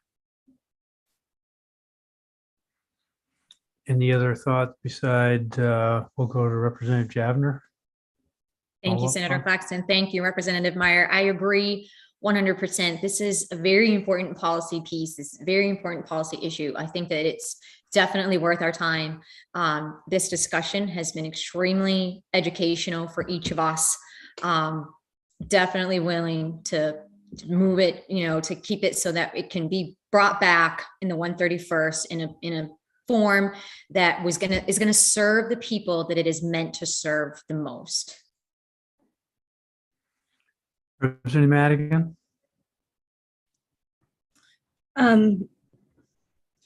I agree that I think everyone's learned a lot from the discussion. I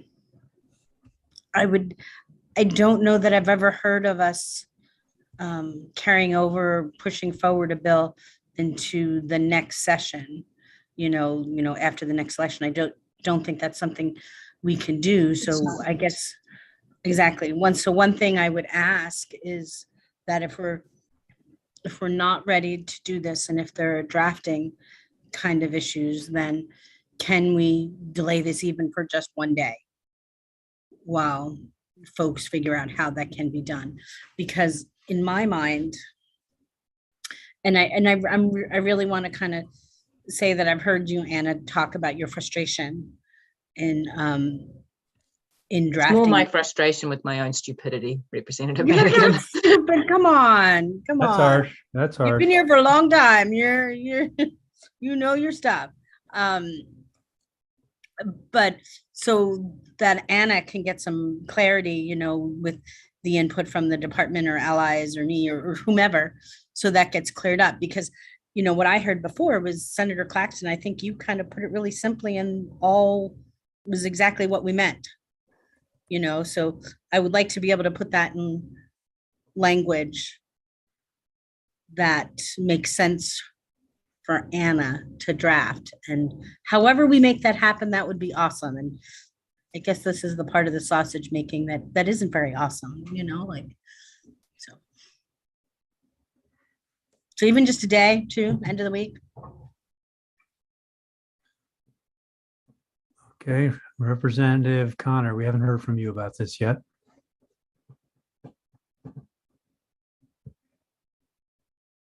I'm not hearing you, Representative. Sorry, I apologize.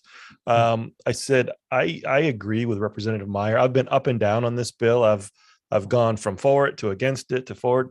And Anna, I have never seen her, in that capacity where it's a complex bill. And I don't want to just force the issue. I don't want, this is very important. And I think if we're just rushing it by a day, we're not doing it a service. We need, with the department and all of the stakeholders really need to get together on this, I feel, because it is something that I want to vote for, but I want it to be the right bill. And that's my take on it. Thank you for that contribution. And any Representative Meyer? Thank you, Mr. Chair. And I just wanted to go back to Representative Madigan's comment. I'm not suggesting that we carry a bill over to the next legislature. What I'm suggesting is that the bill requires more work and more collaboration and more study and a better understanding of the implications on every level of a piece of legislation like this. My suggestion is rather that we kill the bill, and knowing that the issue should be worked on over the interim with all the stakeholders, and that it returns to this committee in a new form in the 131st. To do that, you'd need to withdraw your motion. And let's go to Representative Lemlin first. I'm not hearing you, sir. How about now? That's good. The button worked. I am in full agreement with Representative Meyer. We need to go ahead and kill this bill for now. And I am not opposed to the bill. But I'm like Representative Connor, up and down, up and down, up and down. And I agree. There's just work to be done, but it's something we should bring back. Thank you. Thank you, sir. So channeling my best Aaron from prior sessions, the idea of carrying the bill over to the next session is not a thing. So if you see her, Anna, tell her we were thinking of her. Representative Meyer. So I would withdraw my motion. Okay. So there is not currently a motion on the floor for consideration. Representative Lemlin. I'll make a motion not to pass. Thank you, sir. Is there a second for that? I'll second that motion. Senator Moore has seconded that. So let's have any discussion before we go to Karen. All right, Karen, if you'd collect the votes on the ought not to pass motion LD 1877. I think Representative Madigan has her hand up. Oh, is that again or new, or I can never tell? No. I've heard what all of you said, and I appreciate that. I'm going to vote against the motion just because I feel very strongly that the people this harms the most, the fact that we make them go through step therapy, are not people that show up here advocating for anything, because they really are some of the sickest, most vulnerable people in our state. And I can appreciate the rebate program and the department's desire to contain costs and, have a preferred drug list. But once again, I would prefer to stand up for the folks who don't call me, don't call any of you, don't show up to the halls of the legislature because they're often unable to. And I believe this is fixable, but I'll do it next time. Thanks. Thank you, Representative. Thank you for your advocacy. Those folks who aren't in the hall are well served by your being here. So kudos to you for that. So the motion on the floor is ought not to pass. It's moved and seconded. Are there additional comments or questions? Now we'll go to Karen to collect the vote. Thank you, Senator. Representative Zager. Yes. Representative Zager, yes. Representative Lemlin. Yes. Representative Lemlin, yes. Representative Stover. Representative Stover is absent. Senator Baldacci. Senator Baldacci is absent. Representative Perry. Yes. Representative Perry, yes. Representative Madigan. No. Representative Madigan, no. Representative Craven. Representative Craven is absent. Representative Connor. Yes. Representative Connor, yes. Representative Griffin. Yes. Representative Griffin, yes. Representative Javner. Yes. Representative Javner, yes. Senator Moore. Yes. Senator Moore, yes. Representative Meyer. Yes. Representative Meyer, yes. Senator Claxton. Yes. Senator Claxton, yes. And let me clarify, Representative Craven has been listening. She is absent just in terms of how we vote because her video is not working. Thank you. Thank you for clarifying that. It was a 9-to-1 vote. Is that 8 to 1? 9 to 9 to 1 1. with 3 currently absent. Right. Okay. Thank you very much. And the So minority I'd like- report? Yes, did you want to have a minority report, Colleen? Thank you. To pass as amended. Is that just the fiscal note or something else, Representative Madigan? No, it will be the, that it doesn't apply to tobacco cessation. Oh, okay. I should do, the other thing The is, adults I only. will get you further language for my ought to pass as amended report. So I'd like to thank Director Probert and Dr. Todorico and Molly for helping inform this conversation. It's been a complex one, and we appreciate your time and energy in trying to help us understand the impact of this bill. Thank you. Thank you for being here. Thank you. So, yeah, I've never seen Anna sort of. I'm sorry. I feel like I kind of let you down a bit, but I'm sorry about that. No, I feel like my mental image is you painted into a corner saying, "So now what do I do?" So I've not seen that before. So I should have caught a photo of that on the screen. No, it's So probably available on replay. That takes care. Hopefully, we won't see that too many more times between now and the end of our work. Right. So that takes care of the two bills we heard this afternoon. We have some folks who are available to help us talk about children-related things, including the Maine Children's Trust, the Maine Children's Cabinet, and the Maine Child Welfare Advisory Panel. And we have a couple representatives of the trust with us here in that Representative Connor and Senator Moore are both members. So who's going to let us know about the Children's Trust, just to go in order? Charlie Sultan and Pam LaHaye, I believe. They're on their way. They're on their way. Thank you.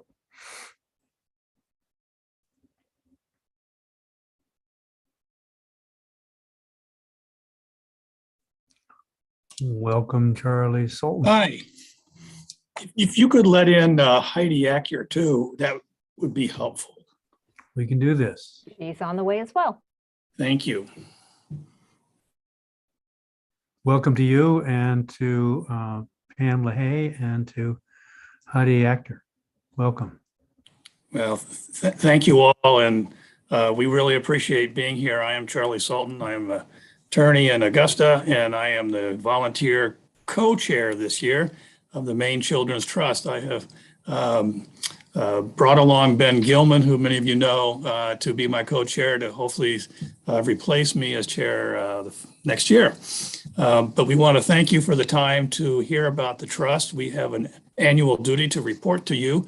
Hopefully you have in electronic form our annual report that looks like this. It is really well done and has a ton of information that will be very beneficial for you because you have been dealing with so many of the child welfare issues. And it's a great overview of what we do as a primary prevention group, coordinating care and efforts to prevent child abuse and neglect throughout Maine. It has our history in there, and just very briefly, we were, as many of you remember, we were created as a state entity in 1985, but were transformed into an independent nonprofit in 1994. And from that date, and that explains a lot why we are the state home for prevention, as well as why we are the state home for CB CAP funding and other efforts, is because that is where it has always been. And we hope that you all work hard to keep it that way because of the strong efforts that we make. I would like to correct one thing. Like, we would love to have Representative Connor on the committee someday, but it's Senator Moore and Representative Craven who get to be on our board as appointed by the presiding officers. And they have both been just absolutely wonderful contributors to helping set the policy and mission of the trust. With that, I will actually turn it over to Pam since you've had such a long day, and we can go from there and then answer questions. Thank you. Welcome. Thank you, Charlie. And you have had a long day. Oh, the day's still young for HHS.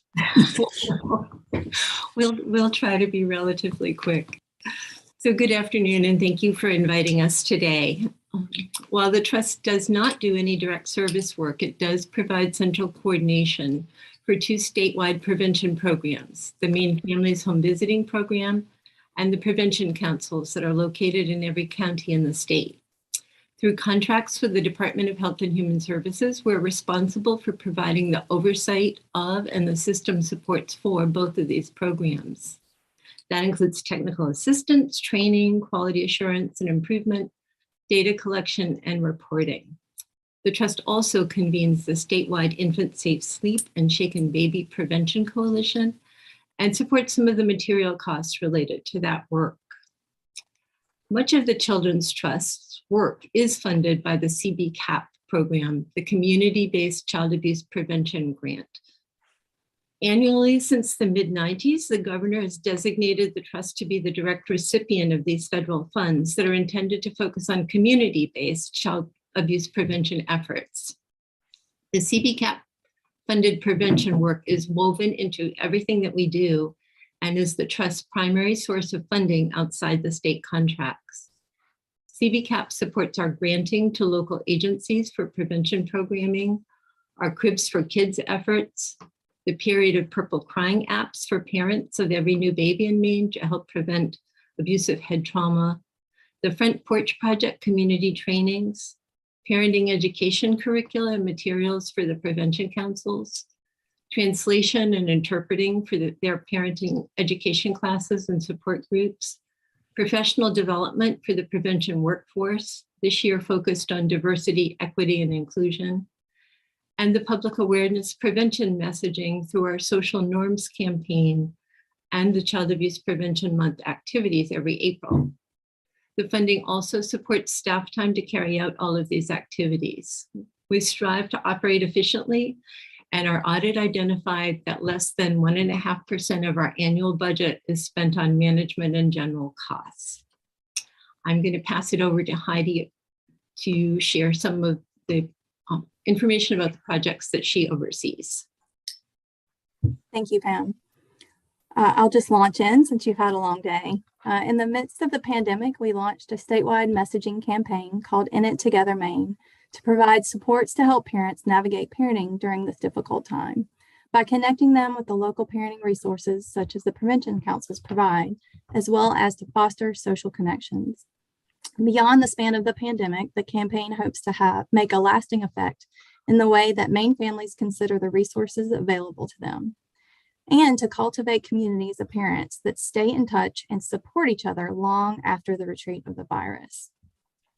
Our newest initiative is the Front Porch Project. The Front Porch Project is a community-based primary prevention initiative based on the belief that everyone can and should become more aware of how to help protect children and support families in their own communities.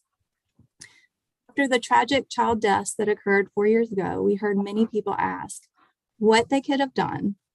The Front Porch Project provides community members with the knowledge, skills, and encouragement they need to take an active role in preventing abuse and neglect. The prevention councils offer the Front Porch Project training workshops in their local communities.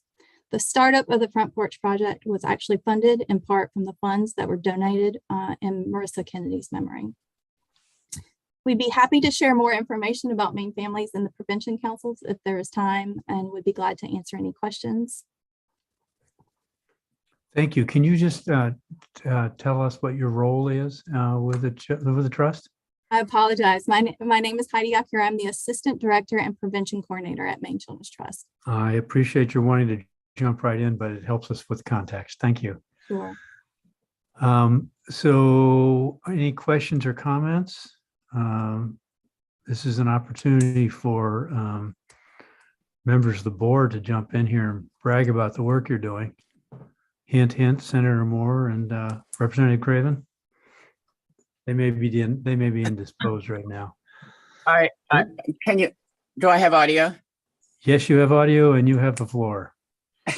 Thank you. Well, I am very, very proud to be serving on the Maine Children's Trust. This is my second stint with them, and I think that they do a fabulous job being able to have a bird's eye view of all of the programs that are going on throughout the state with home visiting and, you know, all of the other programs that are on the ground, making sure that our children and our families are safe. So I just want to thank all three of you for your presentation. Thank you.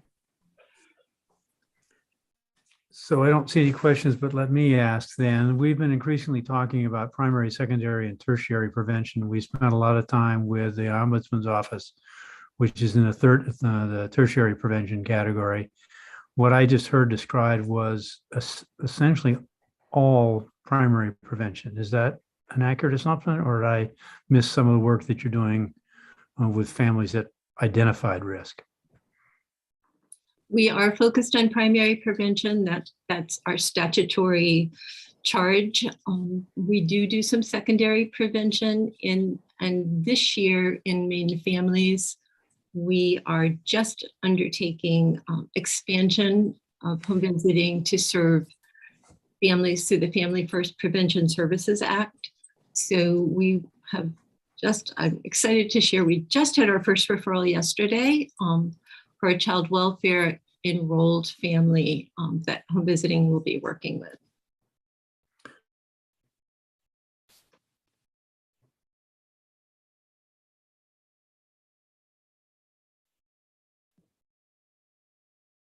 He may have frozen on us. I think so. Or he looked really surprised. He does appear frozen. Any additional? There we go. There we go. I'm back. I won't turn on my video, but now I've lost my train. So you said they're child welfare involved. Does that mean the state's already identified them or working with them in some capacity? Okay. It does. They have an open case with the department. And they're being assessed. There actually will have been findings. Okay, so that's quite a bit further along than the primary prevention stuff, but it's a resource that you can bring to bear through the Families First contract. That's right. Home visiting, the Parents as Teachers program through the Family First contract. Very good. Okay. That helps me put some of this perspective. So then the other question is, how well integrated are you feeling with any other efforts in primary prevention and with secondary prevention, statewide efforts? We are the seat of primary prevention in the state, and we work with a large network of prevention providers across the state, both through the prevention councils, through the Maine Families contracted agencies. We are very closely connected with the department in many ways through the Maine CDC, which holds the Maine Families contract, and OCFS. We're planning right now a public awareness campaign for Child Abuse Prevention Month in April in partnership with the department, which is exciting and the first time that has happened. Okay. So I think we're fairly connected. That's come up. Go ahead, Charlie. Well, on page 10 of the report, you'll see the Maine Families local contracts. So the local groups that are the direct providers that we work with and help coordinate. And then on page 12 are the prevention councils in the counties. Okay. And so on. So you can see where locally your folks are providing these services and that we help work with, train, and otherwise. And I understand that question was based on the fact that one of the things we've been hearing is some concerns about how well coordinated the whole system was. It's a big system. So I'm committed to asking people as we get a chance how well tied in they feel and how well integrated, and hoping that Families First will do a lot of that integration, bring a lot of that to the fore. So thank you for those answers. Appreciate it. Any other questions? Yeah, Senator Moore. Yes, thank you so much, Charlie and Pam. I'm trying to, and I may have missed this because I had to go down the hall real quick. Isn't there a lot of the prevention work that we get is funded by grant monies that the governor actually awards to the organization? Am I correct in stating that? The governor designates the CBCAP funding lead agency annually in the state, and perhaps you're out. That's happened for the trust to be the designee since the mid-90s. And on page 8 and 9, we have a pretty extensive description of where that money goes and how we deploy it throughout the state. And then on top of that, I want to emphasize, and being chair of multiple boards and nonprofits, that if you look at the page, second 16, I guess, only 1.5% or 1% of our whole funding goes to management and staff, and stuff. So we deploy, I think, more efficiently probably than almost anyone, money to direct services and so on. Yeah, I heard that 1.5%, and Yeah. I think they should double your salary.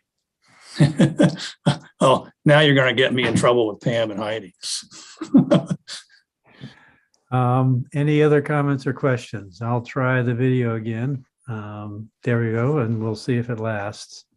So thank you all for being here and for the work you do. We are learning every day about what goes on in the world of child welfare generally, and we appreciate your work. Thank you. Thank you very much. Appreciate the time. Take care. Thank you.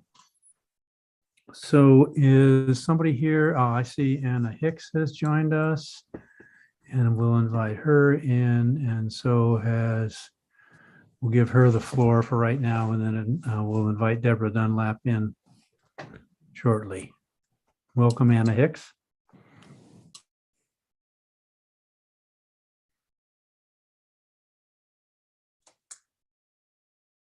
Good afternoon. Good afternoon, everyone.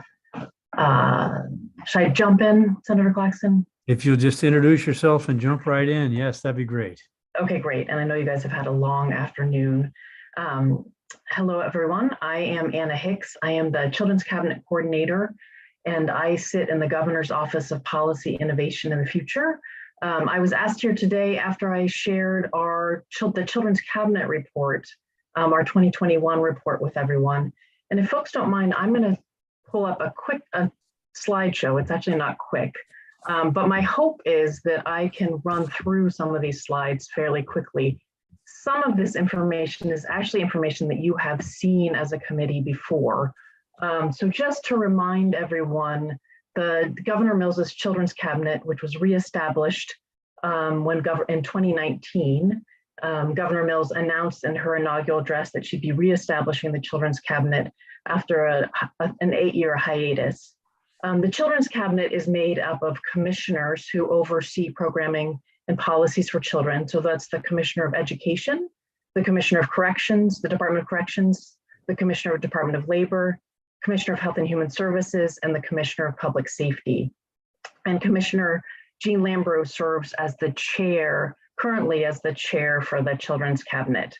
My role as the coordinator is really to work across state agencies, those 5 state agencies, and I work directly with key staff, high-level staff from commissioner offices to agency directors across these state agencies, and really helping to coordinate the work and ensure that conversations are happening across state agencies around programming and policies for children. We have 2 areas of focus.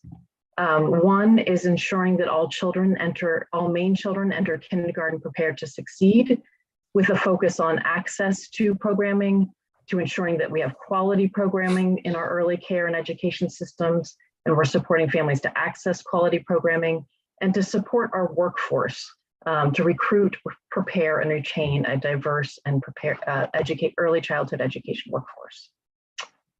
And then we also have another goal around ensuring that all Maine youth enter adulthood healthy, connected to the workforce and our education, and have 3 areas of focus there: addressing basic needs, prevention, and treatment. And I'm going to talk about each of these areas as I run through a lot of the work that's happening to implement the Children's Cabinet strategies and to reach these 2 major overarching goals. And I'll just say very quickly, I am one person in the Governor's Office of Policy Innovation in the Future in GOPIF. And again, it's really the state agencies that are doing this work, implementing this work. And I'm going to start with our early childhood work, which is really, we partner directly with the Office of Child and Family Services, with folks at the Maine CDC, with folks in the early learning team at the Department of Education and Child Development Services. This first area of focus you've heard a fair amount about. This is really, I wanted to focus some on the child care plan that the Office of Child and Family Services has been putting in place with support from federal American Rescue Plan dollars. We have seen an unprecedented investment in our childcare system, in our early childhood education system, with the support from the American Rescue Plan. You are familiar with the quarterly grants that went out in 2021. Those were actually from an earlier round of COVID relief funds, and really helped to start stabilize our childcare industry that was dramatically harmed by the pandemic. Starting in October of 2021, the Office of Child and Family Services has been providing monthly grants. And I'll just say very quickly, I know Dr. Landry has said this as well, but these grants have been extremely beneficial to the childcare industry that continues to struggle with the pandemic as we look to hopefully moving to the other side of the pandemic. In the fall and in the winter, the folks in childcare still struggled with having to quarantine, having to isolate, having to deal with closures. And these dollars really help them to be able to keep their doors open, support families, and support the workforce.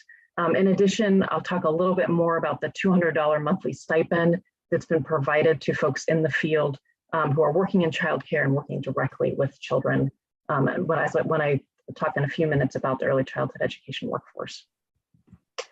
So just a couple other pieces of the child care plan that have been critical, helping families to access affordable childcare. Right now, the co-pays and fees for parents have been waived.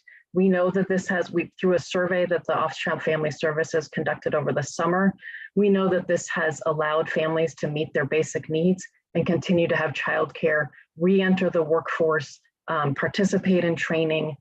We've heard loud and clear that this has been a real benefit for families. We've worked with providers to ensure that they are encouraging inclusion so that they have increased reimbursement for serving children with special needs. We have been able to increase the overall quality bump to encourage quality and to support programs to move up our quality rating system and improve their quality. And just lastly, providing more stability during the pandemic, providing reimbursement based on enrollment rather than attendance, so that if a child is out sick, the child care programs continue to get paid by the child care subsidy program. So those are just some ways in which the child care plan is helping to strengthen our child care subsidy program.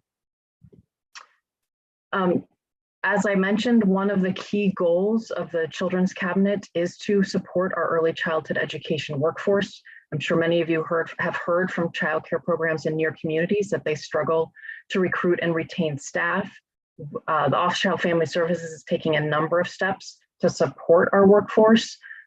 Starting this summer, they will be looking to use some of the American Rescue Plans to implement coaching and training opportunities for our child care programs, along with the First for Me program. Will also put in place coaching for child care programs as well to ensure that improved quality. I'll just say quickly, the CLASS program is a program that goes into a child care program, works directly with teachers to provide that coaching and support to improve that relationship between children and the teachers in the classroom. We are continuing to provide trainings around our main learning development standards. And I'm sure all of you heard about the TEACH program, which is providing scholarships to help folks access associate's and bachelor's degrees. We'll be continuing to fund that. And then lastly, I just wanted to talk quickly. You have all heard about the $200 stipend for early childhood educators. We had a working group this past over the summer and fall, the 0 to 3 working group, which included internal and external stakeholders that were looking at how do we increase compensation for our early childhood education workforce. This working group looked at, examined policy options from other states, including tax credits, salary supplements, and other ways of providing compensation for our workforce. We held listening sessions with childcare directors and folks in the field. And we heard loud and clear that more support was needed and that folks were concerned about those $200 stipends from the American Rescue Plan running out at the end of September 20 of this year. So we spoke with Speaker Fecto and became familiar with his bill, worked with the governor's office, and the governor put forward her plan and her supplemental budget that will put more than $12 million towards salary supplements for early childhood educators. This is modeled on the speaker's bill, as well as what we heard clearly from the field, that folks wanted more regular stipends, monthly stipends, and they wanted it to be tiered also based on education and experience.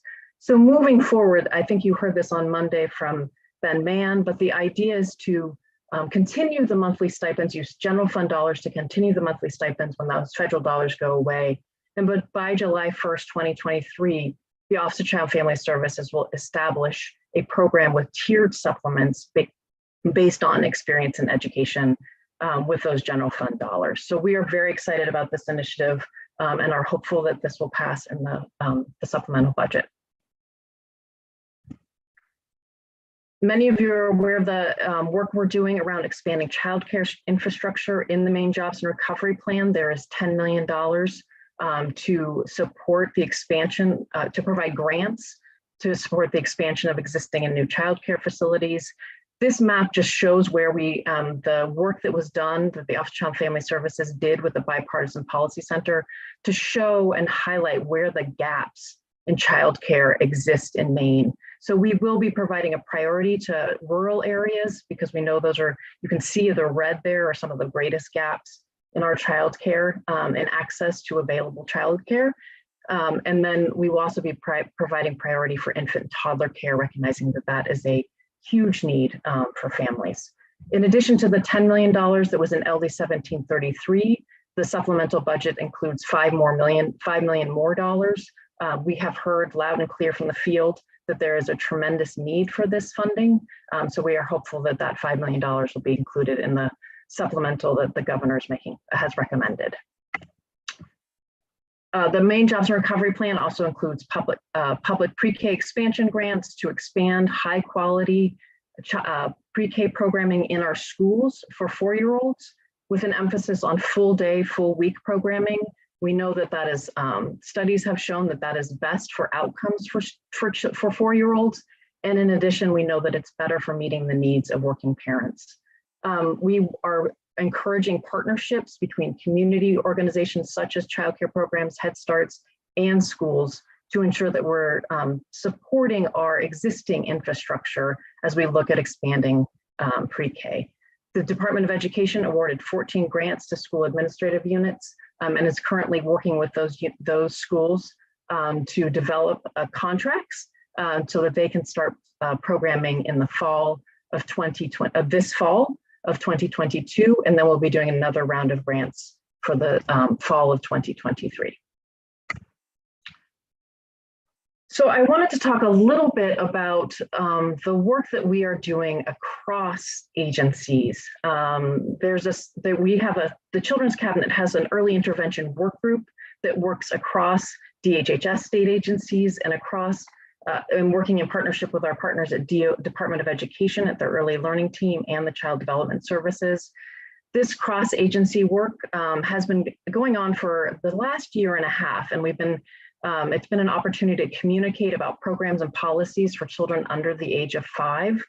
And we together applied for an early childhood comprehensive systems grant that was awarded to the Maine CDC from HRSA, from the U.S. Health Resources and Services Administration. And this grant focuses specifically on our prenatal through age three programming, but really is going to support this early intervention work group and support this cross-agency work to identify we have hired a program manager who will be helping to coordinate this work across agencies, working with me and others that have been taking the lead on this work.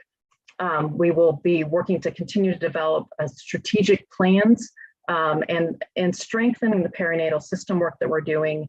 And a key part of the ECCS work is implementing Help Me Grow, which many of you supported in the last legislative session in LD 1712. That work is moving forward. We have hired the Office of Child and Family Services has hired a program manager to implement Help Me Grow. And that will be a key part of this ECCS work, really to be a tool to help us to create a system for families and a no wrong door for families and parents to be able to get information about programming and policies, programming for their young children. And I'm going to talk a little bit more about Help Me Grow, but Help Me Grow is an integral part of this ECCS work, as is we will be doing significant stakeholder engagement, getting input on the implementation of both the ECCS grant and then Help Me Grow, as well as parent engagement and ensuring that we are addressing health disparities across the state. So just a couple, you are all pretty familiar with Help Me Grow, so I won't go into a lot of detail. But as you know, Help Me Grow is a model that works to promote collaboration across child-serving sectors in order to build a more efficient and effective system that promotes optimal, healthy development of young children. One of the key ways in which it does do this is providing a centralized telephone access point for families to call, for parents to call, to connect their children and themselves to services and be provided that care coordination. Really what we're looking at with the ECCS grant and Help Me Grow is how do we make sure that we're providing those referrals for families to services that provides that care coordination so that families are accessing services and we know that they are accessing the services they need. So Help Me Grow will play a huge role in that process. They're also the other key components of Help Me Grow are the child health care and child care provider outreach. Again, that's critical for that early detection and intervention, but also those referrals and helping families to working with child care and healthcare providers to really continue to seamlessly support those families to navigate these systems. Family outreach will happen and community outreach, again, for the same goal with the same goals. And of course, data collection and analysis will be critical for us to continually to evaluate, Help Me Grow, and build a stronger program. One of the key parts of both the ECCS grant and Help Me Grow is improving our access to developmental screening so that we are detecting delays and developmental disabilities early on. The Ages and Stages questionnaire is a developmental screening tool that folks are using across the state. We will be moving to supporting more healthcare providers, more folks in the field to be using ASQ online. We will be piloting this process with childcare and Head Start providers this spring. And this will be really layered into the Help Me Grow system. So that is ASQ online. I'm going to stop for just a second and just make sure nobody has any questions and I'm not going too fast. Because I'm throwing a lot of one hand up, Representative Zager. It's just a specific question regarding the Senate district map that showed the increased need for rural services. Wondering what the labels were on those numbers I see in the key. Those are the gaps that we saw, that we found in terms of, I'm trying to remember, I can't see it, to move you out of my way so I can see what those are. Those are the actual numbers of families who are facing, who have parents who are working but don't have access to a childcare program within their area. Okay, thank you. Dr. Sayer, I can definitely, get more information about that if you want to get kind of nailed down, get information about your specific district. Happy to get more information for that on that. Knowing that it's families helps me. Thank you very much. Sure.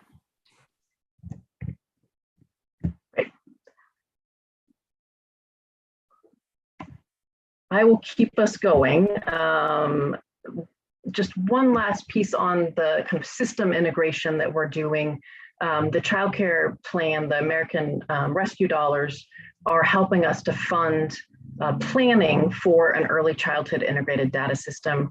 I've been able to hire an early childhood data and policy analyst, and she's starting the planning to build an integrated system that will really help us to answer critical program and policy questions across agencies that provide services to children and families with the goal of improving outcomes for all children.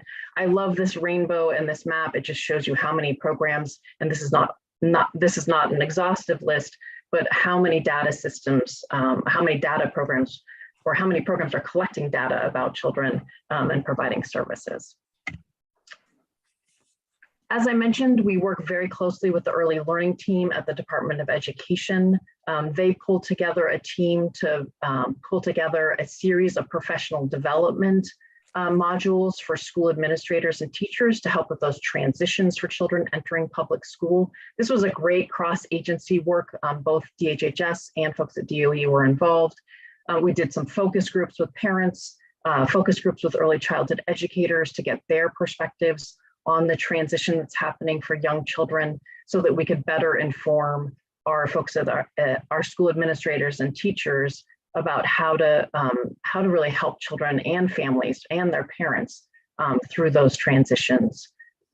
The early learning team at DOE is also working on has implemented a leading early learning professional learning series that has engaged 18 elementary school administrators who are working in schools, elementary schools with a focus on pre-kindergarten through age 3, and have the purpose of this is to really bring our administrators, have a better understanding of early childhood education. As we look to expand public pre-K in our schools, we want to make sure that administrators understand the kind of the early positive and important early childhood learning environments, and then also really understand our ECE system so that they understand those transitions and that they understand how to work with, as they look at expanding public pre-K, how to partner with local communities, partners. So that is all of our early childhood work. I'm going to move us very quickly onto the youth work. And again, I have not covered every single detail of our work, but this is just wanted to provide you an overview of a lot of the work that's happening. On our youth side, one of our big areas of focus is improving access for youth to evidence-based behavioral health services and treatment. I believe that Dr. Landry has talked quite a bit about the crisis aftercare pilot that was hugely successful in helping families in Aroostook County and Washington County. The goal of this project was to support children and youth so they could remain safely in their homes and reduce hours spent in emergency departments during a behavioral health crisis.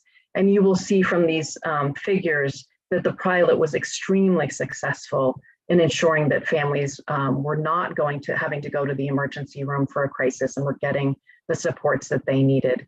This programming was funded with some one-time funding through the Fund for Healthy Maine. This was a Children's Cabinet decision to put that money towards this initiative.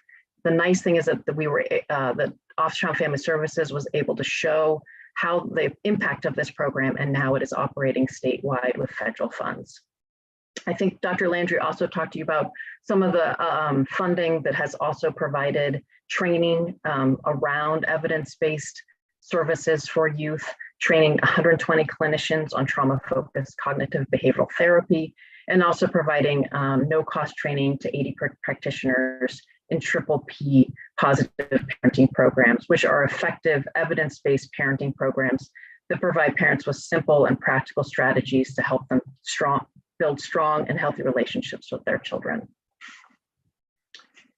The Children's Cabinet was successful in receiving a grant from the John T. Gorman Foundation for the calendar year of 2021 to hire a youth SUD specialist who is housed in the Office of Child and Family Services.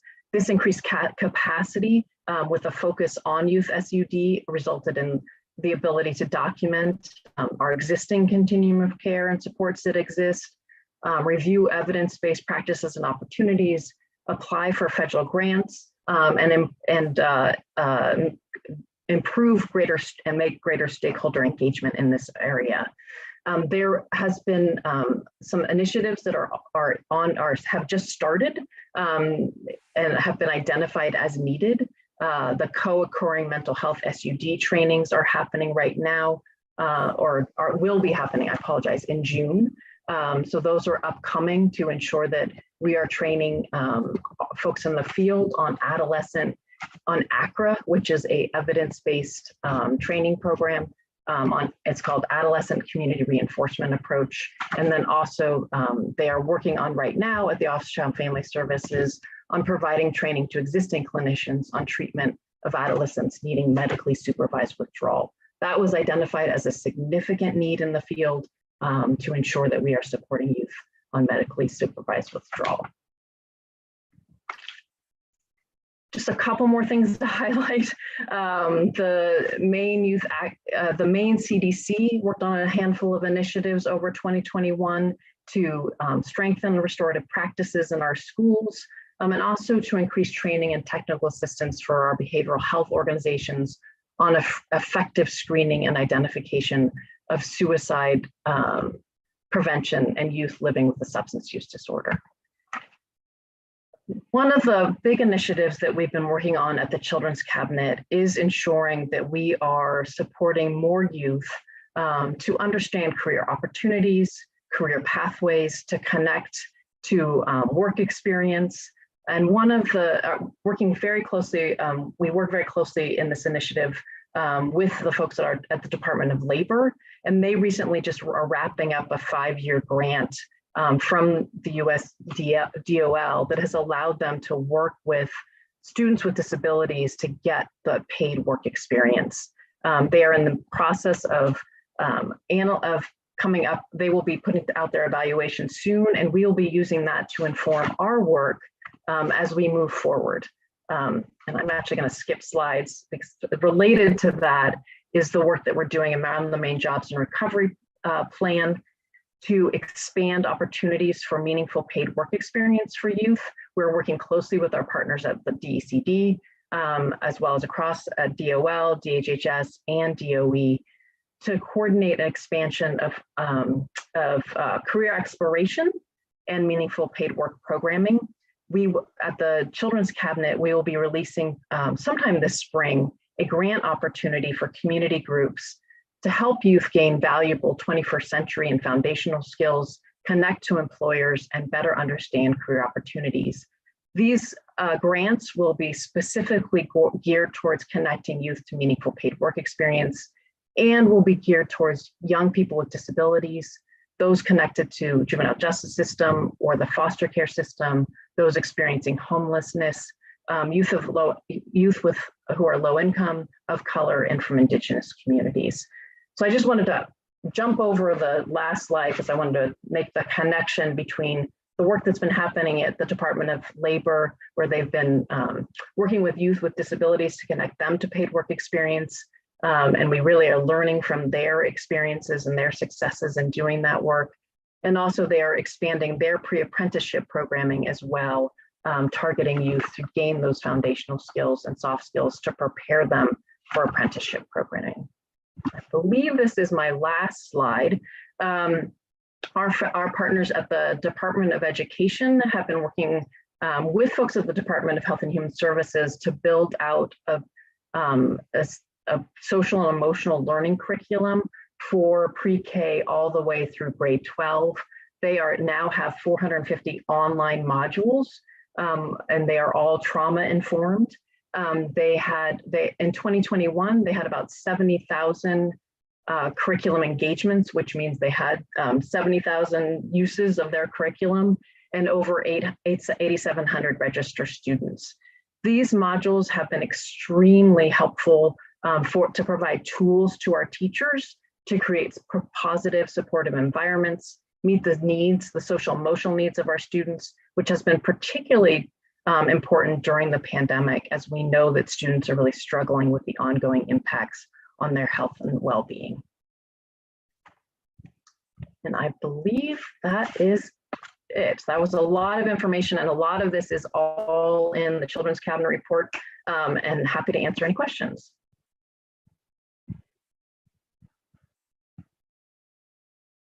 So what have you been doing in the last year?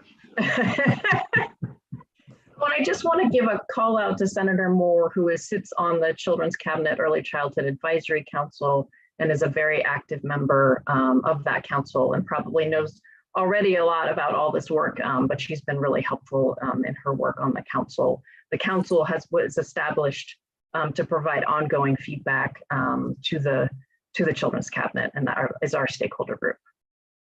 Thank you, Anna. I appreciate that. Any comments or questions?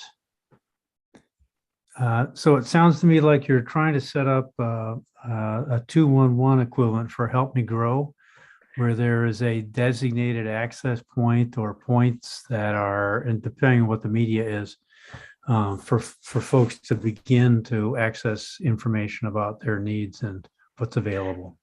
That's exactly right, Senator Claxton. I forgot to mention that Help Me Grow is actually a national program. We'll be working with folks in Connecticut to get that technical assistance. And I'd say we're also coordinating with 211. We want to make sure it is that it is different than 211, and the goal is really to do that care coordination that 211 is not able to do, right? When you call 211, they will tell you, here's numbers that you can call. That's not what we want. We want someone who's really helping folks navigate the system. So 211 plays a very important role, but the role of Help Me Grow will be different.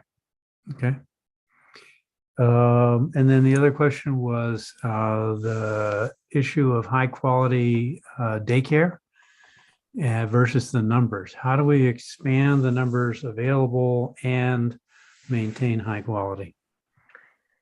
That is the work that we're definitely engaging in, and the child care infrastructure grants will help with that. We hope that those grants will help to bring online both more child care centers as well as home-based care. And those folks will be plugged in right away to the Main Roads to Quality program and be provided opportunities for thinking about how they can improve their quality and providing technical assistance to make sure that they get the supports they need to do that. One thing that I didn't have in there is the Office of Child Family Services, with their regular child care development block grant funding, have been able to provide very small grants to programs that are interested in improving their quality, to be able to move their way up that quality rating system. So there's small grants that help programs that are interested in improving their quality to do so. We spent a bunch of time considering that juxtaposition in our prior session. Yep. And I noticed that the map that Representative Zager asked about, I didn't see that in the annual report.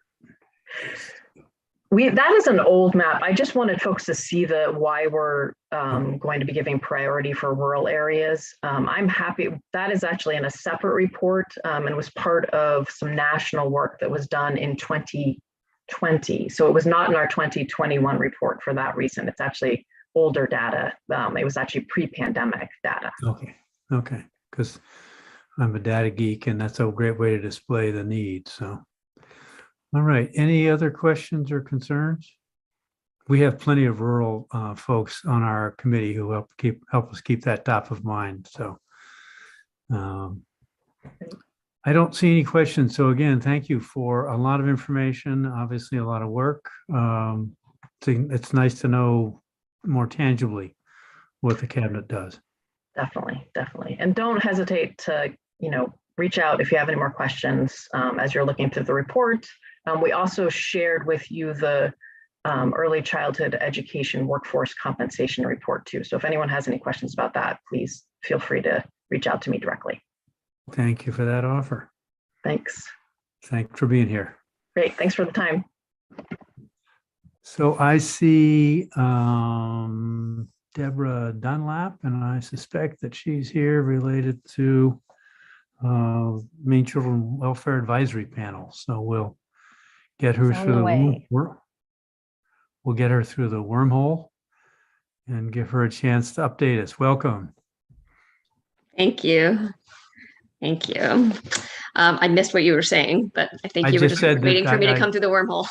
We'll get you through the wormhole, and then we'll hear from you in terms of what you want to share about your efforts in the advisory panel. Great, thank you. I'm just checking to make sure I can share my screen. I have some slides as well. And I recognize that I am standing between you and the end of your day, and it's been a long one for you. So I appreciate your patience, and I will move through this at a quick pace. So good afternoon, Senator Claxton, Representative Meyer, and distinguished members of the committee. My name is Deborah Dunlap, and I'm the co-chair of the Maine Child Welfare Advisory Panel. I'm here today to provide an overview of the panel's 2021 annual report that was issued in January of this year. So I'm just going to start with a brief overview of the panel and then review the recommendations that are in the report. And some of this might be a repeat for folks who were a part of the government oversight committees who've read the study or were a part of that meeting where those findings from OPEGA were coming. But I'll do it quickly. So the Maine Child Welfare Advisory Panel is also often referred to as MCWAP. It's one of the Maine's three citizen review panels for child welfare. Citizen review panels are federally mandated groups of professionals and private citizens who are responsible for determining whether state and local agencies are effectively discharging child protective and child welfare responsibilities, and also for making recommendations for system improvement. In Maine, the other two citizen review panels are the Justice for Children Task Force and the Child Death and Serious Injury Review Panel. Each of the three citizen review panels has a different focus area. The Maine Child Welfare Advisory Panel that I'm here to talk to you about today reviews the functions and practices of the child welfare system in the broadest terms, and all of our meetings are open to the public. The Justice for Children Task Force focuses on how the judicial system is serving children and families, and their meetings are also open to the public.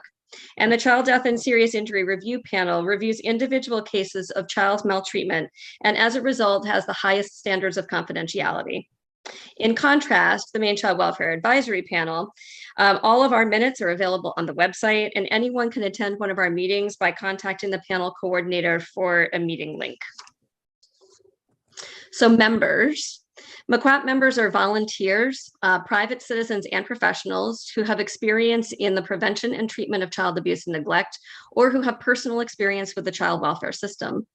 The panel works to maintain a broad and diverse representation, including but not limited to community-based support services, foster, adoptive, and kinship parents, domestic violence professionals, courts, disability specialists, legislators, family attorneys, medical professionals, sexual assault services, tribal representatives, and members of the community at large. The panel also had parent representatives with personal experience of the child welfare system for many years and through the first 6 months of 2021, but they were unable to continue participating after the Parents as Partners program ended last year. So the panel is working to fill this essential role, as well as the roles for law enforcement, for substance use treatment and recovery, and also for teachers, which were not represented during 2021. And you can find more information about panel members and a complete list on pages 3, 23, and 24 of the report, if you're interested in digging a little further. The panel has 24 voting members, and then the Office of Child and Family Services staff serve on the panel as non-voting members. OCFS employs a panel coordinator position that provides coordination and task management to the panel and also to the Child Death and Serious Injury Review Panel. The Associate Director of Child Welfare also attends all MCWAP meetings. The OCFS director, the communications and compliance manager, and the child welfare project manager also participate in panel meetings as needed. The panel schedules 10 meetings a year from September through June, and the executive committee meets over the summer as needed.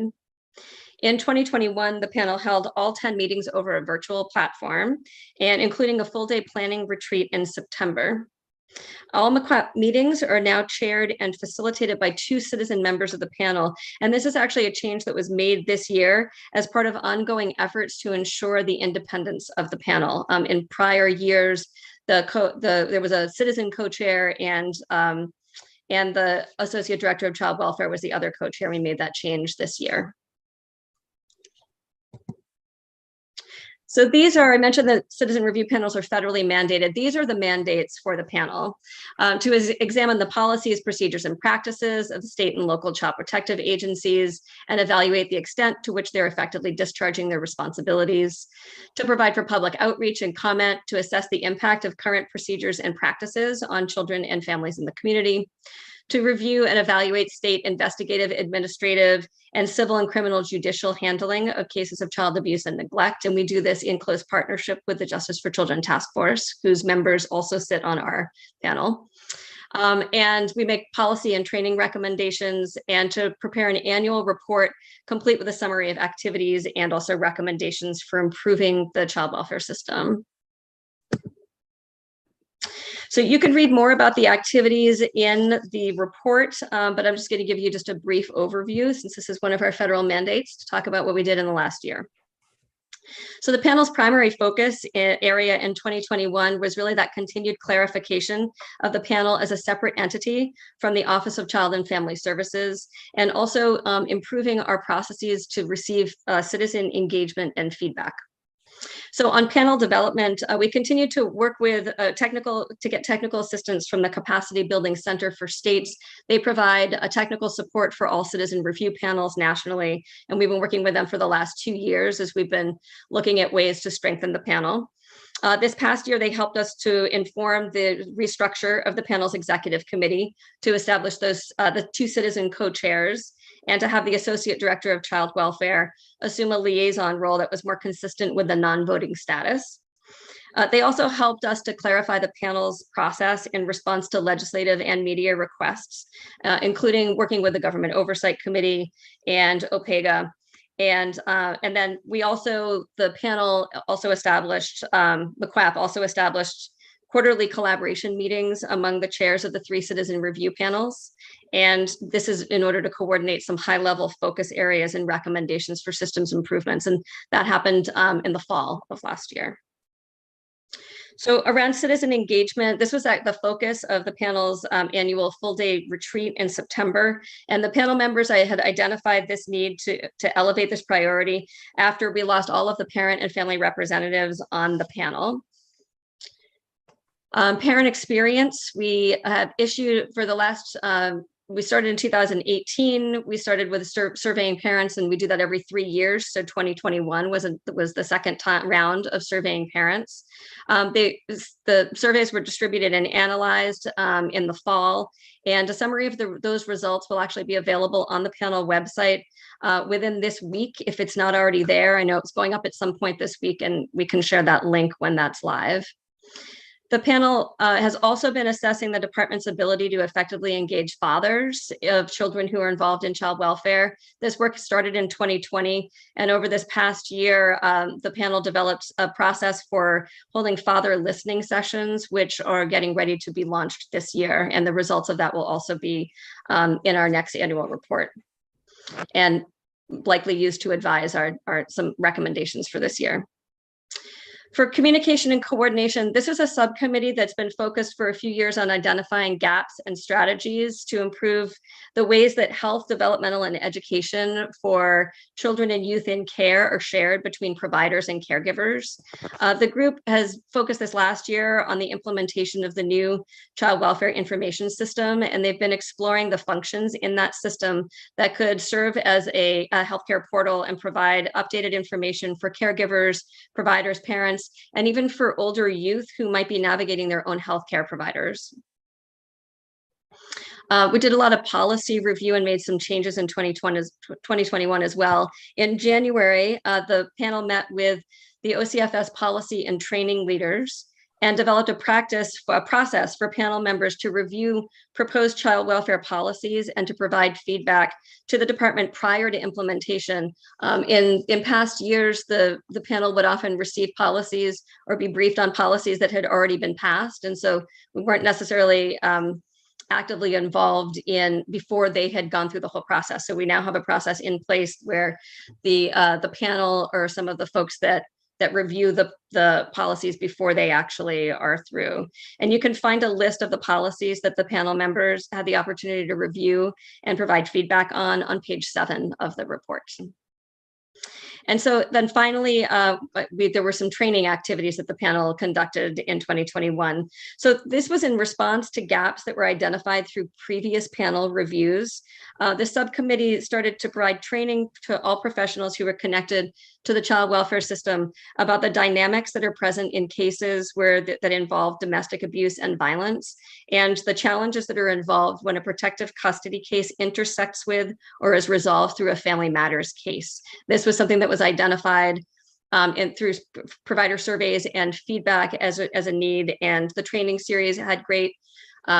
The first of the training series was launched in 2021. It had great results that you can take a look at in the report, and the series is actually continuing this year.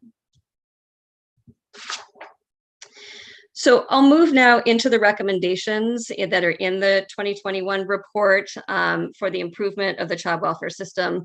There are 6 recommendations, and each of these were presented by groups of members for consideration by the full panel and were approved by majority vote. There's a wide range of content expertise across our panel members. So if you have questions about specific recommendations that I can't answer, I am happy to connect back with those panel members that are the content experts and to provide you with that information. Some of your colleagues have actually also been incorporating some of these recommendations into legislation. So as I review the recommendations, I will also note where the panel is aware of any legislation that incorporates any of these recommendations. So the first recommendation is around family team meetings, and the panel has recommended that OCFS should invest in family team meetings as a framework for coordination and communication between child welfare and community providers.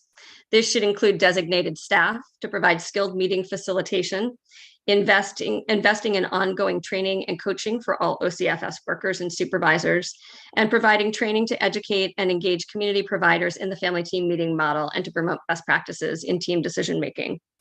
So you can find the detailed background of this recommendation on page 12 of the report.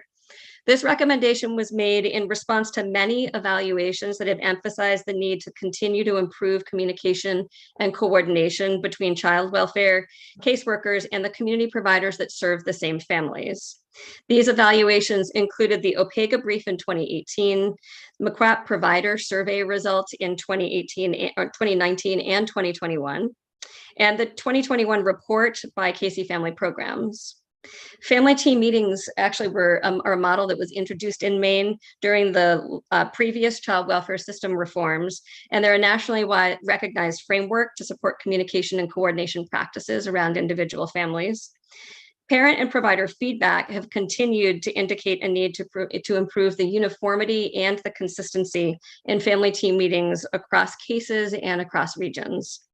And as far as the panel is not aware of any current legislation that incorporates this recommendation.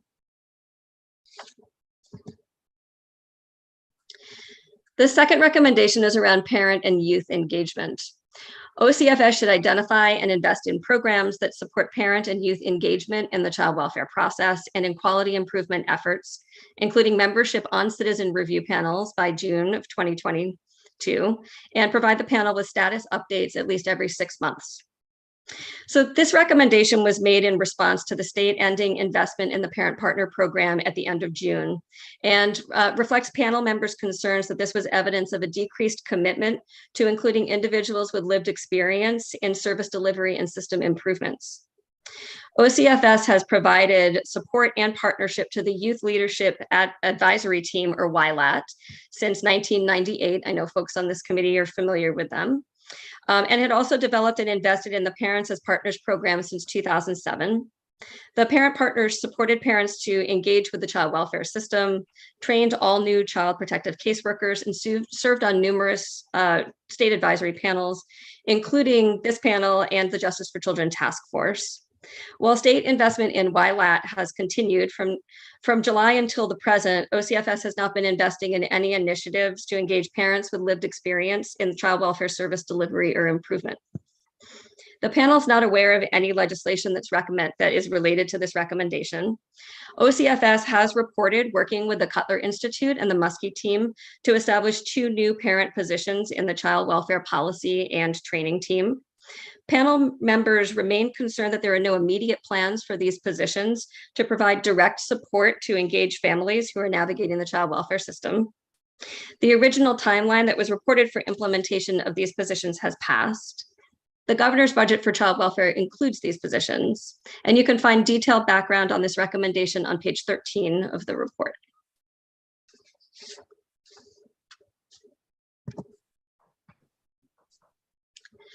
The next recommendation is around domestic abuse and violence response. So this recommendation asks that by December 31st, 2022, OCFS should update its domestic abuse and violence response policies and practices to prioritize efforts to decrease children from being removed or threatened to be removed from the non-offending parent for failure to protect the child from exposure to domestic violence committed against the non-offending parent by the offending parent. So this recommendation is seeking to ensure that non-offending parents are not held responsible for the abuse that is committed against them. While recognizing that these decisions need to be balanced against child safety, the panel noted that the policy and practice standards that these policy and practice standards have been recommended by experts in the field of child welfare for more than 20 years. As part of this recommendation, the panel also requested a report from the department regarding domestic violence intervention program referrals. Responses to the provider feedback survey in 2020 that the panel conducted identified that holding perpetrators of domestic violence accountable for their own behavior was either a problem that continues to hinder the system's response to maltreated children, or was the most important change to make to improve the response. And you can find, again, more detailed background information on this recommendation on page 14 of the report. The panel is also not aware of any legislation related to this recommendation.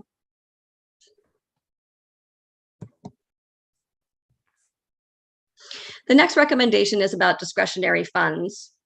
By December 2022, the Maine legislature should provide funding to OCFS to implement a pilot process whereby assessment caseworkers and/or designated external community partners have discretion to authorize up to $1,000 per family to help cover expenses identified as necessary to help the family meet the needs of their children and/or the expectations of the department. This flexible cash assistance should be provided to families who are at risk of having their children removed, any family for whom OCFS has an open assessment. So this recommendation was also in response to the 2021 provider survey that the panel sent out, and folks who responded to this identified a critical need for better access to practical resources for families. Providers who responded to the survey noted that for many families, the stresses of trying to meet their basic needs were interfering with their ability to attend to the other concerns that might actually be driving their involvement with child welfare. Access to service during the assessment phase of the department engagement can help to create timely or stability for families in crisis. The panel has recommended that these discretionary funds should be highly flexible and accessible, with the only criteria being that they are used to help cover expenses that are necessary to help the family meet the needs of their children. More details of this recommendation can be found on page 15 of the report.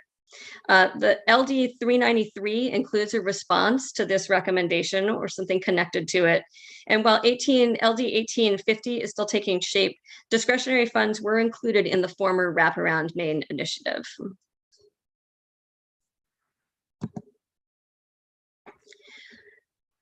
The next recommendation is about legal representation.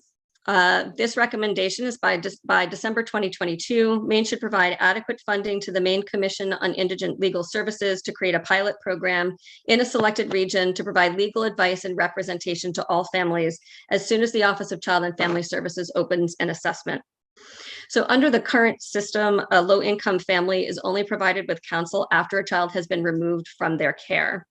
During the assessment period of child protective cases, families are relying on individual caseworkers for information on what to expect about their rights and responsibilities and on the state's obligations and limitations. So this recommendation is a response to the panel's 2021 parent survey, where only 15.5% of the parents who responded answered yes to the question of whether caseworkers had helped them understand what to expect in their child protective process. The panel is recommending a pilot to provide legal representation during the assessment phase, and similar programs have been successful in other states. LD 1824 is a response to this recommendation, and panel members have worked with Representative Stover on this, and you can find more information on the recommendation on page 16 of the report.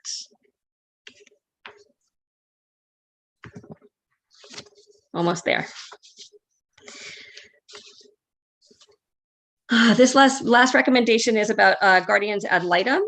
So by December 2022, in partnership with interested community stakeholders, the Guardian Ad Litem Review Board and the main judicial branch should bring forward a proposal to better support guardians ad litem in developing their skills and their expertise, and to bring a higher level of substantive oversight of their work.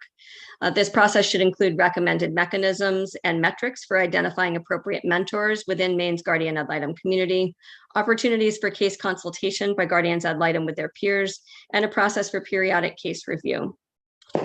So this is a little bit of background. In 2006, OPEGA issued a report to the Maine legislature's government oversight committee that concluded that judges could not be confident that they were receiving complete and accurate information from guardians ad litem or GALs. And GALs were not reliably providing well-considered recommendations. So there have been reforms that have been enacted since then, but this topic was raised again during community stakeholder listening sessions that OCFS hosted in 2020. And so the panel reviewed and discussed information over this past year, and this information has indicated that this continues to be a problem that's negatively impacting families. So the panel has recommended that the legislature fund this work and support the process, including any statute or rule changes, and also notes that panel members are committed to engaging in this work. The panel is not aware of any legislation that responds to this recommendation, and you can find more information on page 16. And again, this is the last recommendation in the report. So I'll close the slideshow portion, but just by reviewing some of the panel's priorities for the coming year. And you can find more details about this in the looking ahead section of the report that starts on page 10. So first, the panel is committed to continuing to improve the citizen feedback process. This will include a study of the frequency and methods of feedback that's being gathered from parents, youth, and families across a variety. There are a lot of different organizations that are collecting feedback, and so the panel is undertaking a study of who's collecting what and making sure that we're not asking parents and families to repeat themselves over and over. This also includes engaging the services of an outside evaluator to bolster the content and the process of the panel's triennial parent and provider surveys, which the parent survey has just recently been developed, but the provider survey, no one really knows how long it's been since it's been updated. The panel will also examine the manner and content of caregiver information that's being provided to parents who are involved in child welfare about their rights and responsibilities and what to expect as their case moves through the system. This is again in response to that really low number of parents who were saying that they understood how their case worked and how to participate in their case. And the panel will use this information to work with OCFS and to try to find some more effective ways to inform, communicate, and engage with parents who are involved with child protection. And then finally, each year, the panel identifies strategic goals for panel improvement. I've named some of them during this presentation. And as obviously, the panel also makes recommendations to OCFS and to the broader child welfare system. But we don't currently have any practice in place, and even no formal practice for monitoring or assessing the progress on either our own process outcomes, goals, strategic goals that we've set for ourselves, or on the recommendations that we've made to OCFS or to the broader child welfare system. And so we're in the process of establishing a new annual assessment process for seeing how well we're doing and what has happened with the recommendations that we've made. So I'd like to thank the committee for the invitation to present the panel's report to you today, and I'd be happy to answer any questions. I'll stop sharing. Thank you very much. Any questions, concerns, comments? It's a very thorough report. Having read through it a couple times, well done. There's still work afoot. We'll see what happens in terms of recommendations. So I don't see any questions, but we do appreciate your being here and walking through that with us. Thank you. So have a good rest of the evening, and I think I'll touch base with Anna to see if there's anything else on the agenda we should be doing, thankfully. Thank you. And also, my understanding of the schedule is that we start at 1 o'clock tomorrow. Senator Moore, you had your hand up. I just wanted to make a quick comment about how, we were in the years past, we've always done the book reports. This was great today, having the department come and present I mean, I couldn't even have begun to talk about the Children's Trust and all, and everything that we've talked about. So this was a great way of doing presenting the reports. Thank you. Representative Perry? Yes, as we're coming down to the end before we leave, I would just like to vote on LD 1693. Record your vote, you mean?